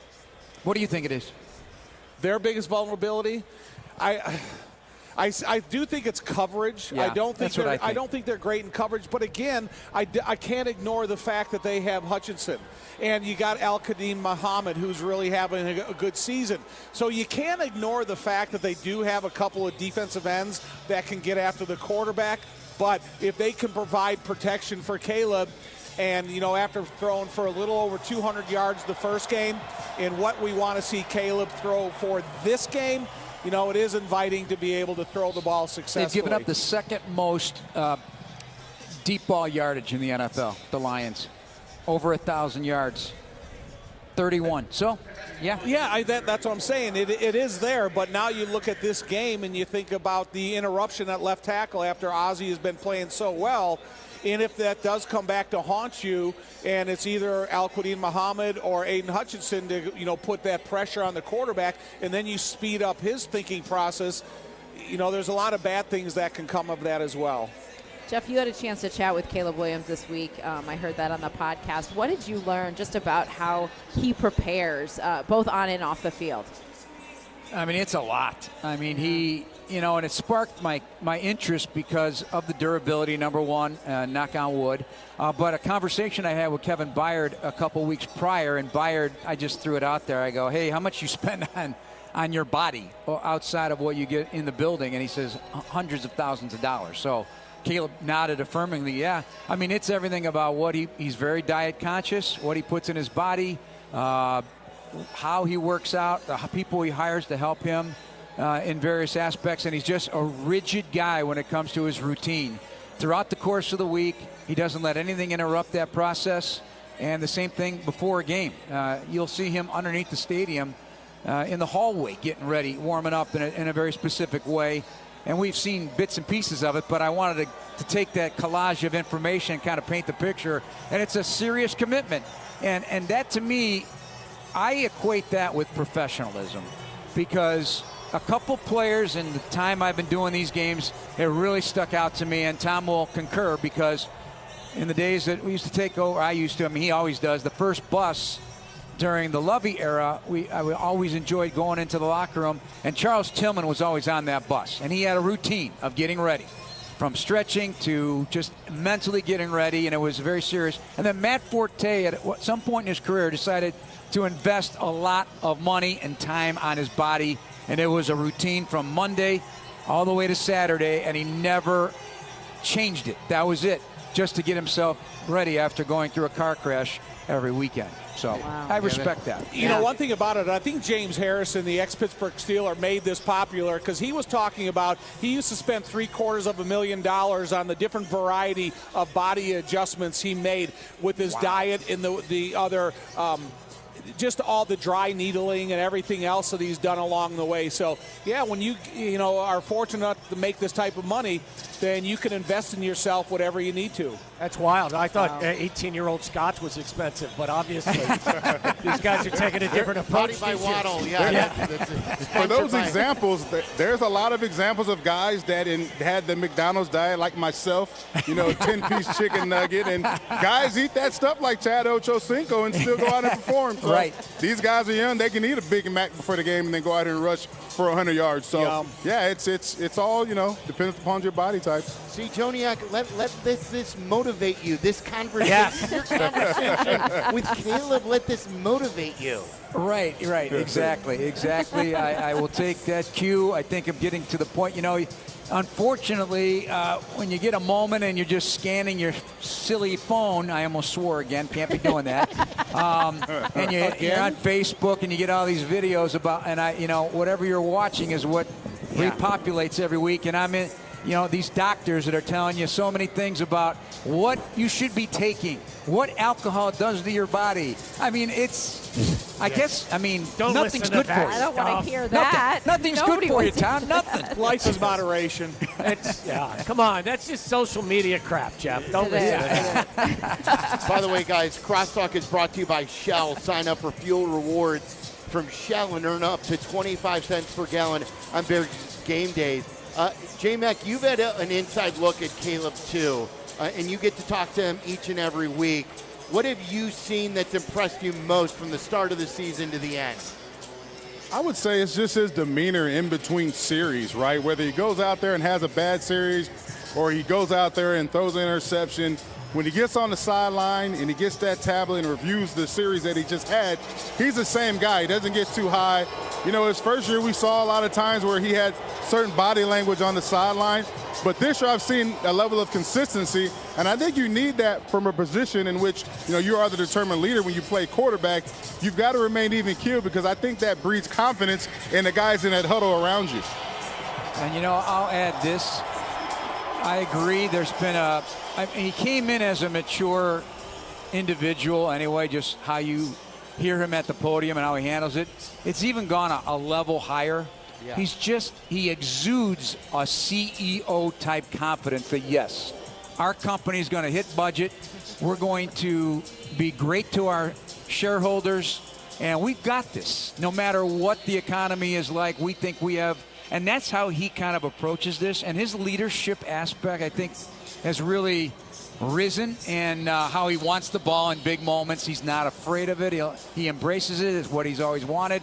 And I think that's been a big, you have, until you're in it, I don't care what you did in college and how great you were, you have to cross that bridge into, you're not just given that in the NFL just because you want it. But I was going to say, can we all agree that the best thing, and I take nothing away from him, he's got an unlimited skill set, but the best thing that happened to Caleb Williams was Ben Johnson. Yeah. Oh, yeah. Yeah. 100%. One thing about it, too, I think his college experience helped him not be so, blown away by the stardom that comes with being in the NFL. Yeah. He's been around that atmosphere throughout his experience at USC. He knows what it's like to be around, a type of person, a type of stars and of that. And now he's become one of them, so it's not that big of a shock to him. I think one of the biggest things, when you're doing this a long time, you see all these videos or audio versions of a video with a collage of big plays, and they're promoting the National Football League. Well, guess who you're starting to see in there now? Yeah. Caleb Williams is throwing the football. So that's a great sign for the future as well. Great stuff, guys. Have a great game, and can't wait till next week. Thank you. All right, guys. There you go. First things first, though, you got to beat the Lions. Get that number 2 seed. Keep the eye on the ball. It's something that Thayer mentioned earlier. I hope the scorekeeper's hydrated because he's going to get a workout today from this Bears offense. You think you're expecting another 30? At least. Yeah. Oh, good. Yeah. Waddle. I can't wait for Waddle's score. We'll get that prediction along with Ben Johnson, and wait till you hear what Ben Johnson has to say about facing his former team, the Lions, once again. We'll get to that coming up next. It is Bears and Lions here at the Lakefront. It's the season finale, at least the regular season, on the Chicago Bears Radio Network. ESPN Chicago. Hi, this is Dave Musial, owner of Four Seasons Heating, Air Conditioning, Plumbing, and Electric, with our biggest sale ever. Furnaces from just $39 a month. Furnace and air conditioning combos from just $57 a month. Plus 6 years, interest-free financing. Four Seasons guarantees to beat any competitor's price by up to $1,000. With an A-plus rating from the Better Business Bureau and over 30,000 five-star reviews, we are Chicago's trusted local experts. For all the right reasons, call 866-4 seasons. Hey Bears fans, it's Silvy. Steinhoffels is a proud partner of the Chicago Bears, and this season, they're teaming up with Special Spaces Illinois to create dream bedrooms for kids battling cancer. Every time the Bears defense causes a false start at home, Steinhoffels donates $1,000 to Special Spaces Illinois. Steinhoffels, now with 7 locations, has Chicagoland's largest selection of furniture and mattresses, all styles, every budget, and they're 100% employee-owned. Shop in-store or online at steinhoffels.com. Toyota-thon, Toyota-thon, Toyota-thon is on. Oh, what fun it is to drive a new Toyota today. Hey, Jan from Toyota here, reminding you Toyota-thon is on. Make your holiday wishes come true with a new Camry, RAV4, Tacoma, and more. All right, let's sing it together this time. Toyota-thon, Toyota-thon, Toyota-thon is Dealer inventory may vary. Toyota-thon ends January 5th. See your participating dealer for details. Toyota, let's go places. $4 million. The Veroliak Law Group wins again for their clients. That's right. The Veroliak Law Group recovered $4 million for a client who was injured in a truck accident. If you're injured, make sure to call the Veroliak Law Group. Hey, this is Yurko. You all know I played professional football, and I've been on the radio for many years. I've had the chance to endorse a lot of products and companies, but I've always believed in only backing the ones I truly trust. And now I get to endorse a company owned by close friends, the Veroliak Law Group. They've been helping people for over 60 years, even some of my friends and neighbors. Just like choosing an experienced doctor, you want skilled lawyers by your side. With $9 billion recovered and 40,000 clients served, they're proven experts in personal injury, accidents, wrongful death, and more. Call my friends at 8444-VLG-LAW. The Veroliak Law Group will do great for you, too.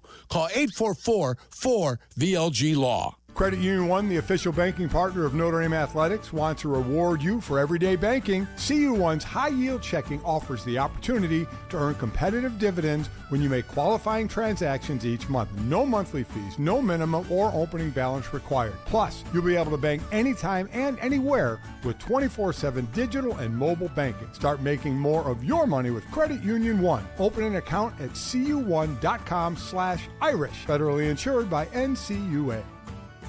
Getting health insurance that fits your budget isn't easy. At Get Covered Illinois, we are here to help. We are the state's official health insurance marketplace. A place where health insurers compete for your business.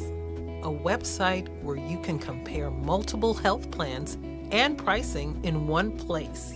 And where you can connect to financial help and free in-person assistance. Because you deserve insurance. GetCoveredIllinois.gov. We're here to help. Compassion is more than just care. It's commitment. At UI Health, your story guides us, shapes us, and inspires us. And we're with you every step of the way. Whether it's your stroke emergency, your cancer journey, or your transplant victory. At UI Health, our care heals. Our care saves. Our care triumphs.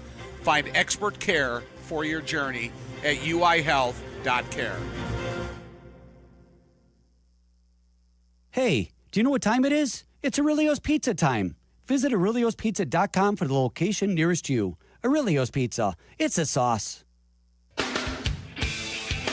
Sync us up with your TV on the ESPN Chicago app. Don't forget, I take your calls at halftime, 312-332-3776. That's the number for the Dr. Pepper hotline. Right now, it's time to hear from the Bears head coach, Ben Johnson. And remember, Caleb Williams walked in today wearing Ben Johnson's high school jersey. So a win one for Ben against the former team in the Lions. Here's the voice of the Bears, Jeff Joniak. All right, thanks very much, Silvy. We've arrived here, Ben Johnson, at the regular season finale, home, where the cooking's been very good.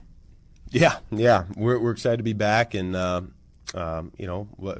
this the elements. Bring a dome team to town, and get after it again. Yeah, I think there's an appreciation. I know from you and your team about the support this season. 6-1 home record, only one smudge on perfection here this season. And it's important to stand firm here today for a lot of reasons. Obviously, you want the number 2 seed. You want to win the game, but to continue to develop that home field edge, which you're going to be a home playoff team, and that's always very significant. Yeah, there's no doubt about it.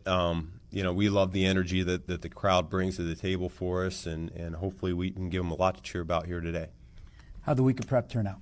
It was good. Yeah. I think the guys came back, and a long trip like that, we gave them a little bit of extra recovery time, and I think they appreciated that. So they've been dialed in and focused all week long, and that's usually step one here for a good division opponent coming in town. Bye illness, hopefully. Yeah. It's still popping up, and really? I don't think everyone's feeling quite 100%, but this time of year, who does? Exactly. I know 1-0 this week, focused purely on the Lions. So what were some of your preach points to your team about this matchup this week?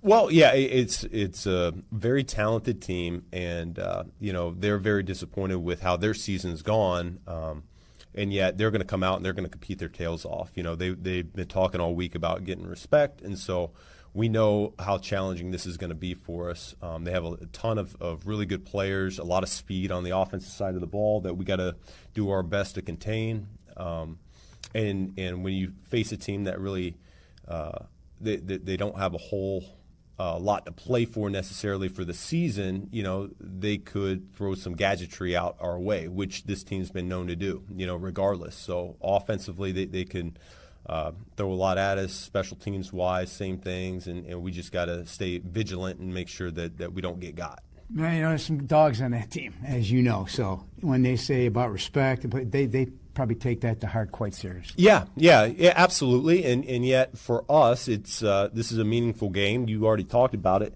not just for playoff seeding, but we remember what that first game looked like, and none of us were very pleased with how that one turned out. And so I know our guys are going to show up, and we're going to compete our tails off here today. And I think you've found some developing dogs on this roster, right? Yeah. It's a prideful group, really across the board, and we're not the same team as we were that second week of the season either. And we're a lot more confident, and I think we're just playing at a lot higher level overall. And really with the nuance of the game also. The little things that some people may not think is significant in the result of winning and losing. Yeah, there's no doubt.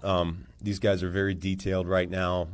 They're on it. They can anticipate what's coming before it actually comes at this point of the season, which is a good thing. I think our awareness has really grown over the course of the year. Got to throw one stat at you. I know you love this stuff, right? When I come out, 47 years the Bears offense has finished in the top 5 in the NFL. Walter Payton led the league in rushing that year, 1977, and was the number 1 back yards from scrimmage. You're going to hold that, no doubt about it. How significant is that in terms of progress and what it states about where this team has come? It's certainly a good starting point for us. That's not the end-all, be-all. The most important thing is we're scoring more points than the opponent. And I appreciate the yards. I think it's a credit to our guys. We're a talented group, full of weapons. I think we've been explosive offense all year long, and so we've been able to get those chunk yards that you're talking about, and those have added up immensely. And yet at the same time, we're not satisfied with where we're at. We still see a lot more on the table, and I think that's the cool thing about where we are right now. Lions defense has given up a lot of big plays. Impact the safeties loss. Those two guys, Brian Branch, Kirby Joseph. Yeah, it's that's a hit. Those are two high-level players, Pro Bowl or All-Pro type caliber players, and they really do a lot for their defense. Now, everywhere else, they're pretty healthy. It's a strong front. They fly around. It's a physical group. And so despite those injuries at safety, they are still a pretty dangerous unit. Offensive line's taking a bit hit for them. Run game has been slow to get going the last 3 games, but that always scares me when I see that when you got those two guys. Yeah, well, it's going to be an emphasis for them. They know how important that is for them and their success on offense. And so, we got to do our best to limit that. And like you said, their offensive line's not has kind of been up and down in terms of who's been in and who's been out, but the backs are still incredible players, and they're liable to take the distance every time they touch the football. And so it's going to take all 11 of us here today to contain those guys. All right, name of the game today. Revenge. You see, I wanted to ask you, but then I don't want to ask you, but I know how you feel. So is that how the team feels as well? Well, yeah, we just want to end this regular season the right way, and so that's really what it comes down to. And I'm really proud of our guys and how we've handled the week and how really we've handled the whole season. And this is just the next step. Good luck. We'll talk to you after the game. Thank you. Back to Mark, Tom, and Dionne. It's amazing. Like a revenge. This is not a guy where that stuff sits well with, even though it's just the difference between the 2 and the 3 seed, which is still a big deal because that would ensure you home field for at least the first 2 rounds. But this is a guy who is not satisfied with losing that first game. I love it. I love it. Everything about it, I love. Intensity. Yeah. And that's why, like D, I said early in the week, like I think you're going to see a great effort from our team, and I think you're going to see a Detroit team that has had a really disappointing season, is dealing with some injuries, and the air has come out of their balloon. I think Caleb's going to get to 4,000 yards. I think it's important, not at the top of Ben's list, but I do think that they will get him that number. I think they will go into the to the postseason on a high note, and just think it's going to be a good afternoon out here in the on the home ball front. If there's one thing we know that we've learned about Ben Johnson, he hates losing by a narrow margin, by a lot. That stuck with him. To say out loud, I vividly remember that feeling in the locker room, and we all do. And to be reminding them, they said they didn't need to talk about it too much this week, but they were. It was out there. It was something that he was, don't forget, this was embarrassing, and we're not going to have that happen again. Well, and I think the defense is a little bit embarrassed by their performance out in Santa Clara. Yeah, I would agree. So I think they want to come out here and have a good effort to end the regular season and go into the postseason with a little bit of momentum on their side of the ball as well. So to me, there's a lot to play for. I get it. You have to win to secure the number 2 seed, which then would give you the maximum number of home games as you could get, and I just think that they want to go into playoff football with feeling really good about themselves. Tom, they haven't been in this position in 5 years. Yes. And the roster, majority of this roster hasn't been in this position. I don't think that Ben looks at this as a let's just take our foot off the gas for a second kind of feeling. I don't think that's who he is. Yeah. I don't think that's who he is. I don't think that's who this team is. Yeah, I agree with you 100%. All right, before we get to the predictions, let's pause 10 seconds for all of our stations to identify themselves. This is the Chicago Bears Radio Network. This is the home of the Bears, ESPN Chicago, WMVP, WTBC HD2, Chicago. All right, Bears and Lions, we're just about 25 minutes away from kickoff. It's time for our predictions. I can't wait to hear Waddle's. I feel like he's going to predict a 50 burger. Save up to, it's all brought to you by Four Seasons. You can save up to $4,000 on furnaces and comfort systems with Four Seasons heating, air conditioning, plumbing, and electric. It's who I use. You should too. Furnaces start at just $39 a month, and furnace AC combos for $57 a month. Call 866-4-SEASONS. That's 866, the number 4 seasons today. All right, Waddle, kick us off. I don't think they get to 50 because I think they'll take their foot off the gas at some point. But I think the Bears win this, and I think they score 42 points. I'll go 42-17 Bears. I think Caleb gets to 4,000 yards. And look, this team hasn't given up a sack or turned the ball over in each of the last 2 weeks. I think that trend needs to continue as well. I think this team wants to go into the postseason feeling good about themselves, and I think they will. I think the whole city would be skipping into the postseason with that kind of result. I agree. I think the Bears win. I'm not going quite that big of a number. I would say 35-21. That's what I'm going to say. Yeah, I'm more in line with you, and even closer. I still think that there's pride left, but like we talked about earlier in the year, I think they're exhausted. So I've got a mild 8-point victory for the Bears, 31-23. So the Detroit went to Minnesota last week. In fact, Max faced Max Brosmer and lost by 13. You think they're going to come out here and lose by fewer points to our team? Well, shame on you. We know it's a week-to-week game. I know. I'm sorry I did not predict a 42-point barrage. I will happily be wrong, but I'm looking for a Bears win today. That's all that counts. That's all that counts. 30 points, we're at the stage now Right. where, like, We expect 30 points. You're shaming me for 31 points scored by the Bears offense. Yes. I live for days like today. And one thing we did not note officially, Rome Odunze is out today. He was questionable, did get back on the practice field a little bit on Friday, but he is out. And Ozzie Trapilla, those were the most notable inactives for the Bears. Amon-Ra St. Brown is active as anticipated for the Lions. I think it's the right move. He has not practiced in weeks for No, Rome Odunze. no. He was just a limited participant on a Friday practice. I did not want him out there. The last time they tried to bring him back, he went through pregame warm-ups, and he had to sit, and that was a surprise for everybody.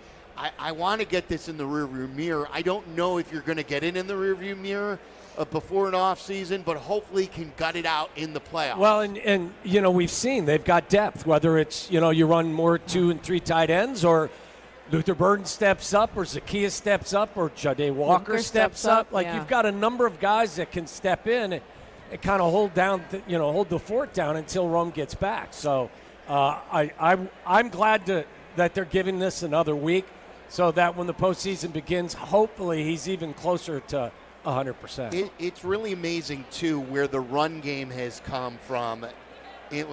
Not even after the Detroit game, but there was no semblance really of a run game the first time they faced the Lions. Now it looks like the way the Lions used to do things. Pick your poison. Like you were saying, they have so many skill guys, and they can do it with the run as well. And now it's the Lions that are struggling to run the ball. They're averaging 51 rushing yards per game the last 3 weeks.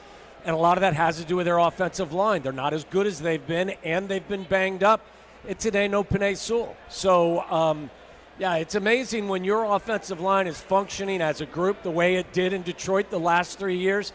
We're getting that here in Chicago this year. DeAndre Swift, 3 yards from a career high. He has had a very good season and been very consistent. And him, along with Kyle Monangai, who is arguably one of my favorite rookies. Yeah. I mean, he's tremendous and so fun to watch, and How so about determined. the rookies combined for almost 300 yards of offense last week at Santa Clara? When you factor in Loveland and Burden combined for, 14 catches for 232 yards and 2 touchdowns, and you add in what Monangai was able to contribute as well.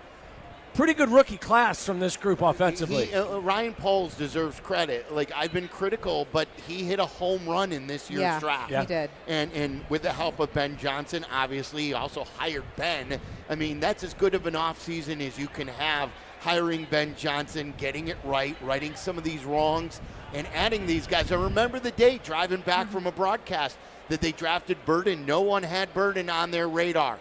And thankfully, they took him. Yeah. And I know they wanted probably the running back in New England from Ohio State at that time. Who's had a really good year. Yeah. Good year. But I feel good with Luther Burden on my team. Yeah, absolutely. Ryan Poles and his son were all smiles at the Bulls game last night. I mean, on the eve of Week 18, he's taking in the Bulls game. What a turn of events for him. Yeah, I don't feel like that's going to happen before a playoff I game. doubt it. Yeah, but he deserves to enjoy this moment. Knowing for sure. that you're in the playoffs and, yes, you want to get the number 2 seed over 3. There's not a huge risk of what you're going to lose today. Correct. So all right, so we all have a Bears win, and then we will find out. The games to keep an eye on here. Obviously, the Philadelphia game is an eye that we're going to keep an eye on. The Packers have, I believe it's a final where they got beat 16-3, I believe. Yeah. They've lost 4 consecutive games. And so we will know by the end of the night where the scheduling happens, whether it's Saturday, whether it's Sunday, whether it's Sunday night, or whether it's a Monday night. Take care of business on the field today, and everything else will fall into place. Yep. All right. We have Bears and Lions coming up. Don't forget, guys, I take your phone calls here at halftime. So whether it's making a phone call at halftime, calling in Yerk and Peggy in the post-game show, or all week as we lead you up to next week's playoff matchup, we want to hear from you. The phone number to reach us on the Dr. Pepper hotline is 312-332-3776. Thanks to all the fans for coming out and saying hi to us in the regular season. We'll be back out here next week at Soldier Field as well. Jeff and Tom have the call of the game coming up next. This has been the Advantage Dealer Group pregame show on the Chicago Bears Radio Network. All right, name of the game today. Revenge. In Chicago, football isn't just a game, it's a way of life.